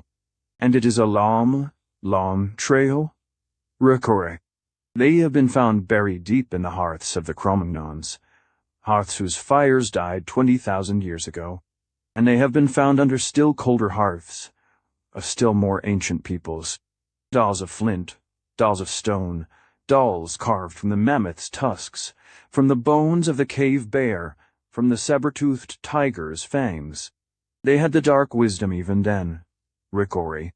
He nodded once I had a man about me whom I liked well, a Transylvanian. One day I asked him why he had come to America. He told me a strange tale. He said that there had been a girl in his village whose mother, so it was whispered, knew things no Christian should know. He put it thus, cautiously, crossing himself. The girl was comely, desirable, yet he could not love her. She, it seemed, loved him, or perhaps it was his indifference that drew her. One afternoon, coming home from the hunt, he passed her hut. She called to him. He was thirsty, and drank the wine she offered him. It was good wine. It made him gay. But it did not make him love her. Nevertheless, he went with her into the hut, and drank more wine. Laughing, he let her cut hair from his head, pare his fingernails, take drops of blood from his wrist and spittle from his mouth. Laughing, he left her, and went home, and slept. When he awakened, it was early evening, and all that he remembered was that he had drunk wine with the girl. But that was all. Something told him to go to church. He went to church, and as he knelt, praying, suddenly he did remembered that the girl had taken his hair, his nail parings, his spittle, and his blood, and he felt a great necessity to go to this girl and to see what she was doing with his hair, his nail parings, his spittle, his blood. It was as though he said, the saint before whom he knelt was commanding him to do this. So he stole to the hut of the girl, slipping through the wood, creeping up to her window. He looked in. She sat at the hearth, kneading dough as though for bread. He was ashamed that he had crept so with such thoughts, but then he saw that into the dough she was dropping the hair she had cut from him, the nail parings, the blood, the spittle. She was kneading them within the dough. Then, as he watched, he saw her take the dough and model it into the shape of a little man, and she sprinkled water upon its head, baptizing it in his name with strange words he could not understand. He was frightened, this man, but also he was greatly enraged. Also he had courage. He watched until she had finished. He saw her wrap the doll in her apron and come to the door. She went out of the door and away. He followed her. He had been a woodsman and knew how to go softly, and she did not know he was following her. She came to a crossroads. There was a new moon shining, and some prayer she made to this new moon. Then she dug a hole and placed the doll of dough in that hole, and then she defiled it. After this, she said, Saru? It was this man's name. Saru, Saru, I love you. When this image is rotted away, you must run after me as the dog after the bitch. You are mine, Zaru, soul and body. As the image rots, you become mine. When the image is rotted, you are all mine. Forever, and forever, and forever. She covered the image with earth. He leaped upon her and strangled her. He would have dug up the image, but he heard voices and was more afraid and ran. He did not go back to the village. He made his way to America. He told me that when he was out a day on that journey, he felt hands clutching at his loins, dragging him to the rail, to the sea, back to the village, to the girl. By that, he knew he had not killed her. He fought the hands. Night after night, he fought them. He dared not sleep, for when he slept, he dreamed he was there at the crossroads, the girl beside him, and 3 times he awakened just in time to check himself from throwing himself into the sea. Then the strength of the hands began to weaken, and at last, but not for many months. He felt them no more. But still he went, always afraid, until word came to him from the village. He had been right, had not killed her, but later someone else did. That girl had what you have named the dark wisdom. See, perhaps it turned against her at the end as in the end. It turned against the witch we knew. I said it is curious that you should say that. Rickory, strange that you should speak of the dark wisdom turning against the one who commands it. But of that I will speak later. Love and hate and power, three lustful ways. These seem to have been the three legs of the tripod on which burns the dark flame, the supports of the stage from which the death dolls leap. Do you know who is the first recorded maker of dolls? No. Andiao? Well, he was a god, Rickory. His name was Chnum. He was a god long and long before Yahweh of the Jews, who was also a maker of dolls, you will recall, shaping two of them in the Garden of Eden, animating them, but giving them only two inalienable rights first, the right to suffer second, the right to die. Chnum was a far more merciful god. He did not deny the right to debut. He did not think the dolls should suffer. He liked to see them enjoy themselves in their brief breathing space. Chnum was so old that he had ruled in Egypt ages before the pyramids or the Sphinx were thought of. He had a brother god whose name was Kepher, and who had the head of a beetle. It was Kepher who sent a thought rippling like a little wind over the surface of chaos. That thought fertilized chaos, and from it the world was born. Only a ripple over the surface, Rickory. If it had pierced the skin of chaos, or thrust even deeper into its heart, what might not mankind now be? Nevertheless, rippling, the thought achieved the superficiality that is man. The work of Chnum thereafter was to reach into the wombs of women and shape the body of the child who lay within. They called him the potter god.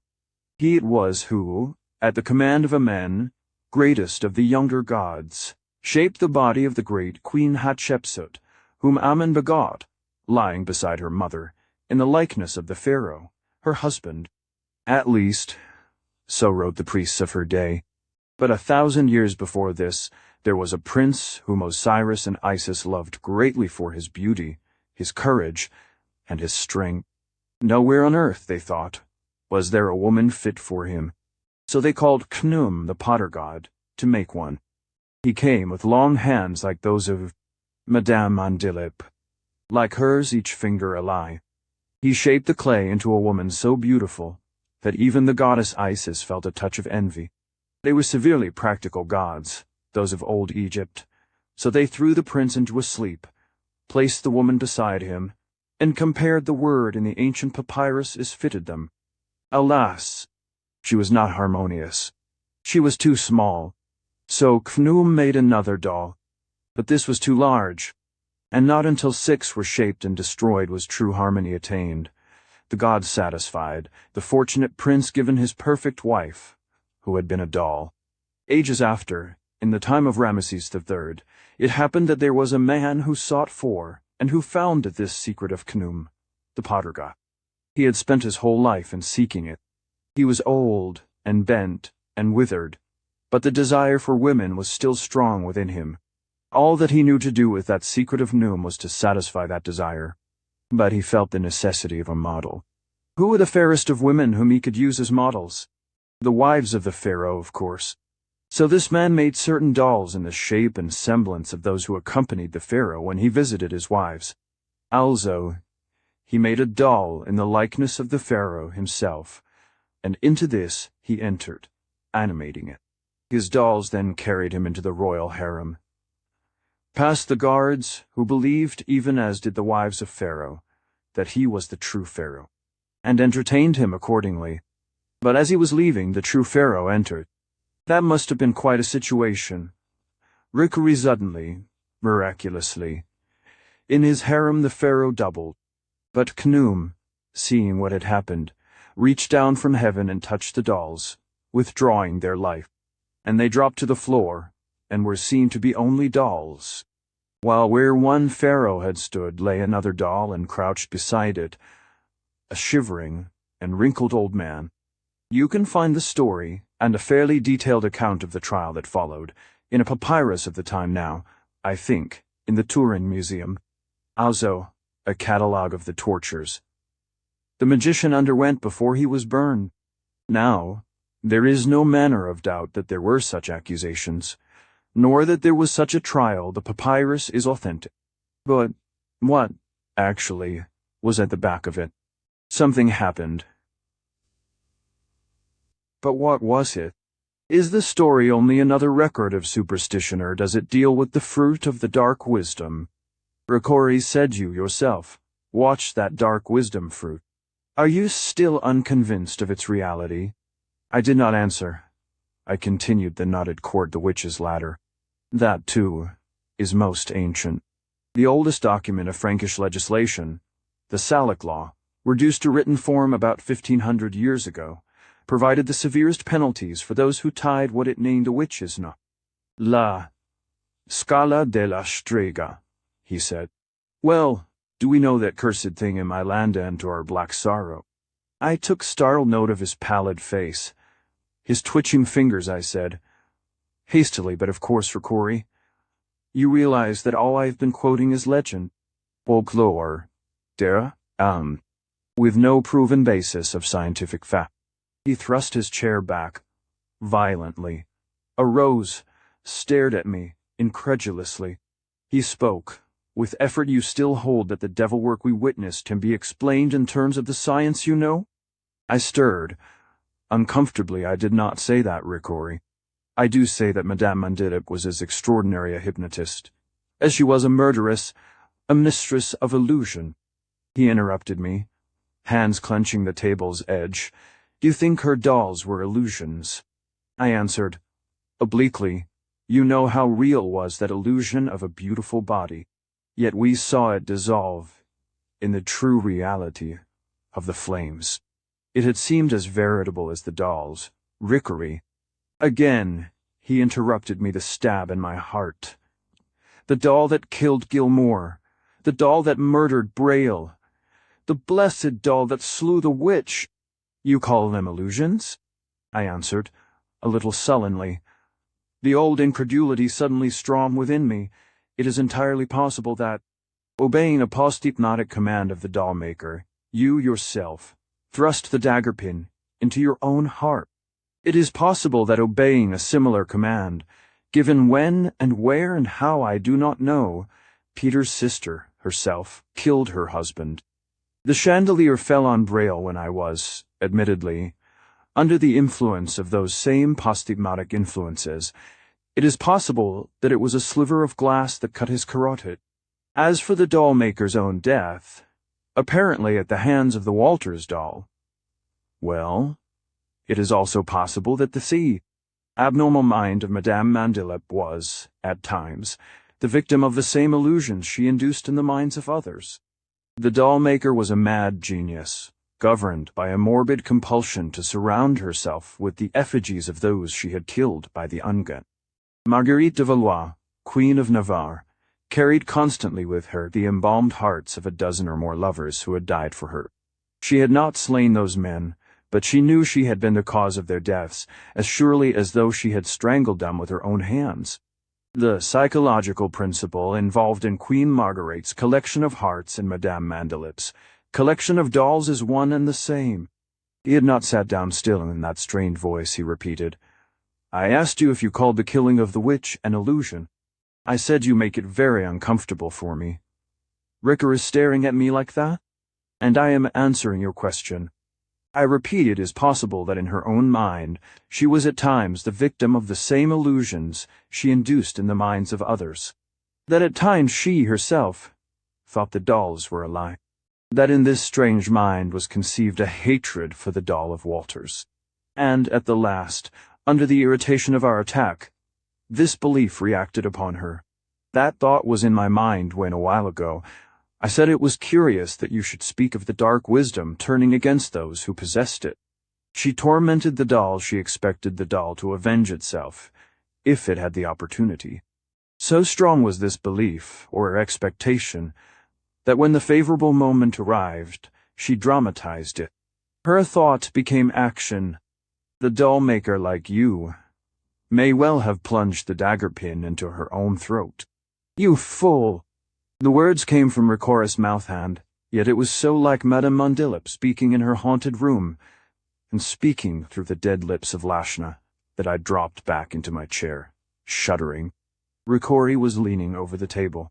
His black eyes were blank, expressionless.